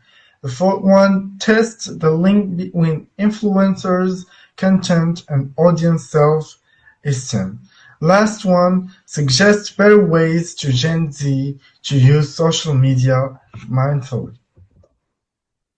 To back our research, we review recent studies. Exciting research confirms that influencers strengthen online community bonds, improve young people's digital critical thinking, often room for self-expressions, and even shape new internet culture and language trend among Gen Z. Thank you all for listening carefully and watching. I will let now my friend Elias introduce you our thesis. Thank you, Ryan, for your introduction. I will take it from here. Moving forward, I want to share the positive effects that social media influencers have on Generation Z, which is an important part of our literature review. First, let's talk about enhanced social connection. Social media platforms have become powerful tools for fostering a sense of belonging and community among young people. Influencers have built vital social capital by connecting people with shared interests, whether that's fitness, fashion, technology, or social causes. According to McKinsey's 2023 research, this sense of belonging significantly reduces feelings of isolation among young users. Second, there is improved digital literacy through regular engagement with social media content. Gen Z is developing a stronger critical thinking and information evaluation skills. They're learning to assess sources, distinguish between credible and unreliable information, and navigate complex digital environments, all skills that will serve them well in their academic and professional lives. Third is self-expression and identity formation. Social media provides a safe space for young people to explore their identities, express their values, and showcase their creativity, whether through art, music, writing, or advocacy. Influencers inspire Gen Z to be authentic and to champion causes they care about, from environmental sustainability to social justice. Again, McKinsey's research supports this finding. Finally, cultural and linguistic influence. Influencers are powerful agents of cultural change. They create new slang, drive trending memes, and establish distinct digital communication styles that quickly spread across platforms and even influence mainstream culture. This demonstrates the remarkable creative power and adaptability of Generation Z. That's a point for us. These positive effects show us that influencers are not simply negative forces, they're catalysts for genuine connection, learning, and social change. Moving now to slide 13. Of course, the story doesn't end there. While influencers offer real benefits, they also present significant challenges practically around mental health and well-being. The first major concern is mental health and self-esteem challenges. Research has constantly shown that heavy social media use is associated with increased anxiety, depression, and low self-esteem. When young people are constantly exposed to carefully curated, idealized images and lifestyles, they inevitably compare themselves to these impossible standards. This upward social comparison leads to feelings of inadequacy and distorted body image. In fact, studies show that heavy Instagram and Snapchat users are 3 times more likely to meet depression criteria than non-users. That's a significant finding. Second is fear of missing out, or FOMO. When Gen Z scrolls through their feeds and sees peers at parties, on vacations, or achieving milestones, they feel anxiety about missing out on these experiences. This triggers compulsive checking behaviors and reduces their self-confidence and overall sense of well-being. Third, we have digital burnout and sleep disruption. Many young people spend hours scrolling late into the night. The blue light from the screens suppresses melatonin production, disrupting their sleep cycles. Poor sleep quality leads to cognitive fatigue, difficulty concentrating in school, and impaired emotional regulation, all critical factors for academic success and mental health. Finally, there is addiction and reduced productivity. Gen Z spends an average of 2 to 3 hours daily on social media, and for many it's much more. This excessive screen time means less time for offline activities, hobbies, physical exercise, and face-to-face relationships. It directly impacts school performance and work productivity. These negative effects highlight why it's crucial to understand influencer culture, not to demonize it, but to help young people navigate more healthily. Despite extensive research on social media and Gen Z, significant gaps remain, and that's exactly why our study is important. First, cultural and geographic limitations. Most existing studies focus on Western context. North America, Western Europe, Australia. There is very little research examining Gen Z's experiences in non-Western countries like Vietnam, Bangladesh, or Morocco. Cultural norms like local social media trends and regional regulation all shape how young people interact with influencers, yet we rarely see this explored. Second, lack of longitudinal and mixed methods. Research, or most studies like ours, are cross-sectional, a snapshot at one point in time. We can't prove cause and effect. Additionally, researchers often rely entirely on self-reported surveys, which are prone to memory bias and social desirability bias. We need long-term studies following the same participants over months or even years. Third, underexplored moderating factors. Few studies examine how demographic, gender, socioeconomic status, education affect the relationship between influencers' exposure and mental health outcomes. Similarly, we know little about whether platform differences matter. Does TikTok's fast-paced algorithm affect young people differently than YouTube's longer-form content? Finally, lack of focus on resilience and coping strategies. Most researchers emphasize negative outcomes. We rarely ask what helps young people stay resilient. How do they protect their mental health while using social media? What digital literacy skills makes them less vulnerable? Our research contributes to filling some of these gaps by examining influencer impact in culturally diverse non-Western sample of young people. Moving now to the research design overview. Let me now walk you through our research design, the framework that guided our entire study. We adopted a positivist research philosophy, which means we believe social phenomena can be studied objectively through empirical evidence. This fits our research perfectly because we're measuring concrete outcomes. How often people buy products, how many influencers they follow, how they self-report their mental health. Our approach is quantitative and survey-based.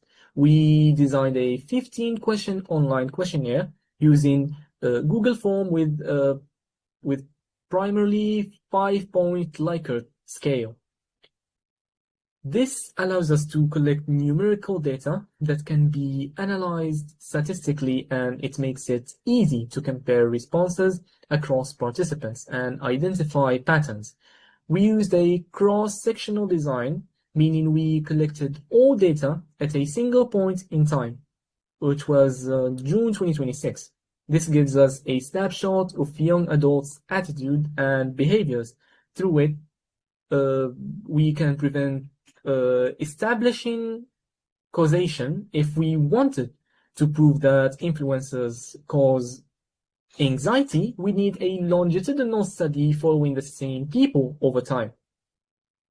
Our target population was young people between 18 to 25 who actively use social media. We aimed for 15 to 100 participants through convenience sampling, recruiting via Instagram, WhatsApp, WeChat, and university networks. We ended up with 116 complete responses, which exceeded our target and gave us solid data. The beauty of this design is its efficiency. We could collect meaningful data quickly and cost-effectively, while still capturing the complexity of influencers' impact across multiple dimensions. Now, let's break down the variables we measured. This is the heart of our methodology. Our independent variable is exposure to social media influencers. We measured this across 4 dimensions. First, how often participants view influencer content. Second, how much time they spend consuming it, and how many influencers they follow, which platform they use. Is it Instagram, TikTok, or YouTube? After this, we had 5 dependent variables. The outcomes we expected to change were based on exposure. First, purchasing behavior. Did they buy products influencers recommended? Second, lifestyle changes. Did they adopt new habits, diets, fashion styles? Third, self-esteem and self-image. Do they feel inspired or inadequate? Fourth, mental health. Do influencers make them anxious or motivated? And fifth, we have trust and credibility. Do they believe influencers are authentic or just selling? We also included moderating variables that explain why some young people are more influenced than others. We have age and gender, socioeconomy status, social media literacy, which means are they recognizing sponsored content, before last, personality traits, and lastly, overall frequency of social media use. This framework allows us to answer not just do influencers affect Gen Z, but also for whom and under what condition. That's what makes our analysis robust. Our survey instrument was carefully designed to measure each research variable consistently and reliably. It contained 15 questions divided into 5 sections. Section 1 collected demographic information, including age and gender. Section 2 focused on social media usage, asking about daily screen time, preferred platform, and the number of influencers participants follow. Section 3 examined trust and purchasing behavior using 5-point Likert scales. Participants rated how much they trust influencers, whether they have bought recommended products or whether influencers affect their lifestyle choices. Section 4 explored psychological effects, including self-esteem, motivation, appearance-related concerns, and pressure to purchase unnecessary products.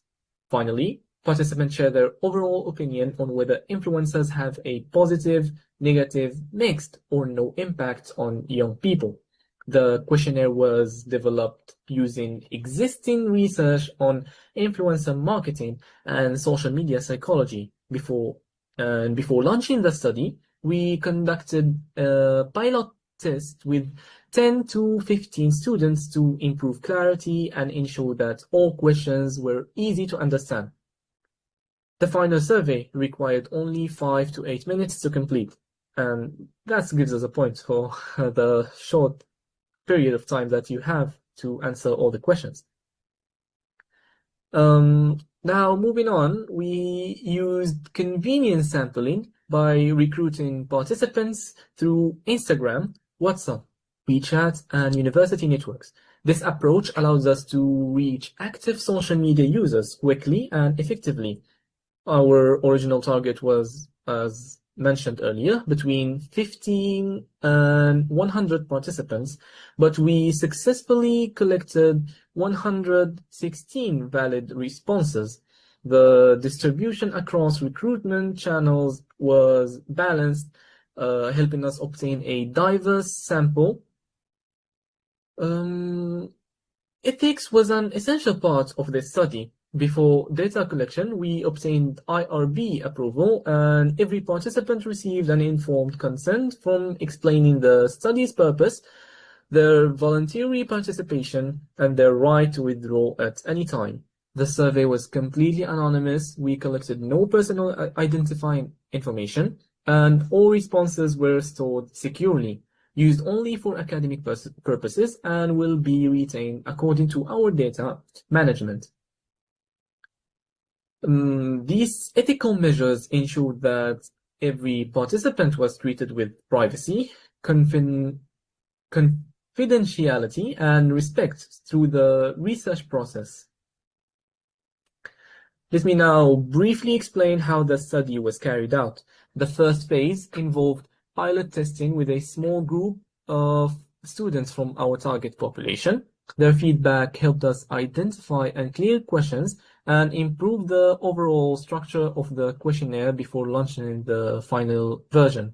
Next, we distribute the survey through WeChat and WhatsApp, Instagram to university students, and also family members and friends. This survey remained open for 2 weeks, and a reminder was sent halfway through the collection period to encourage additional participation. By the end of the study, we had gathered 116 valid responses. The participation across the full platform was well balanced, and every submitted questionnaire was complete, meaning no responses had to be excluded. Google Forms simplified data collection and export, allowing us to transfer the data set directly into IBM SPSS Statistics version 26 for analysis. Now that we've covered the methodology and implementation, let me hand things over to Karen, who will walk us through our results and conclusion. Thank you. Thank you, Elias, for your presentation. Good day, Professor Wallace, and I now will continue the results and conclusion section of our thesis. Before presenting our findings, I would like to introduce our respondents.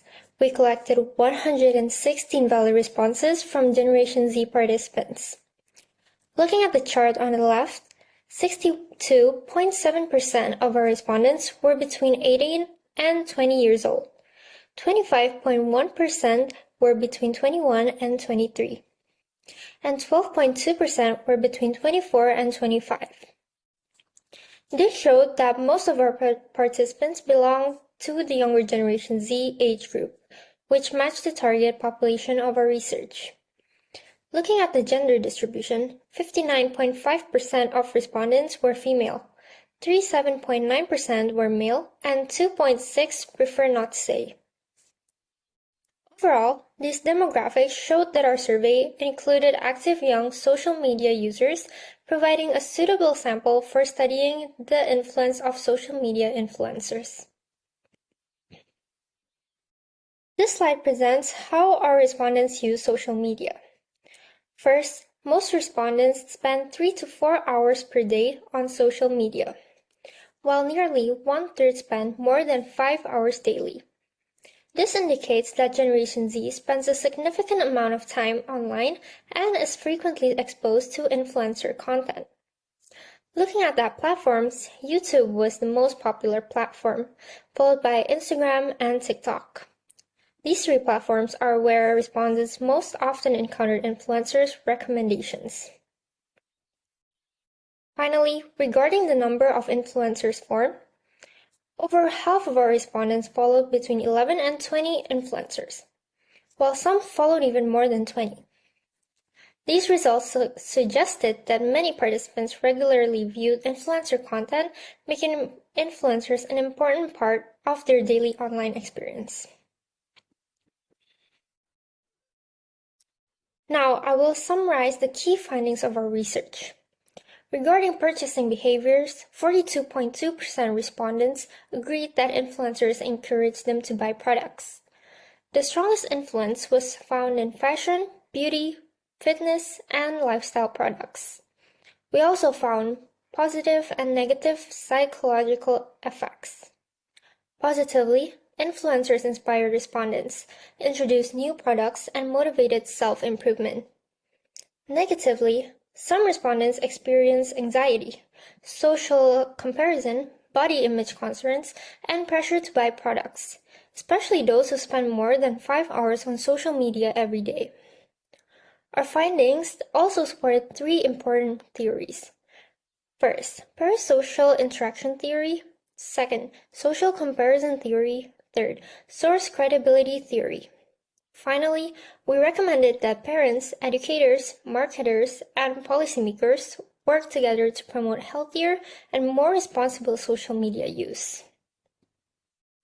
We also acknowledged several limitations, including the relatively small sample size, self-reported data, and the cross-sectional research design. Moving on, this slide highlights the contributions of our research. For parents, our findings helped explain how influencer content can affect young people's spending habits and self-image. For teachers and schools, our research emphasized the importance of digital literacy education so students can recognize sponsored content and think critically. For marketers and brands, we suggested using authentic and transparent influencer partnership instead of misleading promotions. Finally, for researchers, our study contributed additional evidence from a non-Western context and showed that influencer marketing has both positive and negative impacts on Generation Z. Although our research provided useful findings, there are still opportunities for future research. First, future studies could follow participants over a longer period to understand how influencer effects change over time. Second, researchers could compare different countries and different social media platforms, such as TikTok, Instagram, and YouTube. Finally, future studies could use more advanced psychological measurements to better understand the relationship between influencer content and mental health. This appendix presents our work distribution table. It clearly shows how responsibilities were divided among all 7 group members. Each member completed different chapters and assignments according to their responsibility, ensuring equal participation throughout the project. This appendix summarizes our expert interview. We interviewed Professor He Changqing from the Business Administration Department at NUAA. He shared valuable insights and about how influencers affect young people's purchasing behavior and emphasized the importance of critical thinking when using social media. His professional opinion supported several of the findings from our research.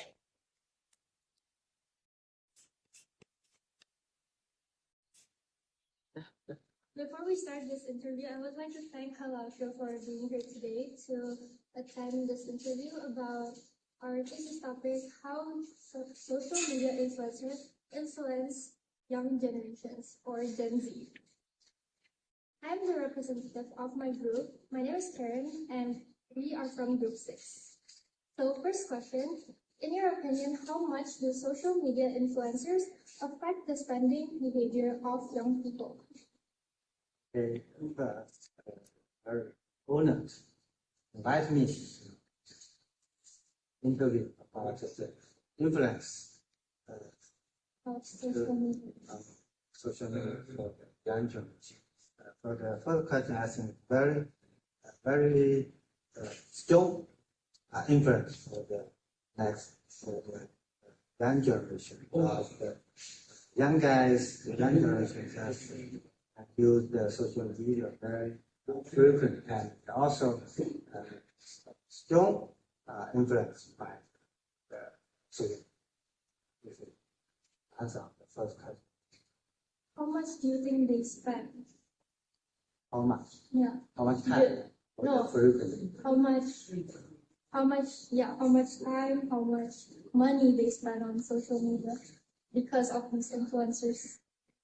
I think it depends. For example, the difference following the national insurance and Chinese insurance, not the same. For example, the young guys, I know, for example, the game in some websites or the social media, they expand 1 month about 100 years. Okay, second question. Do you think influencers have a positive or negative impact on youth, and why? Yeah, both. I think both. Both have some advantage and disadvantage. So the advantage, I think, will give some very useful tips and some very useful information, guidance for the young generation. And disadvantage, maybe they will lead to over consumption or brand consumption. So it depends. Both have disadvantage. Right? Do you think there are any other stricter rules that needs to be applied on how influencers advertise products to young people? Yes, I think the rules are both very clear. The labeling and brand misleading promotion to protect our young generation. What advice would you give to students who follow influencers to help them make smarter spending decisions? From my perspective, maybe you need to have your own budget about your consumption. For example, you just 5 or 10% of the total spending for the social media consumption, and also don't just trading the trend. You need to consider independent, because nowadays, such as the young guys that use the social media, use the AI tools very frequent and without any thinking. So you need your own idea. Okay, that's all. Thank you so much. Moving on to Appendix C. This appendix presents our survey questionnaires. We created the questionnaire using Google Form. It includes questions about demographics, social media usage, trust in influencers, purchasing behavior, psychological effects, and overall opinions. All responses were collected anonymously and used only for academic purposes. This slide presents the completed thesis. It includes the title page, declaration, approval page, authorization forms, team signatures, and table of contents. These documents demonstrate that our thesis followed the required academic format and submission guidance. It contains the main chapters, including the introduction, literature review, research methodology, findings, discussion, conclusion, and recommendations.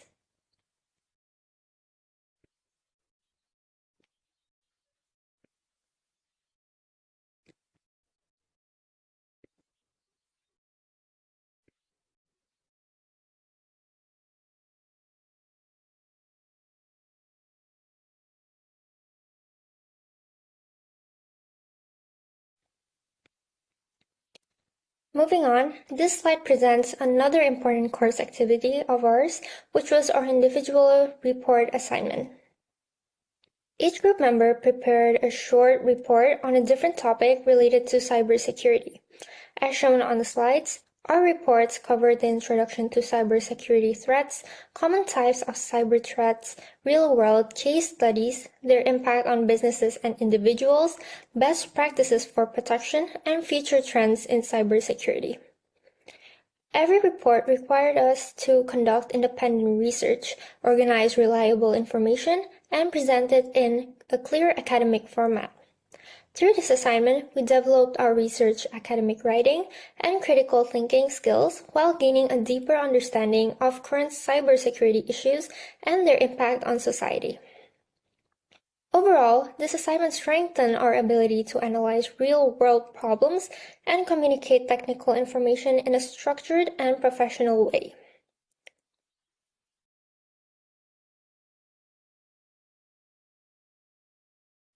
Before I hand over to the next presenter, I would like to briefly introduce each member's social media assignment. As part of this project, every group member shared content related to our university experience and research on our Facebook, Instagram, TikTok, and X, which was formerly Twitter. In addition, we read and commented on blog posts published on the NUAA website, where we shared our opinions, reflected on the topics, and engaged with other students' ideas. This helped us practice critical thinking and online communication while participating in meaningful academic discussions.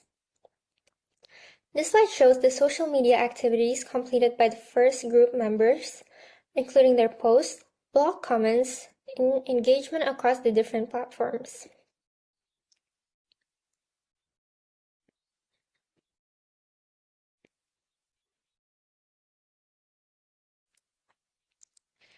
This slide shows screenshots of the individual speech assignment completed by each member of our group.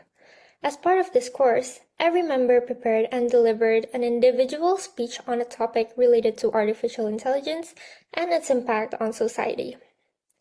Each of us researched our assigned topic, wrote our own script, practiced our presentation skills, and recorded a speech video before submitting it individually. Although our topics were different, they were all connected to the broader theme of artificial intelligence. Some members discussed AI in education, others focused on AI in social media, trust in AI, decision-making, and how AI may shape our future.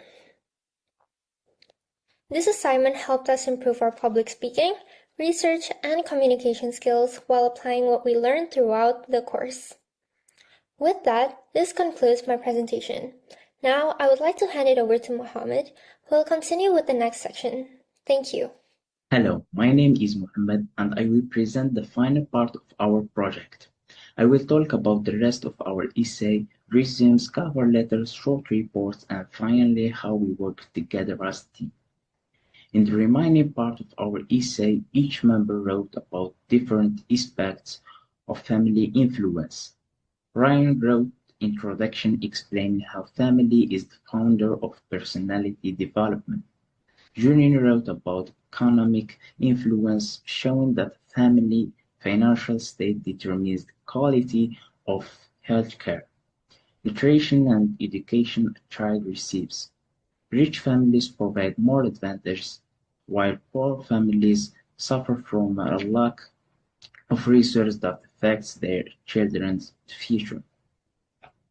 Amy wrote about educational and cultural influence, explaining that parents' expectations directly affect their children's academic achievement through what is called the self-fulfilling prophecy. Ziad wrote about emotional and psychological influence, showing that parenting style affects a child's self-esteem and mental health.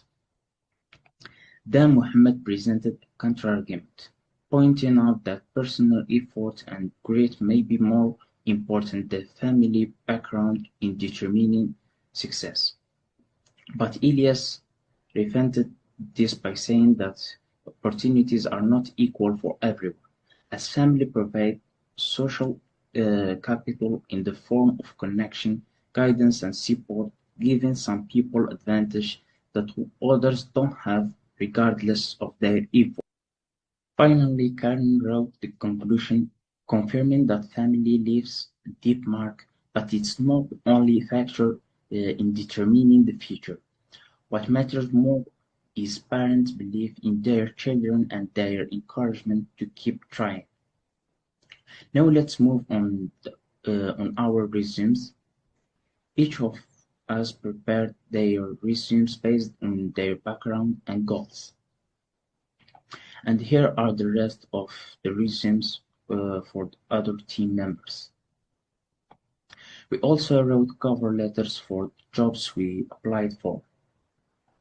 And here are the rest of the cover letters.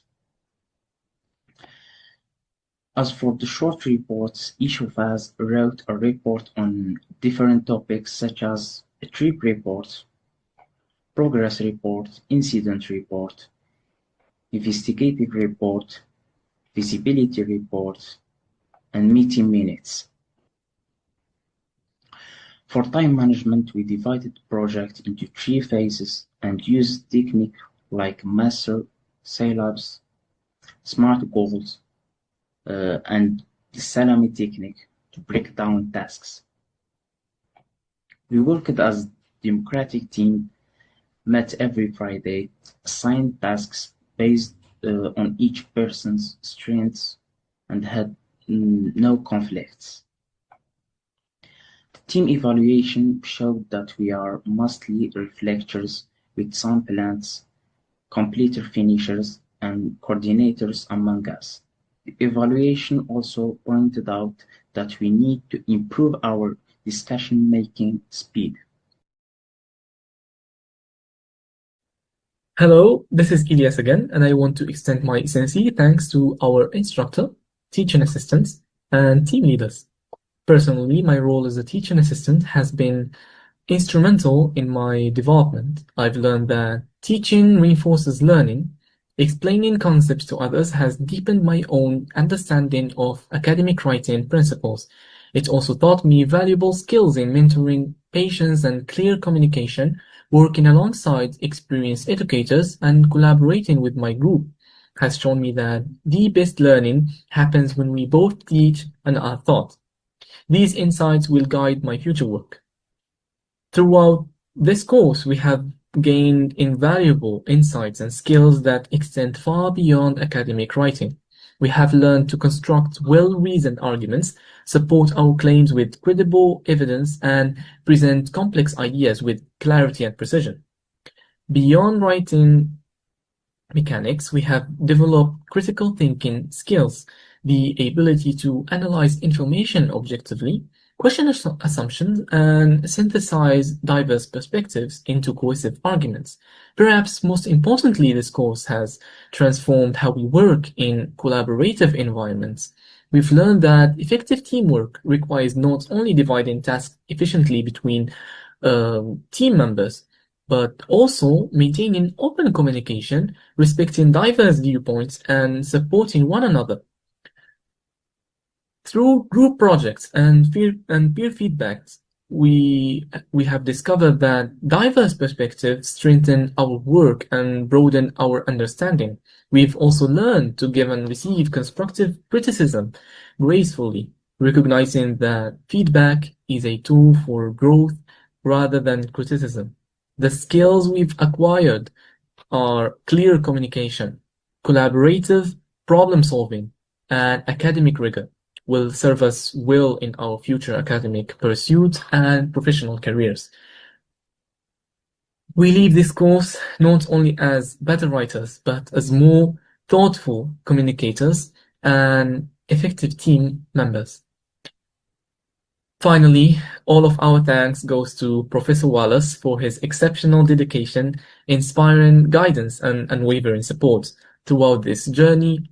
This course has been transformative because of his commitment to our success. Thank you so much, Professor Wallace. Throughout the semester, I learned how to lead a team effectively, manage deadlines, and coordinate group work. I improved my academic writing, research, and formatting skills by compiling the thesis and reports, also the essays. I also gained confidence in presenting and organizing group tasks. This experience taught me the importance of time management, communication, responsibility, and teamwork in completing a successful project. Before taking this course, I view academic writing as a set of rigid rules. I thought it only teaches me how to write formally, avoiding personal language, using proper citation, and so on. But however, I now understand that it is much more than that. The most important thing I learned is that academic writing is also about building a clear and logical argument. Each paragraph should contain one main point, supported by evidence, and connected to the overall thesis. And this structure makes the writing much more easier to follow and much more persuasive. I also gain a better understanding on how to read academic texts. I can identify the main argument and see how the author supported it step by step, and this has made my research much more efficient. Overall, this course taught me how to write with a greater clarity and purpose. These skills are useful not only in school but also in any professional setting, and that is also the main reason why I feel really grateful for taking this course. Thank you. Before this course, formal writing always felt difficult. Now, I can confidently write cover letters, resume, reports, and essay with proper structure and citation. Also, recording a speech pushed me out of my comfort zone, but it turned out to be a valuable experience. The thesis was the biggest challenge. From picking a topic to creating an outline, it took time and effort, but we managed to finish it. Beyond writing, I also learned how to manage my time better and work effectively in groups. Overall, this course gave me practical skills that I know I will use in the future. Thank you, Professor. Hello everyone, today I want to talk about what have I learned in this course. This course really teach me a lot of things and a lot of skills, like how to work on a team, how to film yourself talking, how to practice your speaking, how to make a lot of projects, and a lot of things. I want to thank you all, that's all. Hi everyone, my name is Ziad Al-Atrawi and I am here to share with you what I learned from Professor Wallace's academic writing course. Before this course, I thought academic writing was just only writing essays, but I learned it's much more than that. I learned how to write a proper thesis from the start to the end, and I learned about the introduction, literature review, methodology, implementation, and conclusion. Each chapter has a specific purpose, and they all work together. I also learned how to design surveys, collect data, and analyze the result. I learned about the research ethic too, like informed consent and keeping participant information confidential. This course gave me a lot of skills that I will use in my future studies and work. I feel more confident in my writing and research abilities now. Thank you, Professor Wallace, for your guidance and support through this semester. To finish, here's what we learned as a group this semester. As a team leader, I learned how to lead a team and manage projects from start to finish. I learned how to support my team and keep everything organized. I learned how to do academic research and improve my writing.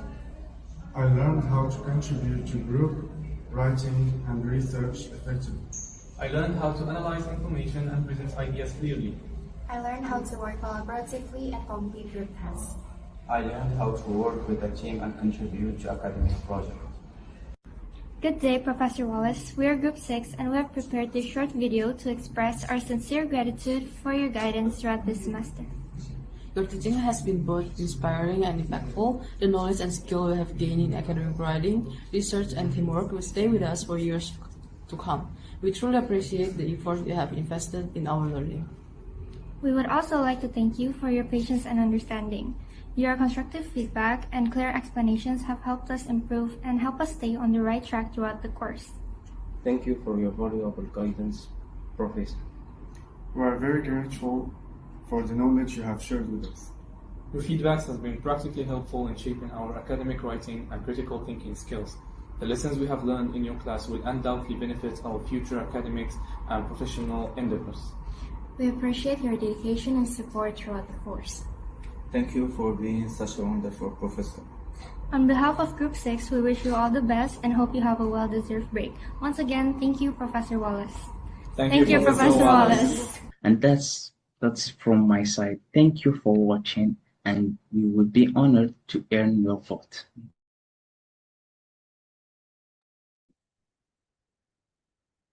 Thank you so much, Group 6. That was absolutely fascinating. It really made me think about how much influencers shape the way we see the world and the choices we make every day. I loved how you highlighted the psychological side of influence, especially the idea of parasocial relationships, where followers feel a genuine connection to creators they have never even met.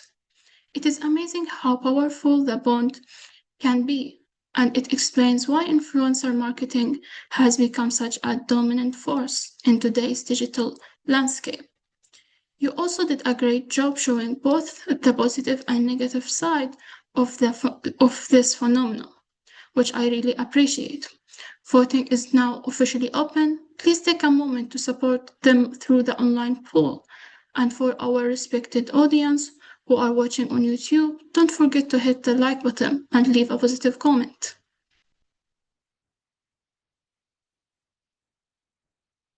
Our Good next morning, good presentation. afternoon, and good evening, respected lecturer. Please go ahead.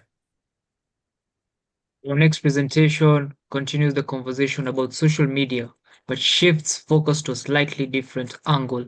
Please welcome Group 7 presenting how social media marketing influences purchasing decision. We have all seen targeted ads, sponsored posts, and carefully curated campaigns. But how does social media marketing actually influence what we buy? Group 7 has explored these questions in depth. Please welcome Group 7. Good morning, good afternoon, and good evening, respected lecturer and my fellow students. My name is Nafi, and I'm from Indonesia, and I'm majoring in international business. It is a privilege and a pleasure to have the opportunity to present of our group research and project today. Before I begin, I would like to introduce my fellow members, and there's a video of introducing our member. Hello, my name is Tirat Shaweshat and I'm the group leader of Group 7. I'm from Artificial Intelligence majors. I'm very grateful working with this team, and it's a very good experience for me. Hello, my name is Hirapal Sethitham. I am deputy. I'm from Artificial Intelligence major. I'm really enjoying working with my team, and it has been a great experience. Okay, hello, my name is Aulia Zakwan Parepi. People call me Zakwan. I'm from Indonesia and my major is international business. I'm from Team 7, and I would like to very grateful to all my team members, Side, Namo, and everyone in this group, and I'm very grateful to be in this team, and it was very fun to become part of this team. Hello, my name is Jida Panali. I'm a member of Group 7. I'm from the international business. I'm happy to be part of this team. Hello everyone, my name is Said and I'm studying international business. I want to take a quick moment to express my gratitude. First, a huge thank you to our professor for your guidance and support throughout these courses. I also want to give a massive shout out to my amazing team. Thank you all for your work and cooperation dedicated to this project. Thank you all. Hi, my name is Onodio Mukutira and my major is international business. I'm a group member of Group 7, which I'm very happy to have shared my learning journey with throughout this semester. I appreciate you guys.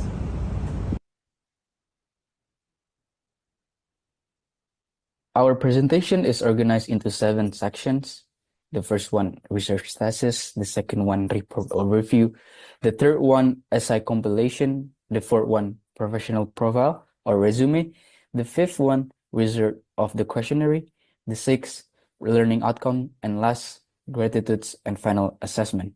For today's sessions, I will be presenting the first sections, which focuses on our research thesis.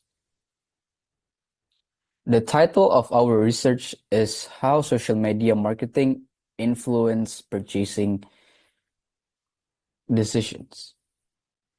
In recent years, social media has evolved beyond communication platform into an essential business and marketing tools.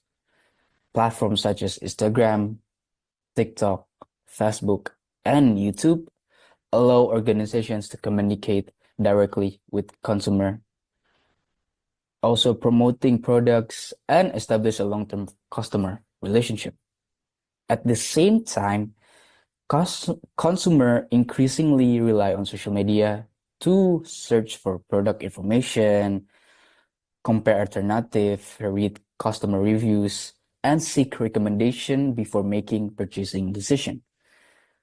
Consequently, understanding the impact of social media marketing on consumer behavior has become increasingly relevant in the field of business marketing research.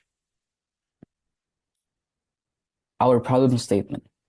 Despite all the significant advantages of the social media marketing, several issues remain. First, the advantages business can improve their communication, their brand awareness, and customer engagement. However, on the other side, consumer may also encounter fake reviews, misleading advertisements, and influencer bias, also additionally privacy concerns. These challenges influence purchasing decision by affecting consumer trust and perceptions.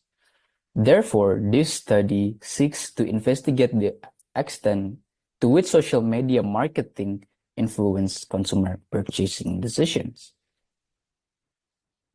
The primary objective of this study is to analyze the influence of social media marketing on consumer purchasing decision. Specifically, this research aims to examine influencer marketing, evaluate the effectiveness of user-generated content, analyze the influence of brand-consumer interaction, and additionally, understand how these variables contribute to consumer purchasing decisions.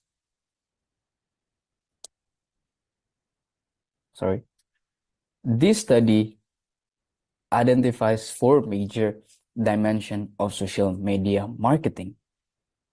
The first one, influencer marketing, where influencers communicate product information and influence their followers' attitude. The second one, content quality, referring to the relevance, attractiveness, and usefulness of digital content. Thirdly, social proof, including customer reviews, testimonials, and ratings that strengthen consumer confidence. Finally, last one is advertising, which is enable businesses to deliver personalized message to targeted audience, increasing both product awareness and purchasing intentions. Consumer purchasing decision generally consists of 5 stages. These are need recognition, information research, evaluation of alternative, purchase decision, and post-purchase evaluation. Social media influences customers throughout each of these stages by providing information, facilitating interaction, and allowing consumer to share their experience. By giving positive experience, often encourage repeat purchasing and customer loyalty. This research is supported by two theoretical models.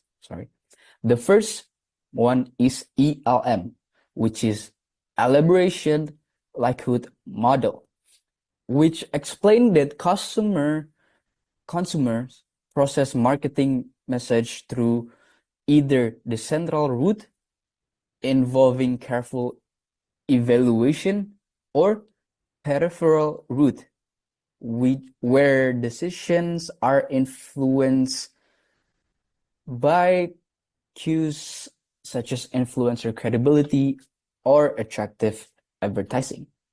And the second one is TPP, which stands for Theory of Planned Behavior, which suggests that purchasing behavior is determined by three factors, which is the first one, attitude towards the behavior, and the second one, subjective norms, and lastly, perceived behavior control.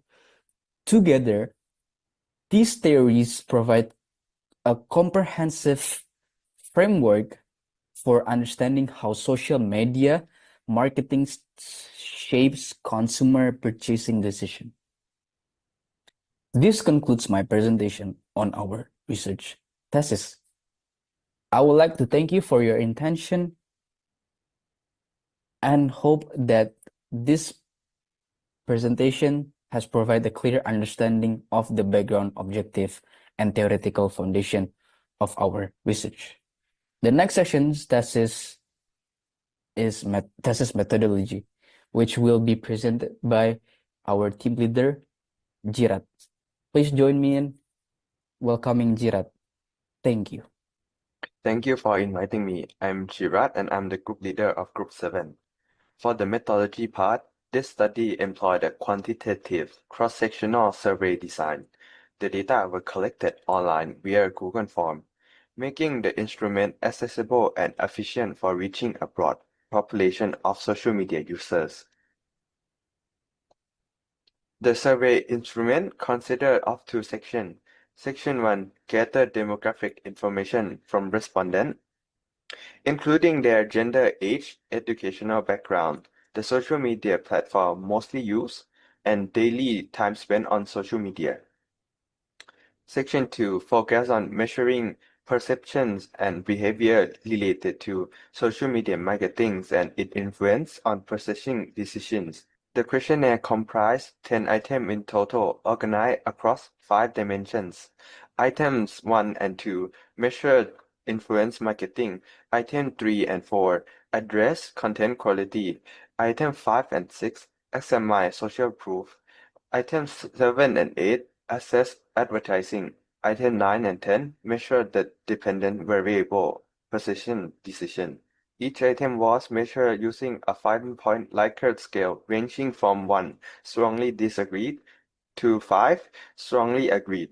This scale provides original data suitable for calculating mean scores and standard deviation, enabling systematic comparison across dimensions.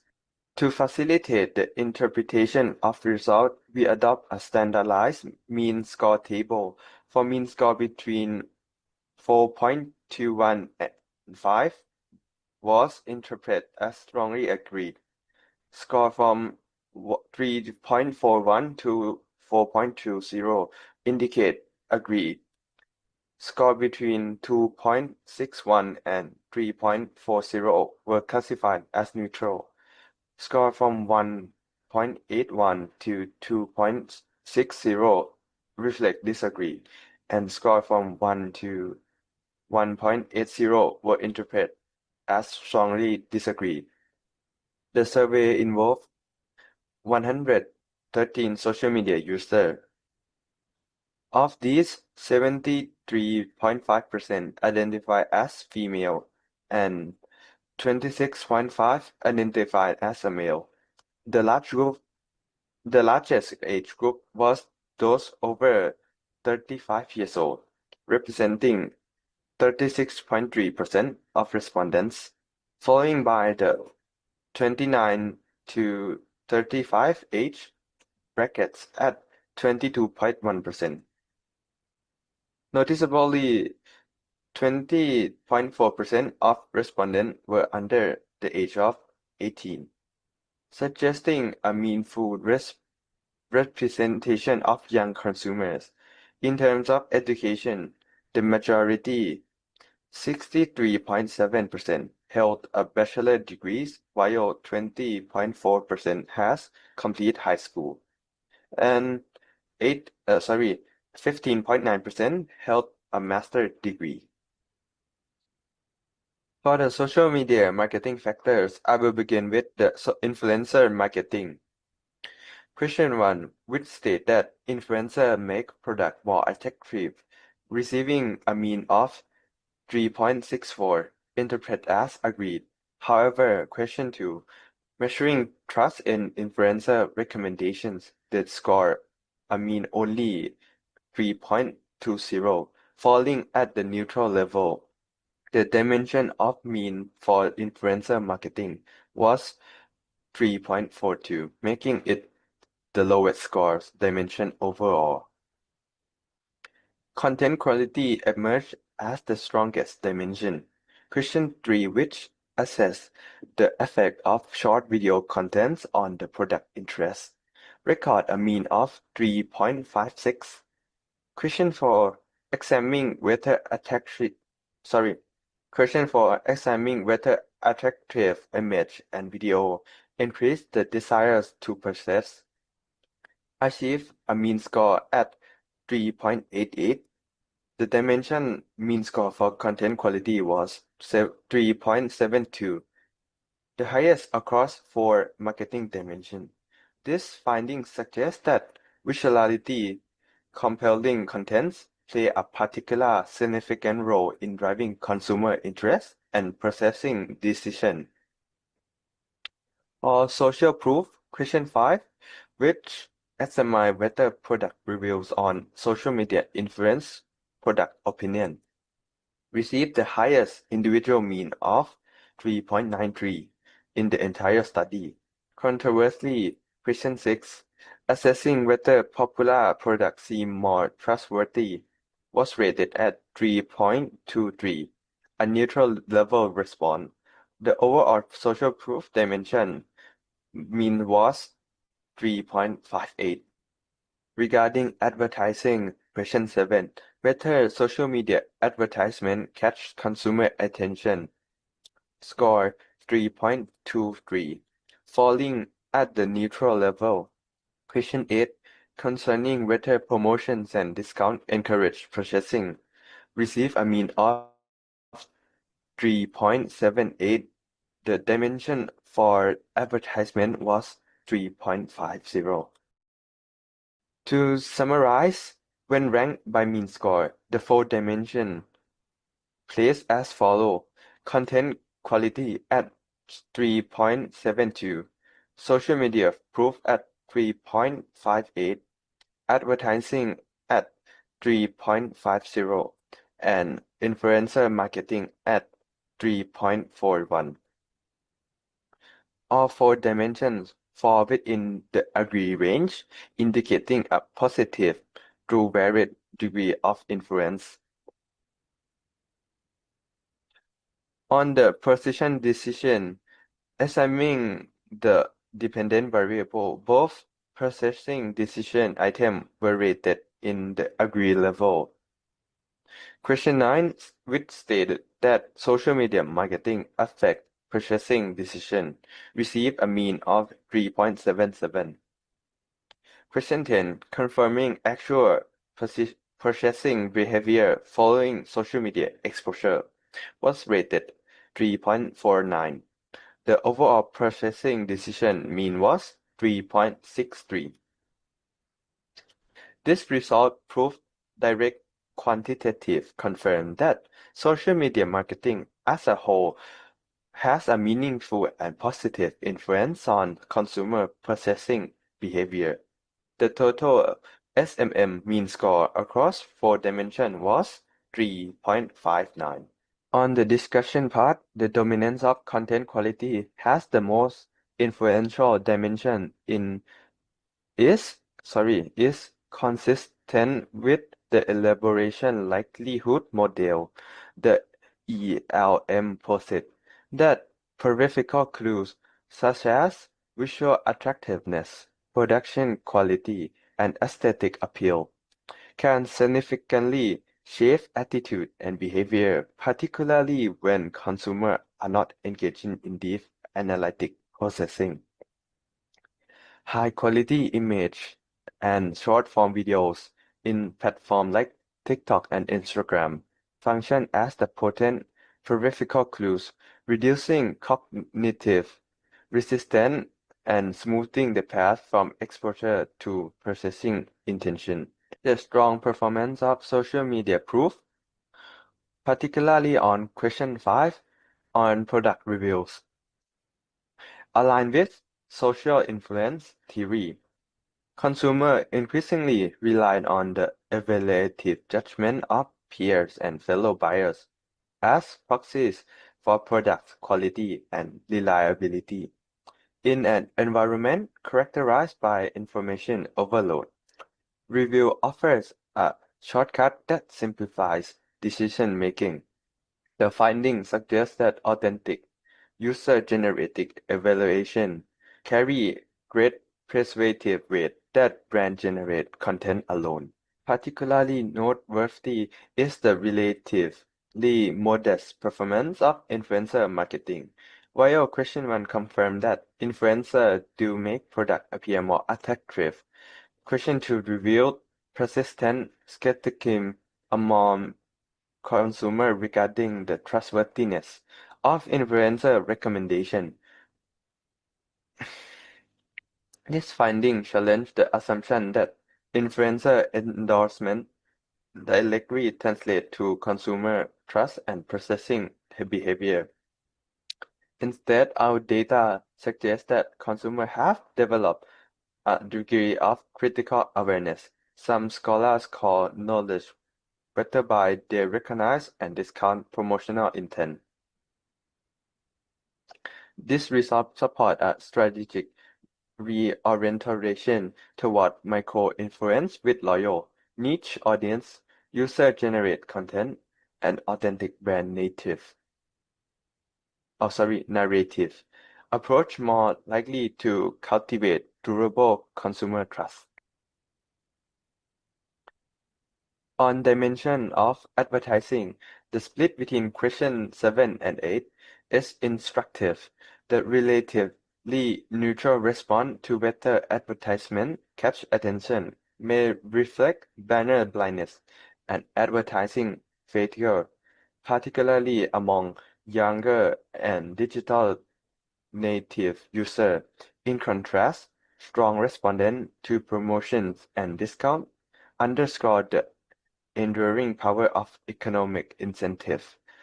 Even when attention is difficult to capture, well-timed discount offer can efficiently convert hesitation into the action. This study advanced our understanding of how multiple social media mechanisms operate in the concert to influence consumer behavior. By applying both use and gravitation theory and the elaboration likelihood model, we demonstrate that social media marketing functions through both central and peripheral processing pathways simultaneously.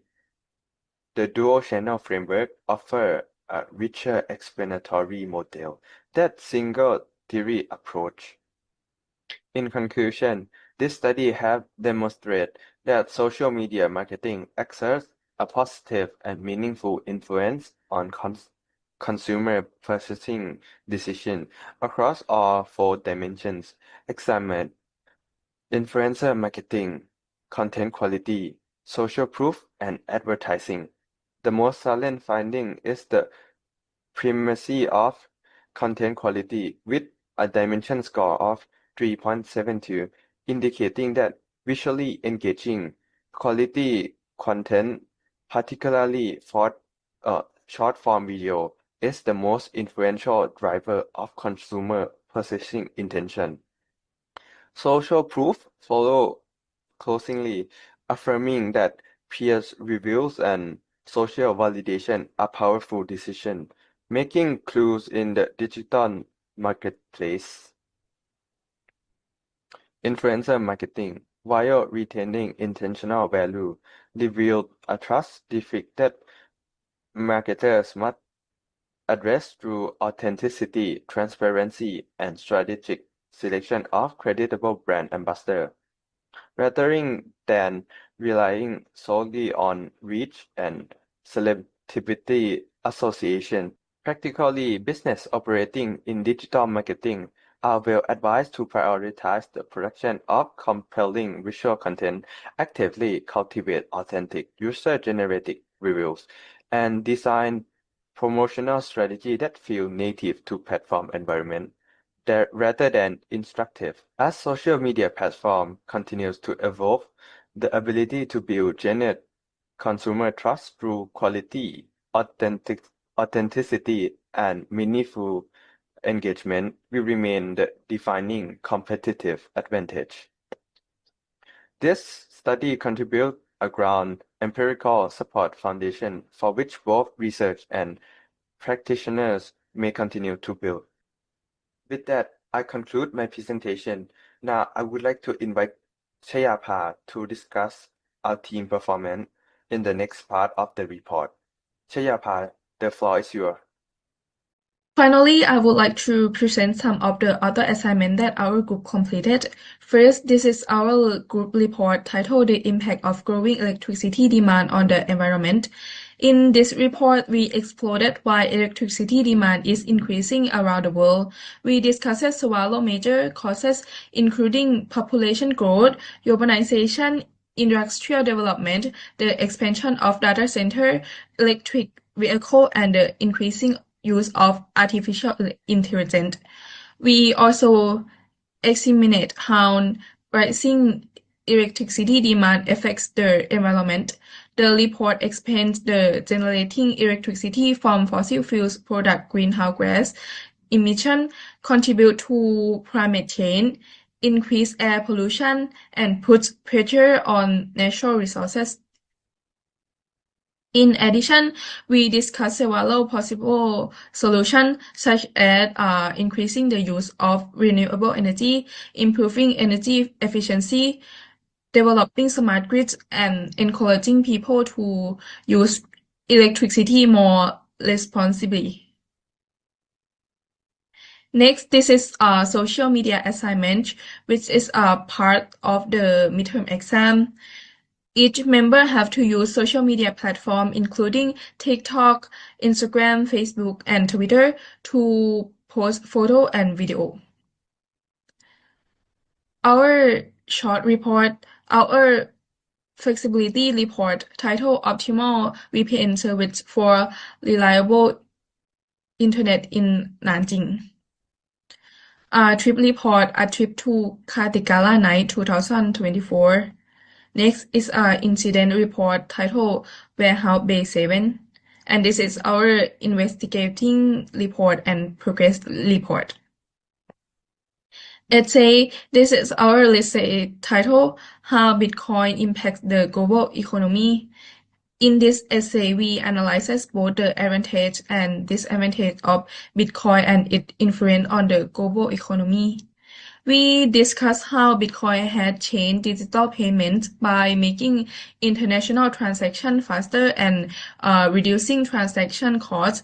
We also explained how blockchain technology improved transparency and security in financial system. However, we also examined several exchange challenges, including Bitcoin's high price, volatility, regulatory issue, and cybersecurity risks, and its environmental impact caused by the large amount of electricity used in cryptocurrency mining.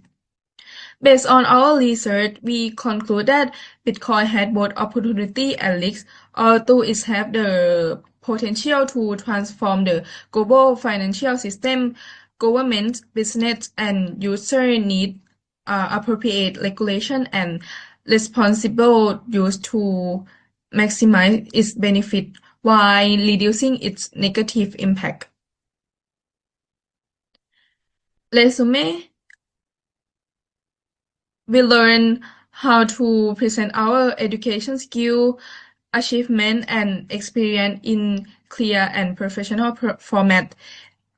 This is an important skill for apply for internship in the future career, and this is each member resume, Jirat resume, Shayapa, and Jirapa.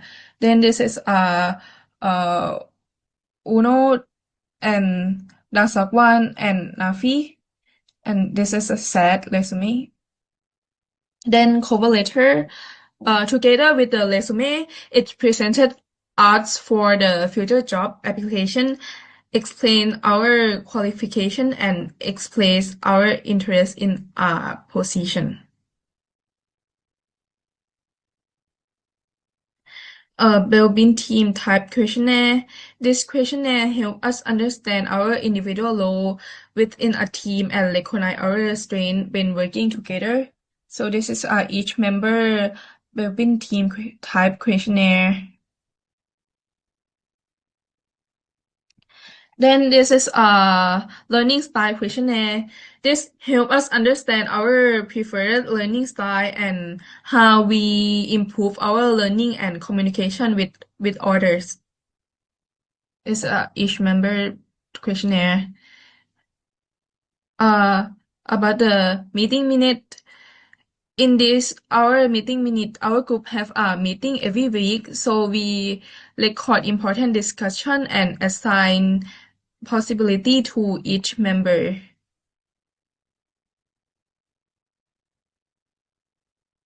Time management. This report demonstrates our group plan in each assignment and keep track every member progress. Mind map. This is our group mind map. And team evaluation. This is our team evaluation. From my perspective as a team leader, this class gave me an opportunity to work with this amazing teammate from different countries, which helped improve my communication skills and team working skills. Overall, this experience has increased my confidence in working with diverse teammates and has prepared me to become more efficient leader in the future. Thank you very much. Through this course, I learned so much. I developed my research skill, my critical thinking skill, teamwork, time management, and also presentation skill. Thank you. Okay, the learning outcome from these classes is I learned about how to write academic writing very good, and I learned a lot of theses in the class, and Wallace told me about everything that he knows to me, like how to speaking in the classes, how to write in the thesis and everything, and it was very useful in this campus, and it was very useful for me. Thank you, Wallace. I love you so much. From this course, I learned how to structure academic papers, reports, and thesis, and I also developed team working skills. I was also able to learn how to receive and incorporate feedback, and most importantly, I learned discipline through meeting deadlines and maintaining academic writing integrity throughout the writing process. And this was all due to Professor Wallace's mentorship and guidance. Thank you, Professor. And this course has helped me how to write clear and well-structured academic essays with proper style and tone. Also, it helps me to build strong arguments with a lot of good evidence and good resource. Also, this course helps me to improve my critical thinking, grammar, and expanding my paragraph also. And yeah, thank you. This course helped me improve my writing and research skill. I also learned how to work as a team and prepare a research project. Thank you. Throughout this project, I have improved my academic writing, especially in structuring arguments, using evidences, and revising critically. But more than that, it's been a great pleasure working with this team. Everyone contributed, supported each other, and made this process, and I think made this process more enjoyable. I'm truly grateful for this experience. Thank you all. Love you, Mr. Wallace. Peace. We also would like to thank Professor Wallace for your dedication and guidance. We learned a lot of valuable skills that surely will benefit us in the future. Thank you very much. Thank you, Wallace. We love you, Wallace.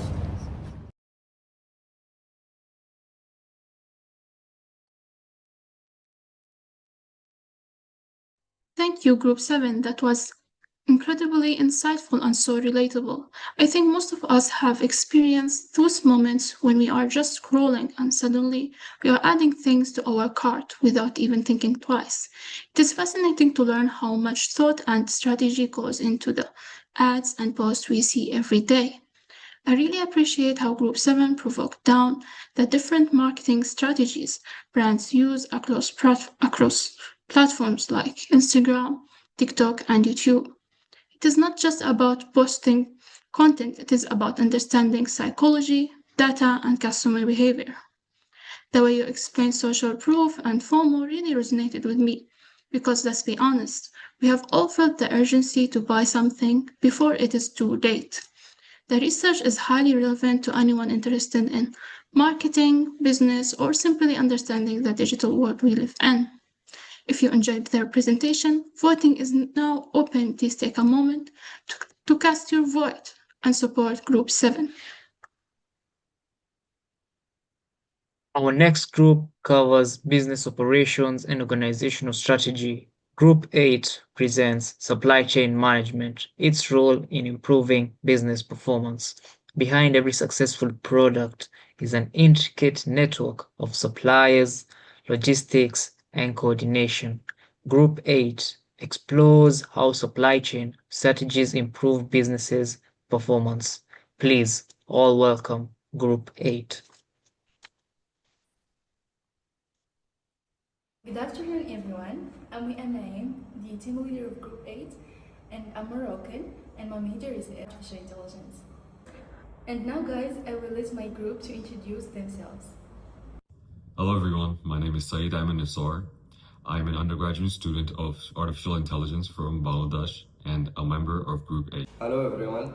I am Karam Waji. I'm from Yemen. My major is AI. I am a member of my Group 8.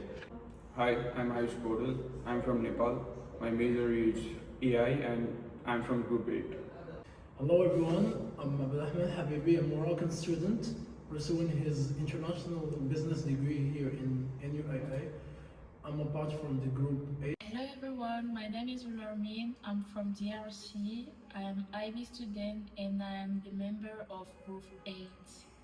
Everyone, my name is Leche. I'm from Congo. My major is international business. Good morning, everyone. My name is Ayush, and today, together with my group members, we are going to present our research on supply chain management, its role in improving business performance. Supply chain management, or HCM, has become one of the most important factors that determines whether a business succeeds or fails.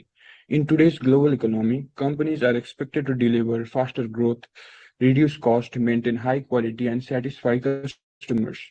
Achieving all these goals is only possible through an effective supply chain. During this presentation, we will explain what supply chain management is, discuss its major components, explain its impact on business, analyze Amazon as a successful study, and finally present our recommendation and conclusion. Let's begin.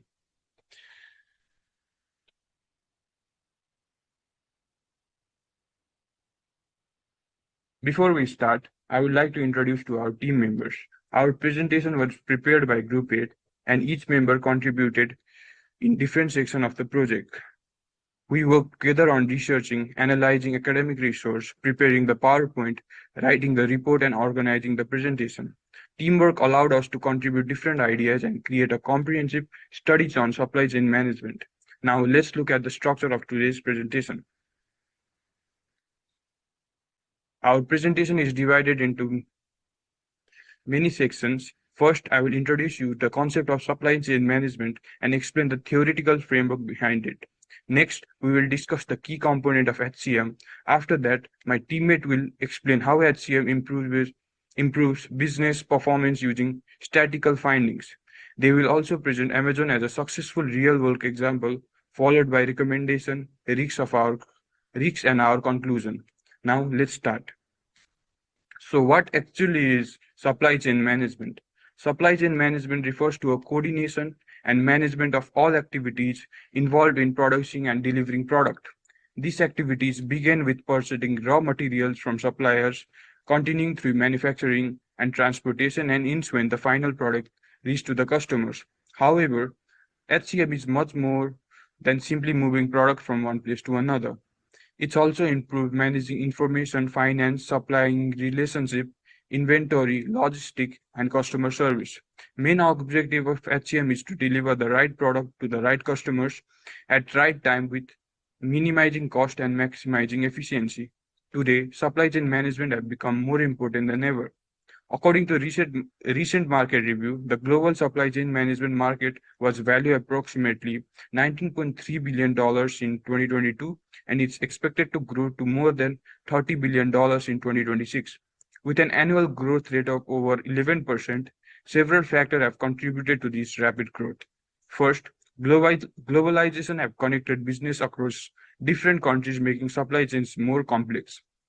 Second, the rapid growth of e-commerce have increased customer expectation for faster delivery. Finally, COVID-19 pandemic exposed serious weakness in global supply chains.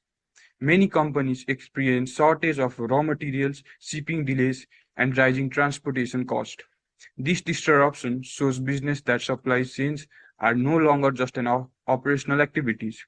Instead, they have become a strategic advantage that directly affect profitability, competitiveness, and customer satisfaction. For this reason, companies are investing heavily on digital technology such as artificial intelligence, cloud computing, automation, robotics, real-time data analyzing to improve their supply chains operation.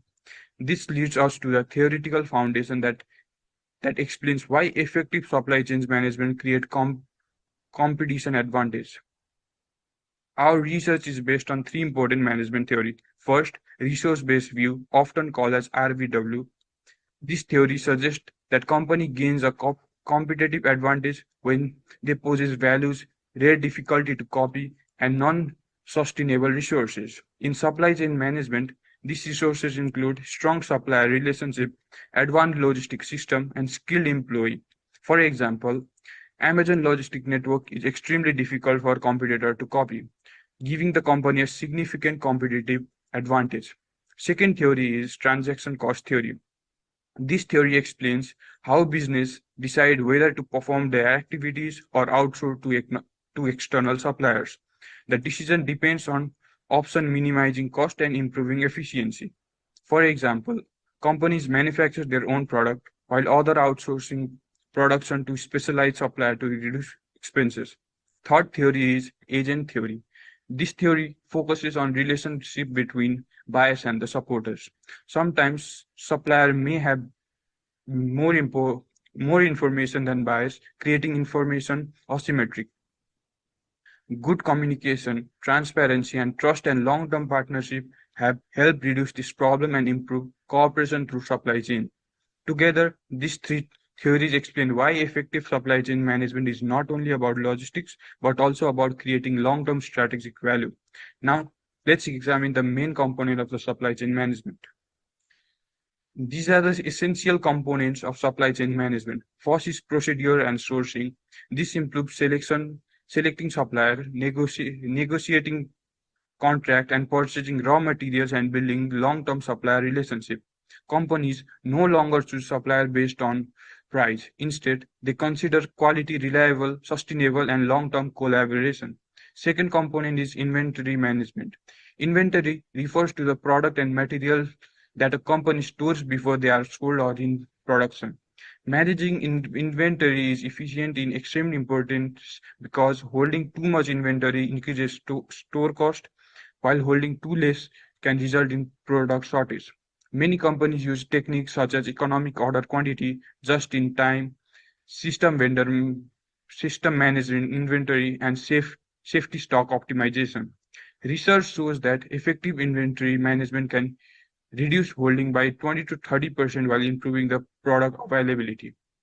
The third component is manufacturing and operation. This includes transforming raw materials into finishing product. Many components apply lean manufacturing principle to eliminate waste, improve quality, reduce production, and increase operational efficiency. This improvement not only lower production cost but also allow businesses to respond more quickly and customer demand. In summary, procedure, inventory management, and manufacturing work together to create an efficient and responsive supply chains that supports business successfully. This concludes my part. Now we will understand the fundamental of supply chain management, its key importance. My teammate will explain how these practices directly improve business performance through operational efficiency, financial performance, and customer satisfaction. Thank you. I'll over to the second presenter.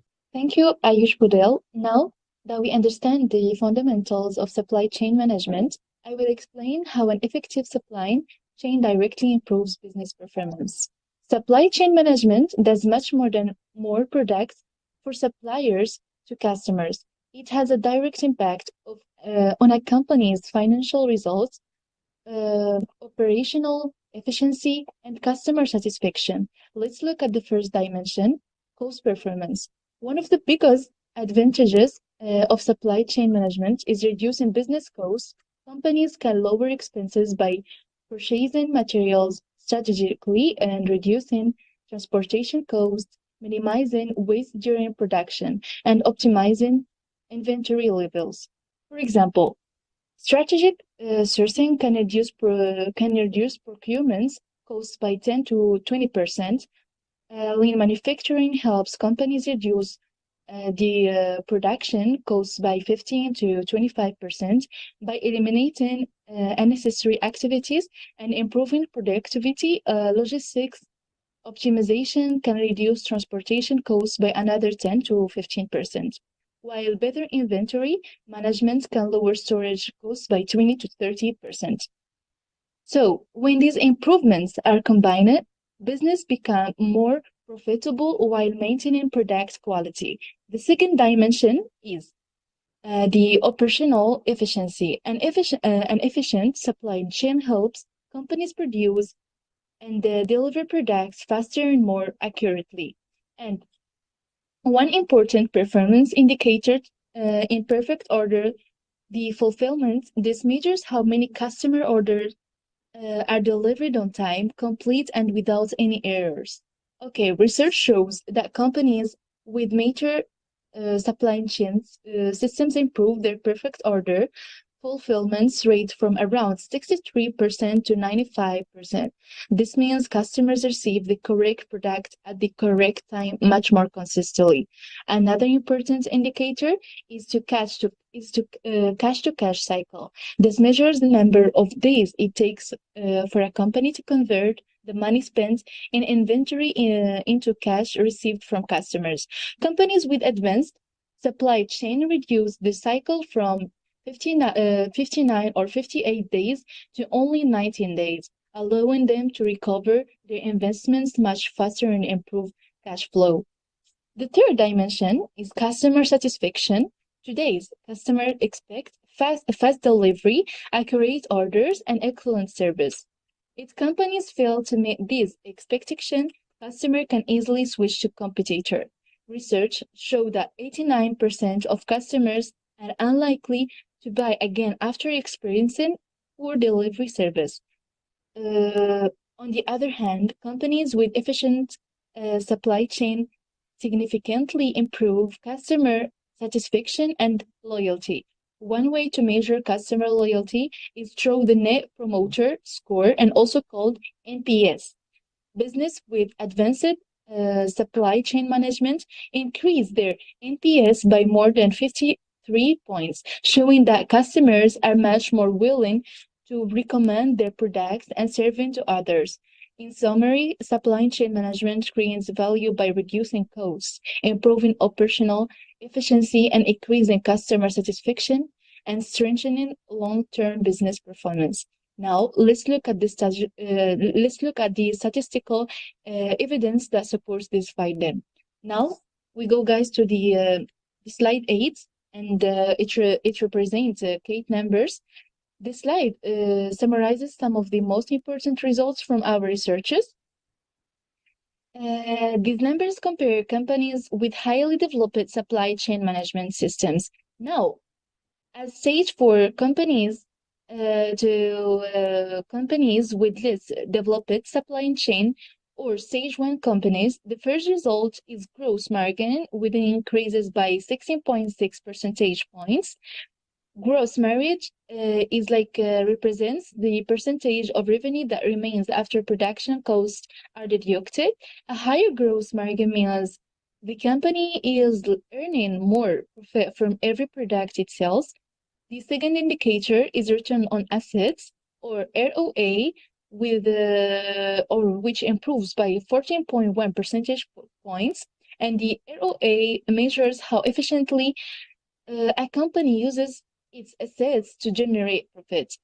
An increase in ROA shows that the company is using its resources more efficiently.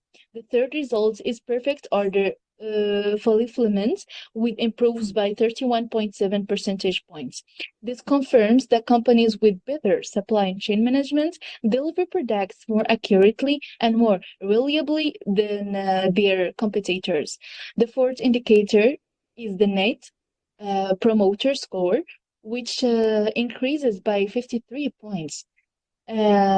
This reflects stronger customer satisfaction and greater customer loyalty. Satisfied customers are more likely to recommend the company, make great purchases, and contribute to long-term business growth. Next, we see that revenue growth increases by 11.1 percentage points. This shows that companies with efficient supply chain are able to grow their sales more quickly because they respond better to customer demand and market changes. Another important indicator is the inventory turns, which improve by 8.2 turns per year. Inventory turnover measures how quickly products are sold and replaced. A higher inventory turnover means products spend less time in storage, reducing inventory cost and improving efficiency. Finally, the cash conversion cycle decreases by 39 days. This means business recover their investments much faster and giving them more financial flexibility for future growth. Overall, these statistics clearly demonstrate that investing in supply chain management leads to measurable improvements in both operational performance and financial success. Now, let's move to another important topic, the additional benefits business gain from an efficient supply chain, okay?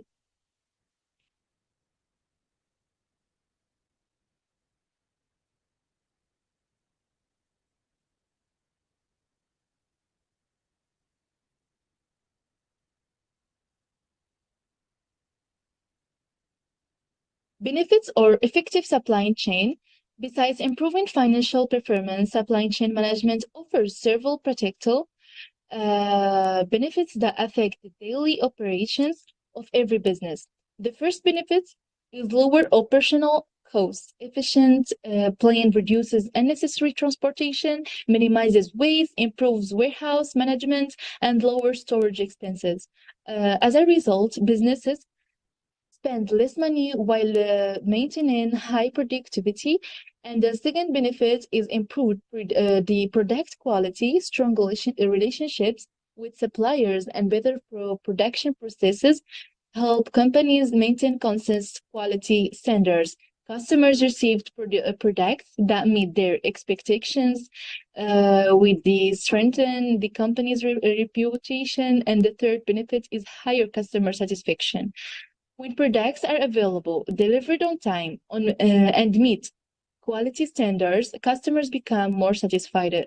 Satisfied customers are more likely to become loyal customers, make repeat purchases, and recommended the company to friends and family. So finally, effective supply chain management leads to faster delivery. modern logistics system, accurate demand for Satan, and optimize inventory allow companies to deliver products much more quickly.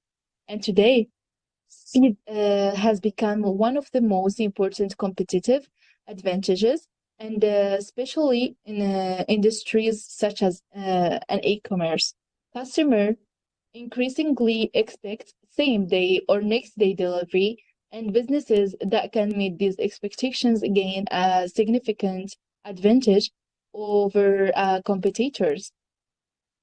To conclude my section, supply chain management is not simply an operational process, but it is a strategic investment that improves efficiency, increases probability, and strengthens customer relationships and creates long-term competitive advantage.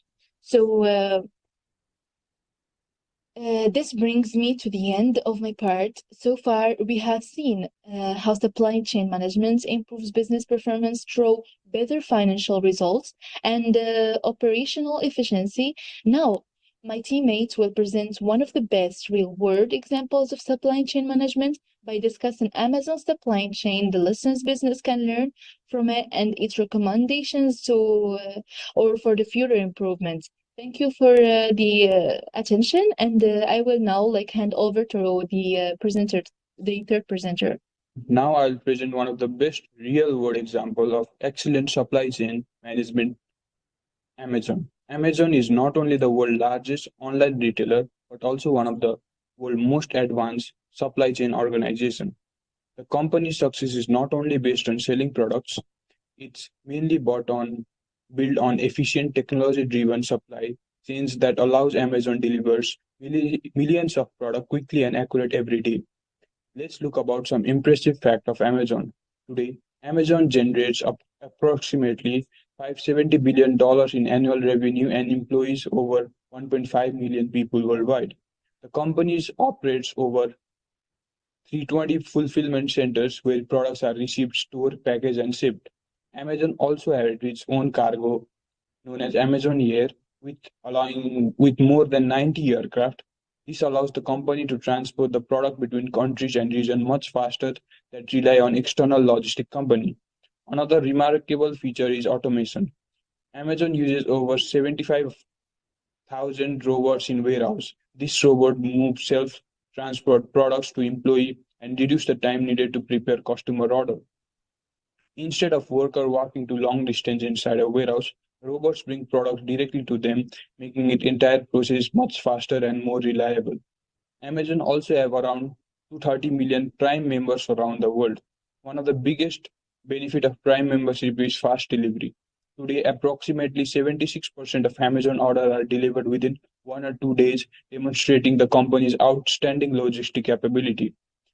This achievement is only possible where Amazon continuously invests billions of dollars in technology, infrastructure, and innovation. Amazon supply chain philosophy is a flywheel model. One of the Amazon biggest strengths is its famous flywheel model. This business strategy was introduced by Amazon founder Jeff Bezos.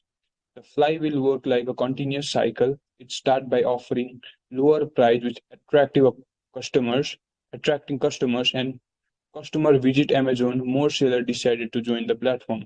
With more sellers, Amazon can offer a wide variety of product. A larger product selection attracts even more customers. As sales continue to grow, Amazon earns more revenue. Instead of keeping all the profit, the company reinvests the money into improving technology, logistics, warehouse, and customer service. This improves reducing cost even further, allowing Amazon to lower the price again. The cycle repeats itself. This continuous improvement has helped Amazon maintain its competition advantage for many years.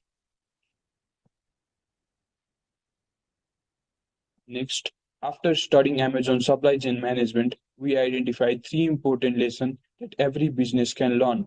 Lesson 1: Supply chain management is a strategic asset. Many companies consider the supply chain simply as an operational function. Amazon takes a completely different approach.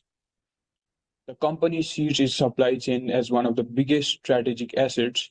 Amazon continues investing millions of dollars in logistics even during difficult economic period.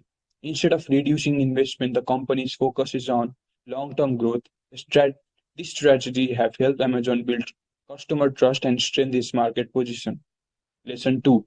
Technology is the force multiplier. Technology plays a critical role in Amazon's success. The company uses artificial intelligence to predict customer demand before the order is placed. Machine learning analyzes the purchasing pattern, the forecast which product customers are likely to buy. Amazon also uses robots to automate warehouse operation. Another important technology is cloud computing, through which Amazon Web Servers supports management data and supply chain operation. In addition, Amazon invests in digital twin, which is a virtual model of warehouse and logistic network.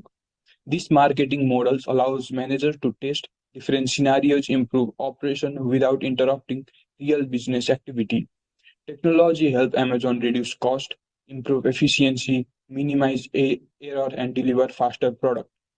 Lesson 3. Customer-centric design. Everything Amazon does is focused mainly on customers. Instead of asking how can we reduce the cost, Amazon asks how can we improve the customer experience. The customer first mindset influences every decision from warehouse location to delivery method. Fast shipping, accurate discipline, easy returns, and real-time order tracking all increases customer satisfaction. Because customers trust Amazon, they continue buying from the company, create long-term loyalty. This demonstrates customer satisfaction effect, supply chain management go hand in hand. Next, based on our research, we have developed 4 recommendations for organizations that we want to improve the supply chain management. Recommendation 1. Adopt a strategic SCM orientation. Companies should treat supply chain management as a strategic player rather than a simply operational department. Senior management should actively participate in supply chain decisions, provide sufficient budgets, and include HCM in long-term business planning. With supply chain decreases the align with business strategy, organizations become more competitive. Recommendation 2. Prioritize technology investment. Businesses should invest in modern technology such as artificial intelligence, machine learning, cloud computing, and Internet of Things. This technology improves demand forecasting, optimizing inventory level, reducing human error, and support faster decision making. Although the investment may acquire significant resource at the beginning, they generate substantial long-term benefits. Recommendation 3. Develop strong supplier relationship. Companies should build long-term partnership with suppliers instead of focusing on short-term price reduction. Sharing information, planning together and managing risks collaboratively improves trust and increases supply chain resilience. Strong supplier relationship becomes especially important during global disruption or unexpected market change. Recommendation 4. Implementation demand driven the inventory strategy. Organizations should use real-time sales data to predict customer demands more accurately. Methods such as vending management inventory, collaboration planning, forecasting, and AI-based forecasting have helped companies to avoid overstocking and stock shortage. Better forecasting leads to lower cost and higher consumer satisfaction. This concludes my part of the presentation. We have seen how Amazon have built one of the world's most successful supply chains and what valuable lesson other businesses can learn from this experience. Now my teammate will discuss the major risks that affect supply chain, summarize our key findings, and present the final conclusion of our research. Thank you everyone for listening, and now I will present over to my final presenter. Thank you, Ayush, again, for explaining Amazon supply chain management and the recommendations from our research. In the final part of our presentation, I will discuss the main risks of supply chain management, briefly introduce the supporting documents we prepared for this project, explain its benefits of an efficient supply chain management, and finally conclude our presentations. So now, guys, as you see, we have the 13th slide talking about risks. Although supply chain management offers many advantages, companies also face several challenges that can affect their performance. The first challenge is transportation delays, and products often travel through different cities and countries before reaching customers. During the journey, delays can happen because or traffic congestion and bad weather and port congestion and customs inspections or accidents. For example, during the COVID-19 pandemic, many companies experienced serious delivery delays because factories closed and international shipping was interrupted. So this delayed increases cost and reduce customer satisfaction. The second challenge, it caused the fluctuations and the prices of fuel, the raw materials, labor, and transportation can change unexpectedly. And when this is cost increase, companies either have to reduce their profits or increase product prices. To include this risk, business usually sign long-term contracts with suppliers and improve cost planning. The third challenge is demand. Uncertainty, customer demand changes constantly. If a company produces too many products, it may have access to inventory and higher storage costs. If it produces too few products, customers may not find what they need, resulting is not or it lost sales. Today, many organizations use artificial intelligence and data analysis to improve demand for seasons and reduce this problem. The final challenge is global disruptions and events such as pandemics, wars, natural disasters, and trade restrictions can interrupt global supply chains. This event reminds companies that they should deliver suppliers prepared emergency plans and build more resistant supply chain. So, also, these risks cannot always be avoided. Businesses can reduce their impact through good planning and technology and collaborations. Now we go to the 14th slide. As you see here, we have resumes. So the next few slides present the supporting documents that our group prepared during this project. The slide this slide contains our resumes, and each team member so prepared a professional resume to demonstrate our educational background and skills and experiences. Preparing these resumes helped us improve our professional writing skills and prepared for future creator opportunities. And although these documents are not directly related to supply chain management, they were required as part of our project for portfolio. Now we go to the 15th slide. Okay, this slide shows our cover letters. A cover letter introduces a candidate to an employer and explains why they are suitable for a particular position. Preparing these letters helped us develop professional communication skills and to understand how to present ourselves efficiently in a business environment. Now we go into the 16th slide. And so this slide contains the questionnaires we prepared for our research. These questionnaires were designed to collect informations and opinions related to supply chain management. This helps us to understand how businesses and individuals view supply chain performance, so customer satisfaction and operational challenges. So the collected informations supported our researches and the conclusions presented today. Now we go to the 7th slide. This slide presents our meeting highlights. Throughout this project, our group held several meetings to discuss ideas, divide responsibilities, and review our progress and solve challenges.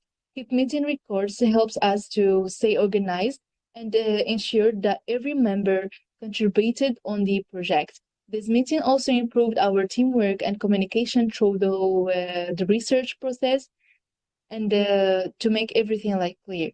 Now we go to the 18th slide, and this slide contains the reports we prepared during this project. The reports summarize our research findings and literature review, data analysis, and recommendations and conclusions. They also document the work completed by each team member. Preparing these reports improved our academic writing, research, and analysis, and the analytical skills. And now we go to the 19th slide. And finally, we also prepared individual academic essays related to supply chain management. These essays allowed us to explore different topics in greater details and connect classroom theories with real businesses practices. So writing these essays strengthened our understanding of supply chain management and helped us improve our critical thinking and research skills. Together, this supporting document demonstrates the effort, collaboration, and research that our team invests through this project. And now, guys, we go to the 20th slide, and its benefits of effective supply chain. And now let's review the main benefits of an effective supply chain management system. The first benefit is lower operational cost, efficient planning, reducing unnecessary expenses, and minimizes waste and improves transportation and inventory management. And the second one is its benefit is to improve the product's quality, and strong supplier relationships and better production process help companies consistently produce high quality products. The third benefit is higher customer satisfaction. Customers receive the right products on time and in a good conditions, with increases trust and loyalty. And the fourth benefit is faster delivery. Modern technology and better logistics allow companies to deliver products more quickly and give them like a competitive advantage in today's market, and that which is good. This is benefits clearly demonstrated why supply chain management plays such an important role in business success. And now, guys, we're moving to the 22nd slide. This brings us to the end of our presentation. On behalf of Group 8, I would like to sincerely thank our instructor and everyone here for your time and for your attention. We hope our presentation has helped you better understand the important role of supply chain management and improving business performance. Thank you once again for listening. We are now happy to answer any question you may have. Thank you all. Bye-bye. I would like to thank Professor Wallace for his great job in this semester. It was a great course that we learned so many things from it. And also I want to thank my group members. They were wonderful too. They were hard workers. Thank you so much all. A big thank you for Professor Wallace and my team leader Wiam and all my group members 8. For this course, I would like to thank Professor Wallace, our team leader Wiam, and all of my other group members. A big thank you to Professor Wallace for teaching us this academic writing course. I want to also give a big thanks to our team leader, William, who helped with us in all the tasks, all the assignments, all the essays. Last but not least, thank you to my team members who were part of this journey. Thank you. Thank you, Professor Wallace. Thank you for my team leader, and thank you for the other people of my group. Thanks, Professor Wallace. Thanks, my leader. Thanks, my team. I'd like to take this opportunity to thank our esteemed professor, Mr. Wallace, for teaching us in this course, my team leader, Rian, for all her hard work, and all the team members of Group A to make this project possible. Thank you very much. Thank you, Professor Wallace, for your great job this semester, and don't forget, guys, to vote for us. Thank you, Group 8. That was very informative and eye-opening. We don't always think about it, but supply chain are everywhere, from the food we eat to the phone we use.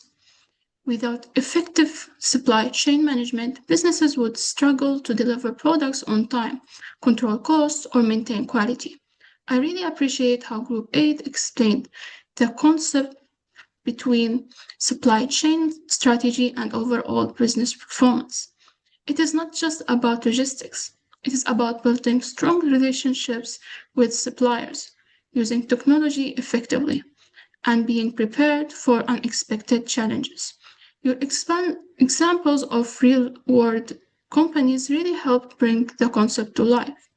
The research is so very valuable for anyone interested in business operations or even just understanding how products actually reach us. If you enjoyed the presentation, voting is now open. Please take a moment to support Group 8.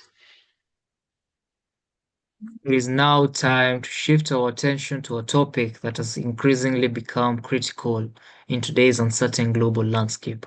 Please welcome Group 9 presenting their research titled How Supply Diversification Improves Production Stability During Geopolitical Disruptions. In a world where political tensions, trade disputes, and unexpected crises can disrupt supply chains overnight, where businesses can no longer afford to rely on a single source for their materials. We have seen this happen in recent years, from the COVID-19 pandemic to regional conflicts, and the impact has been felt across industries worldwide. But how can companies protect themselves? And what role does supplier diversification play in ensuring production stability? Supplier diversification means sourcing materials from multiple suppliers across different regions rather than depending on just one. This strategy helps businesses reduce risk, maintain production even during disruptions, and build more resilient supply chains. Group 9 has explored these pressing questions in depth, and their research offers valuable insights for businesses, policy makers, and anyone interested in understanding how global supply chains really work. Please welcome Group 9. Good evening, everyone. I'm Khadija. I'm from Morocco. I'm the team leader of the Group 9. It's my pleasure to welcome you to our final presentation. And now I would like you to meet my wonderful team. Hi, I'm Alif Ahmed. My major is AI. I'm from Bangladesh. I'm the deputy leader of Group 9. Hi, my name is Harun Abdi. I'm from Somalia. I'm in Group 9. My major is AI. I'm very happy to be in this group. Hi, I'm Zilful. I'm Moroccan. I'm studying AI engineer right now. And also I'm glad to be in this group 9. Hello everyone, my name is Hajar Kani from Group 9. I'm from Morocco and my major is Artificial Intelligence. Hello, my name is Shruti. I'm from Indonesia. I'm majoring in International Business. I'm from Group 9 and a member of it. I'm happy to be in this group. Hello, my name is Elmeniwi. I'm from Morocco and I'm one of this group and I'm happy to be a member of it. Good evening everyone, my name is Hajar Kani and it's my pleasure to welcome you to our presentation. Before we begin, I would like to introduce my group members. Khadija Jarmoun, Alif Ahmed, Harun Abdi, Suhail Al-Manwi, Risha Ken Salim and Zaid Lahloub. Together, we are Group 9, and over the past several weeks, we have worked collaboratively to complete this academic writing project.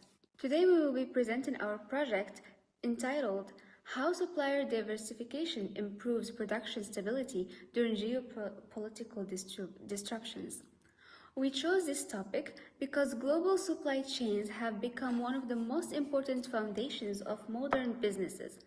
Almost every product we use every day, from smartphones and computers to cars, clothing, and even medicine, depends on materials and components that will come from many different countries.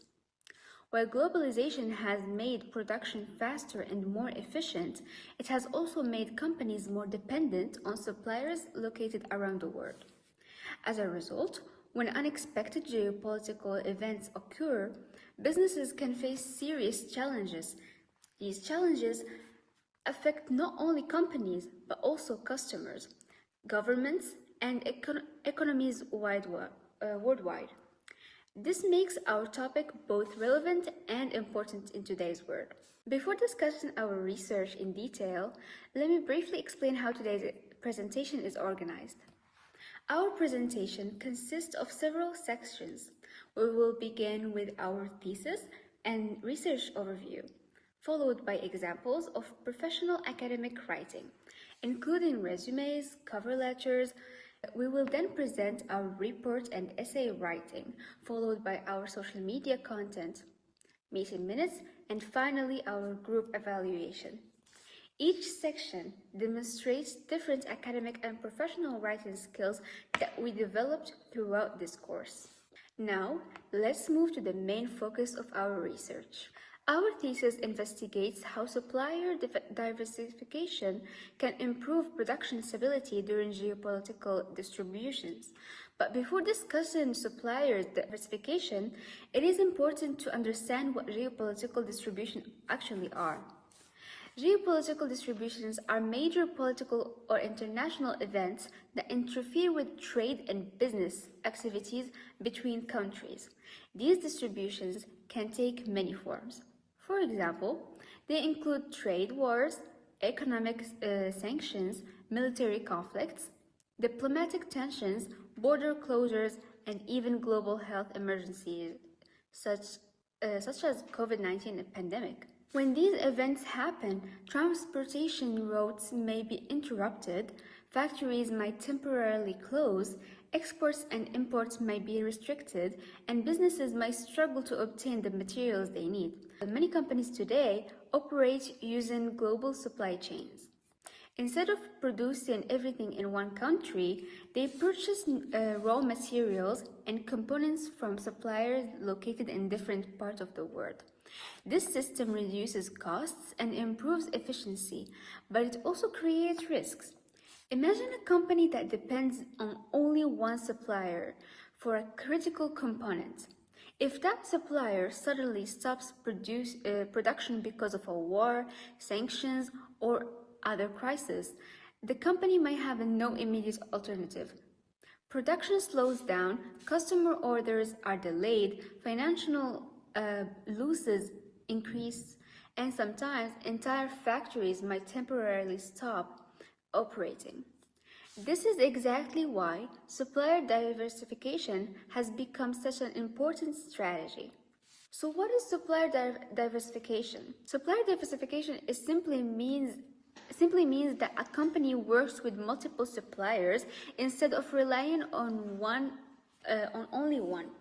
These suppliers are often located in different countries or regions. By spreading procurement across several suppliers, companies reduce the risk that one disruption will completely stop production. Think of it like having multiple backup plans. If one supplier experiences problems, another supplier can continue providing the necessary materials. Instead of shutting down production completely, the company can continue operating with fewer interruptions. Although managing several suppliers can sometimes be more expensive and requires better coordination, many organizations believe the benefits outweigh the costs because production stability is essential for long-term success. This topic has become especially important over the last few years. The COVID-19 pandemic showed the entire world how vulnerable supply chains really are. During the pandemic, factories closed, transportation slowed dramatically, shipping costs increased, and many businesses struggled to receive essential materials. At the same time, geopolitical tensions in different regions created additional uncertainty. Companies realized that depending heavily on one supplier or one country could expose them to significant risks. As a result, many organizations began redesigning their supply chains by searching for alternative suppliers, expanding into new regions, and investing in more resilient procurement strategies. This shift is exactly what inspired our research. To better understand this issue, we asked an important research question. How does supplier diversification improve production stability during geopolitical distributions? Instead of conducting surveys or laboratory experiments, we chose a qualitative research approach. A qualitative approach focuses on understanding existing knowledge, identifying patterns, comparing different situations, and interpreting evidence from reliable sources. Our research was based on an extensive review of academic journal articles, industry reports, company publications, and real-world case studies. We also examined examples from several major industries, including the automotive industry, electronics, manufacturing, semiconductor production, pharmaceutical companies, and consumer goods businesses. These industries were selected because they rely heavily on international suppliers and have experienced significant disruption in recent years. By comparing different cases, we were able to identify common strategies that successful companies use to strengthen supply chain resilience. Now, our introduction has explained why global supply chains are vulnerable, what geopolitical disruptions are, why supplier diversification is becoming increasingly important, and how we conducted our research to investigate this topic. The following section of our presentation will explore these ideas in much greater details and discuss the evidence we found through our research. With that, I would now like to invite our second speaker, Alif Ahmed, who will continue our presentation by discussing the next section in greater details. Thank you very much for your attention. Hello everyone, let's talk about supply chains. Let's start with the simple truth. Relying on one supplier is a gamble. And in today's world, it's a gamble more and more companies are losing. COVID taught us that wars, storms, trade disputes, they all show the same thing. When your supply chains depends on one source, you are one crisis away from shutdown. So diversification isn't a buzzword, it's a survival. Companies that spend their risk recover faster, serve customer better, and protect their profits. The big question we're going to answer today is how you actually build a supplier network that can actually take a hit and keep going. Now let's get specific. What happens when you depend on just one supplier? First, if they shut down, you shut down. Second, they set the price and you pay for it. Third, if their quality slips, you have nowhere else to turn. Fourth, without competition, they have no real reason to innovate. And fifth, one single political event can wipe out your entire region. We saw this with auto industry. A single chip supplier in Taiwan had problems, and car makers around the world lost billions. Diversification turns all those single point of failure into manageable, spread out risks. It's not complicated, it just takes intentions.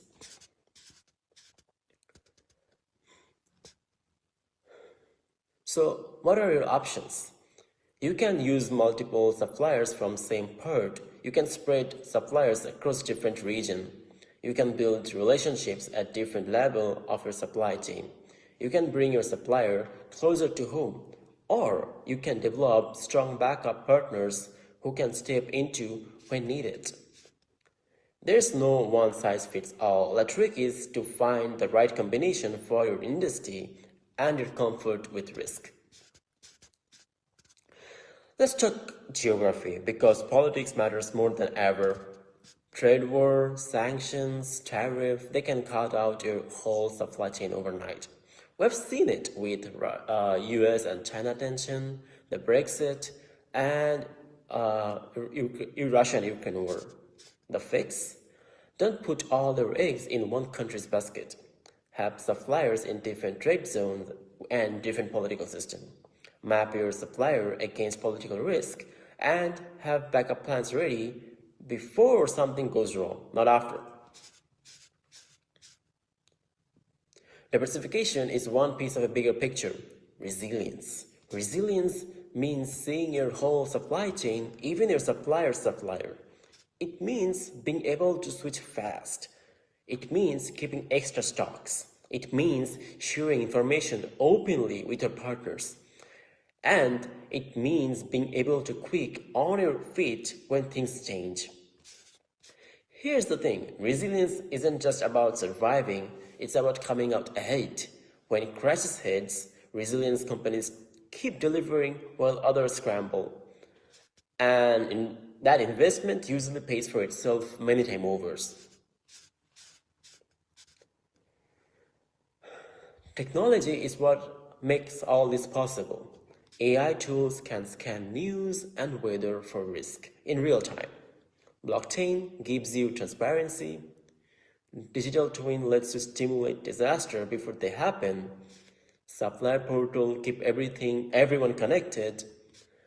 And predictive analytic models helps you to forecast demand and spot problems early on.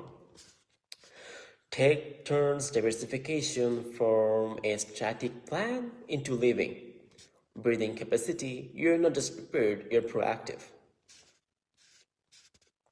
Now, how do you usually assess and manage this? Start by scoring each suppliers on finance, location, quality, and delivery. Group them by how important they are. Figure out the real cost if each one fails. Then make a specific plan for your highest risk, highest impact suppliers, and review everything at least every 3 months. This isn't one and done exercise. This is an ongoing process. The output is clear heat map that shows you exactly where to focus your time and money.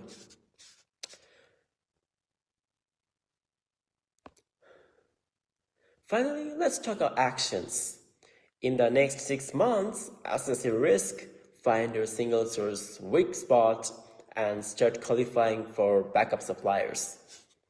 Between 6 to 18 months, diversify your top risk categories, bring them in digital tools, and build real partnership and build relationship with alternatives. Beyond 18 months, balance your whole supply portfolio, make resilience a formal goal, and build a culture that never stops thinking about risk. Start with biggest danger first, build momentum, and keep improving. This is where we'll wrap up. I'm happy to answer any questions you have. And now with all that you've done, I'm gonna invite my friend Richie. Good evening, everyone. My name is Richikan Salim. First of all, we have already presented our thesis. So now I will give you a brief overview of the work our group completed throughout the semester. Let's start with resumes. This one made by Khadija. This one Alif, Hajar's, Harun's, mine, Ritzi, and Sohel's. Next up is our cover letters. This one belongs to Khadija's. This one Zaid, mine, Ritzi. This one is Sohel's. This one is Alif's, and last one is Hajar's.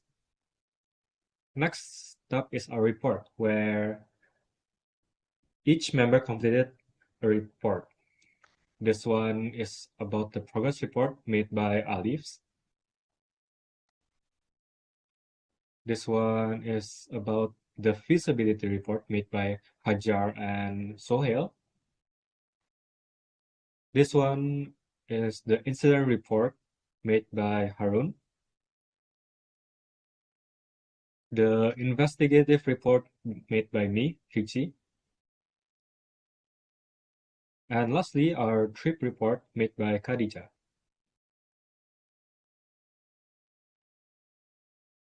Next up is our essays that we completed individually by all group members. There's the introduction, the main essay that we talked about, the positive effects and the negative, even the ethical issues of AI on social media, and finally our conclusion and final evaluations with references.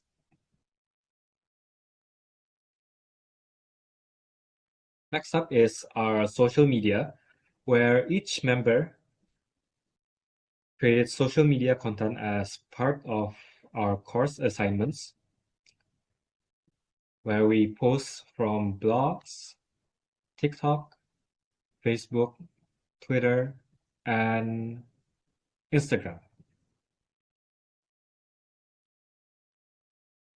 Next up is our minute meetings, which documents our meetings discussion and the progress of our work throughout the semester.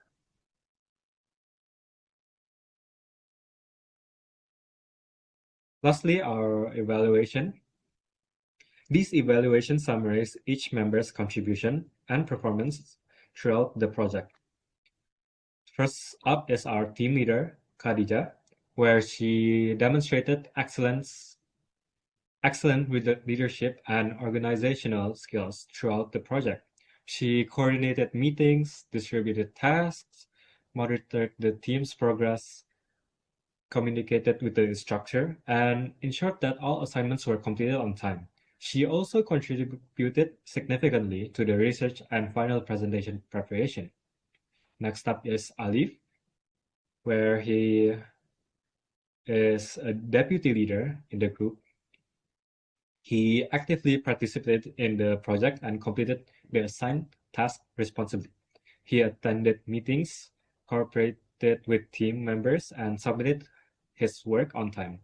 His contribution helped improve the overall quality of the thesis. The best member is excellent. Next up is Harun Abdi, where he showed good commitment during the project. He completed his assigned work and participated in group discussions. He was cooperative and willing to support the team whenever needed. Next up is Hajar, where she actively throughout the project participated greatly. She attended meetings regularly, completed her assigned section, and communicated effectively with the group. Her work was organized and submitted within the required deadline. Next up is Sohail's, where his participation was limited during the project. He was absent from some discussions and did not consistently complete his assigned work within the expected time frame. Greater communication and commitment would have improved his contribution to the team's progress. Next up is Zaid, where he contributed positively to the project by completing his assigned tasks and cooperating with other group members. He maintained good communication and participated in the group's activities. Lastly is mine, where I participated in meetings and completed my assigned responsibilities. I maintained good cooperation with the team and contributed useful ideas during discussions. My work was completed satisfactorily. This presentation shows the work of our group completed during the entire semester. Thank you very much for your attention. Goodbye. Thank you, Professor Wallace, for helping us improve not only our writing skills, but also our teamwork, communication, and critical thinking. I would like to give a special thanks to our Professor Wallace and our team leader Khadija for the amazing work that helped me a lot, especially to communicate with other teammates and improve my social skills, maybe have great relationship with my teachers. Also, our English did improve a lot, especially after the writing skills that Mr. Wallace gave us. Thank you, Professor Wallace, for teaching us throughout the semester. This course helped us a lot, and it helped me personally how to write a resume and CV letter. I would like to sincerely thank our academic writing teacher, Mr. Wallace, for his dedication, patience, and guidance throughout this course. This course had helped me a lot to develop my academic writing skills. I also learned how to think more critically and organize ideas and write more confidently. Thank you again, Professor Wallace, for everything you taught us this whole semester. We're so grateful, and thank you. Thank you, Professor Wallace, for listening to our presentation, and thank you for teaching us for this entire semester. It has been a great learning experience, and thank you for my team on working hard on this project. I would like to thank Professor Wallace and the leader of the group. It has been a really special experience. It relieves stress, and it gives me a positive energy. It made me more productive in my daily routine. I would like to sincerely thank Professor Wallace for all your guidance and support throughout this course. Because of your teaching, I have become more confident in organizing. Thank you. Thank you, Professor Wallace, and if you like our presentation, please vote for us. Bye-bye. Thank you, Group 9. That was really thought provoking and so timely. We have all seen how quickly things can change in the world, whether it is pandemic, political tension, or natural disasters. And when distribution happen, supply chain are often the first to feel the impact. It makes you realize how connected our world really is. I really appreciate how Group 9 explained the concept between supplier diversification in such a clear and practical way. It is not just about having backup suppliers, it is about building long term relationships, understanding risks, and being productive rather than reactive. Businesses that diversify their suppliers are better prepared to weather unexpected challenges and keep their operation running smoothly. I also want to commend Group 9 for tackling such a complex and current topic. It is not easy to explain geopolitical issues and supply chain strategies, but you did it in a way that was clear, engaging, and easy to follow. This research is incredibly valuable not just for large corporations, but for small businesses and even governments that rely on supply chain to keep economies functioning. If you enjoyed the presentation, voting is now open. Please take a moment to show your support for Group 9. They are clearly put a lot of thought and effort into this important research. Well done, everyone. We have now reached our final presentation for today's second session. Please join us in welcoming Group 10, presenting their research titled How Microplastics Affect Human Health. Microplastics are actually everywhere, in our oceans, our soil, our food, and even in the air we breathe right now. These tiny particles, often invisible to the naked eye, come from the breakdown of larger plastic waste, as well as from products like cosmetics, synthetic clothing, and industrial processes. But what does this actually mean for our health? Recent studies have found microplastics in human bloods, lungs, and even placentas. Scientists are increasingly concerned about the potential long-term effects, including inflammation, toxicity, and disruptions to our hormonal systems. Group 10 has investigated this pressing environmental and public health concern, exploring how microplastics enter our bodies and what the potential health risks might be. Their findings are both eye-opening and urgently important for all of us. This is a research that affects every single person in this room and watching online, because microplastics don't respect borders or boundaries. They're a global challenge that requires awareness, action, and continued scientific inquiry. Ladies and gentlemen, please give a warm welcome to Group 10. TAs, good afternoon, friends, good afternoon, respective professors. Thank you for being a part of this presentation today. My name is Pendia Digande. I'm the leader of this group, and this is Group 10 Academic Writing Class of 2026. These are the members of my group. Hi everyone, my name is Pendia Digande. My major is International Business, and I'm from Liberia. My name is Ayman, I'm from Morocco, and my major is AI. My name is Adam Najib. I'm from Morocco. My major is artificial intelligence, and I am a group member of. My name is Surya from Morocco. My major is AI. Hello everyone, my name is Sufyan. I'm from Morocco. I am the deputy team leader, and my major is artificial intelligence. My name is Hakim from Morocco, but my major is AI. This is our table of content. Consists of things that we learned throughout the semester. First, the thesis, cover letter, resume, meeting minutes, social media, questionnaires, evaluation, and finally, our learning outcomes. This is our work distribution.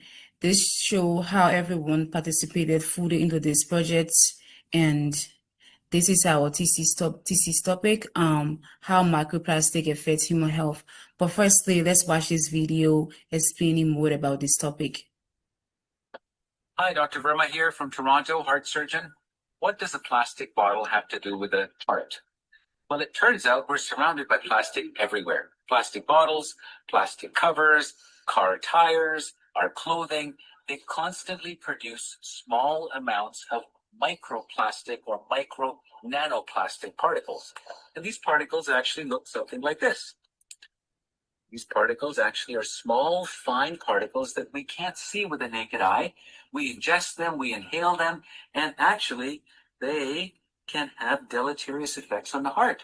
They can get into the bloodstream, they can cause inflammation of the bloodstream, and actually they can lead to heart attacks and strokes. And in fact, recent data suggest that there's a 4.5-fold increased risk of heart attacks and strokes with such deposition of micro nanoplastic particles. So it turns out that plastic is not just pollution has been detected in air, water, food, and human biological tissue, posing latent and cumulative risks to human psychological health. Human exposure to microplastic primarily occurs through three pathways: one, oral injection; two, respiratory inhabitation; three, dental contact with long-term low-dose exposure, becoming an unavoidable public health challenge worldwide. Microplastic has become one of the most significant environmental challenges of the 21st century.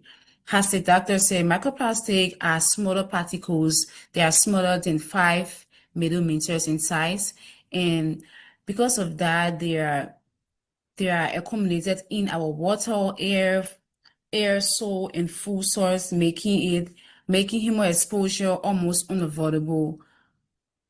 This study aims to examine how micropollution affects human health by exploring the main exposure pathways, mechanisms, and the health risks identified in recent scientific literature.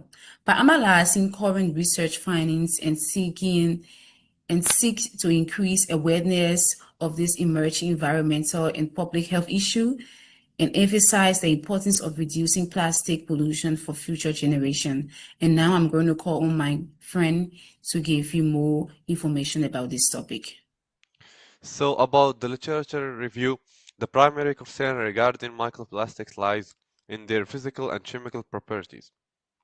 Research by Wright and Kelly in 2017 highlights that the small size of microplastics allows them to cross biological barriers, including the blood-brain barrier and the placental barrier. Once internalized, these particles induce toxicity through three primary mechanisms: physical, abrasion, oxidation stress, and chemical leaching.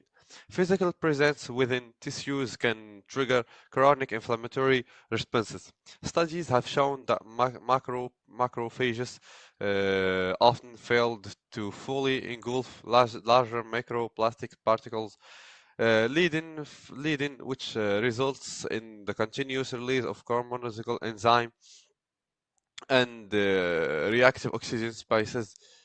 This state of chronic oxidation stress as well documented precursors to DNA damage.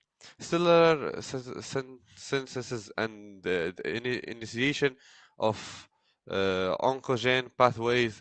Formatter microplastics act as Trojan horses, carrying absorb toxic additives such as plastics, flame retardant, and heavy metals, which are released into the biological intermediate, further system toxicity. In recent years, microplastics pollution has emerged as a significant environmental and public health concern. Microplastics are tiny plastic particles measuring less than 5 millimeters in diameter. They are produced either as primary microplastics intentionally manufactured for use in products such as cosmetics and industrial materials, or as secondary microplastics, which the result from breakdown of larger plastics items due to the weathering, sunlight exposure, and physical wear. Primary microplastics are intentionally manufactured at microplastics scale for specific applications. These include microbeads found in personal care products, facial scrubs, toothpaste, plastic pellets used as industrial raw materials, and synthetic fibers from textile. Because they are designed to be small, they easily bypass filtration system and enter the environment. So as a cellular molecular toxicity, the most consistent findings across in vitro and animal studies is the induction of oxidation stress. When cells are exposed to microplastics, the resultant inflammatory response leads to overpowered of reactive oxygen species. This oxidation environment causes mitochondrial dysfunction and DNA damage. Furthermore, findings indicates that microplastics can trigger frustrated phagocytosis where immune cells unable to clear the plastics, leading to chronic inflammation. So we use quantitative research. This study utilized the quantitative, descriptive, collational research designed to determine the relationship between microplastic exposure and self-reported health patient and more adults. The quantitative approach allowed the researchers to allow numerical data to survey and analyze the relationship between variables using statistical method. The descriptive aspect was used to describe participant exposure to microplastic and reported health symptoms, while co-relational aspect examining whether a significant relationship existed between two variables. We interviewed 53 people from age 18 to age 60. This research employed convincing sampling wherein participants were selected based on accessibility and willingness to participate. Research instruments. Data were collected using the structural questionnaires developed from existing literature on microplastic exposure and health outcomes. Age distribution, as you can see here, these are the amount of people we interview and age range. So from age 18 to age 25, we had 18 frequency, which was 34.0%. From 26 to 45, we have 50 frequencies, which is 28.3%. From 36 to 45 is 12 frequencies, which is 22.6%, and from 46 to 60 years old, 8, which is 15.1%. So we can now watch this video educating or more. So let's talk about microplastics in the body. In our continuing series on microplastics, we ask, where do they end up when they get into your body? They've been found in the blood, in blood clots, breast milk, semen, testicles, lungs, heart, liver, brain, carotid artery plaque, even the placenta. Research shows that once they're inside your body, they can cause trouble. And we don't have a good way to eliminate these tiny particles once they're in the bloodstream. But the body tries the only way it knows how. Macrophages eat up the invaders and try to digest them with enzymes, but they don't work on plastics like they do on natural fibers. So the macrophage just hangs on to it and circulates around trying to eat it. It may get eliminated in the stool or the urine, but it can also lodge in those organs that I mentioned, all the while causing inflammation and producing reactive oxygen species trying to oxidize the invader. These particles can cross biological barriers like the blood-brain barrier, meaning they're not just floating around, they're actually disrupting your health. For example, when they've been found lodged in plaque in the carotid arteries, patients were found to be 4.5 times more likely to have a cardiac event in the next 3 Today, I will years. discuss the effect of microplastic contamination on human health and why it has become an important environment issue. Microplastics are tiny plastic particles found in our water, food, and air. Because they are so small, they can easily enter our body through eating, drinking, and breathing. As plastic waste continue increasing around the world, human exposure to microplastics is becoming more common. One major concern is that microplastic can cause inflammation when the body's immune system reacts to them. Over time, this inflammation may damage cells and tissues and contribute to health problems. Some particles are even small enough to enter the bloodstream and travel to organs such as lungs, heart, and brain. Another important issue, as we see here, is the Trojan horse effect. Microplastics can carry harmful substances such as pesticides, heavy metals, and bacteria. This means they may act as vehicles that transport additional toxins into the human body. Scientists have also found microplastics in the placenta and breast milk, suggesting that exposure can begin before birth. This is especially concerning because babies and young children are more vulnerable to environmental pollutants and their effects on development. Although research is still ongoing and many questions remain unanswered, current evidence shows that microplastics are widespread and may pose risks to human health. Therefore, reducing plastic waste, improving recycling systems, and developing safer alternatives to plastic are important steps for protecting both people and environment. Study on microplastic pollution and human health. Tiny microplastic particles are widely found inside the human body.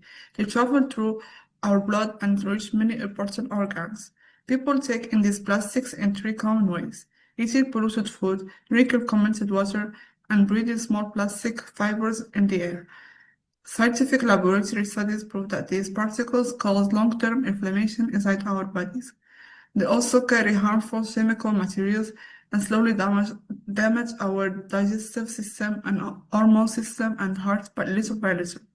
Although researchers are still studying the long-term health influences of microplastics, our findings clearly show that microplastics have become serious risks to people's health.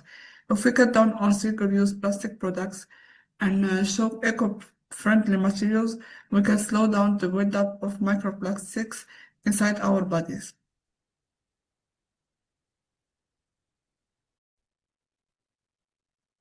And then we have the conclusion.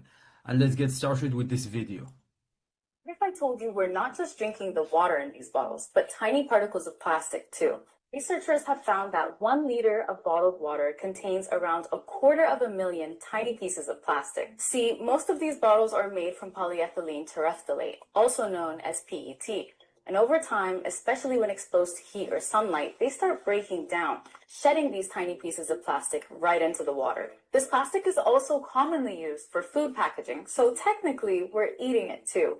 We're still learning what micro and nanoplastics could do to our health in the long term, but early research suggests they may be linked to cardiovascular issues like strokes and heart attacks. They could cause inflammation and disrupt our hormones. So because we surround ourselves with plastic, as it doesn't degrade really easily, it stays for decades or even hundreds of years around. So it will enter the environment as in water, soil, or air.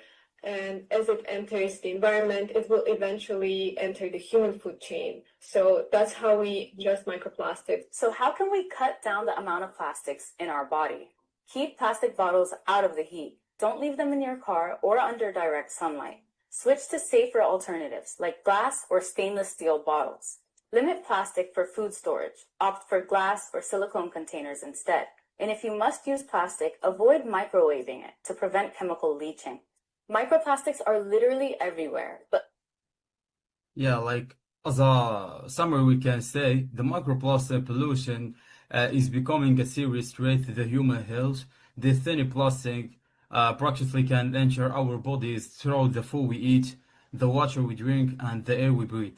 Researchers show that they may cause inflammation, carry harmful chemicals, and affect important organs over time. Although scientists are still studying their long-term effect, it is clear that reducing plastic pollution is important for protect both our environment and our health. By making responsible choices and supporting sensible solution, we can help create a healthy future for everyone. Sorry. This is our resume. Reports, essay writing,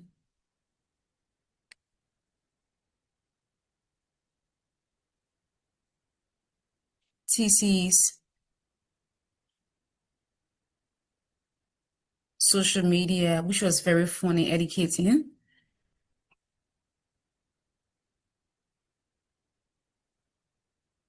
Questionnaires. And this is the summary of our questionnaires. Meeting millions. This was very educating, and it helped us with our communication skill as well. As you can see here, from day 1 to day 4, we successfully completed our resume, questionnaires, we put social media, video content, and video for our individual topic. From day 5 to day 8, we did our thesis draft. We finalized our thesis. We completed our final scripts, and we did our presentation, which we are doing now. Teaching evaluation. This was very much challenging for me because I got to know people for who they are, and I got to expand my learning capacity with other people, and I'm so grateful for the opportunity that I had with these people throughout the semester. This was done fairly to show how everyone participated fully into this project. And this is our learning outcome. Hello, teacher. I would like to say thank you for your patient dedication and kindness. Truly appreciate all your hard work and support all throughout the semester. Now my friend will share some of the things we learned through the semester. Thank you. We learn how to write a professional essay, we learn how to write a professional reports, and we learn how to write the questionnaires.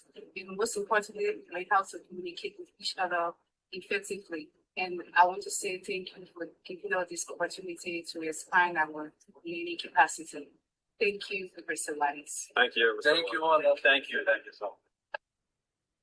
So if you learned something from this video, or if this has expanded your mind on how to take care of your health, which we talk about with our thesis, or what did you learn throughout the semester, you can just do us a favor and vote for us. Thank you for giving us your time, and have a great day.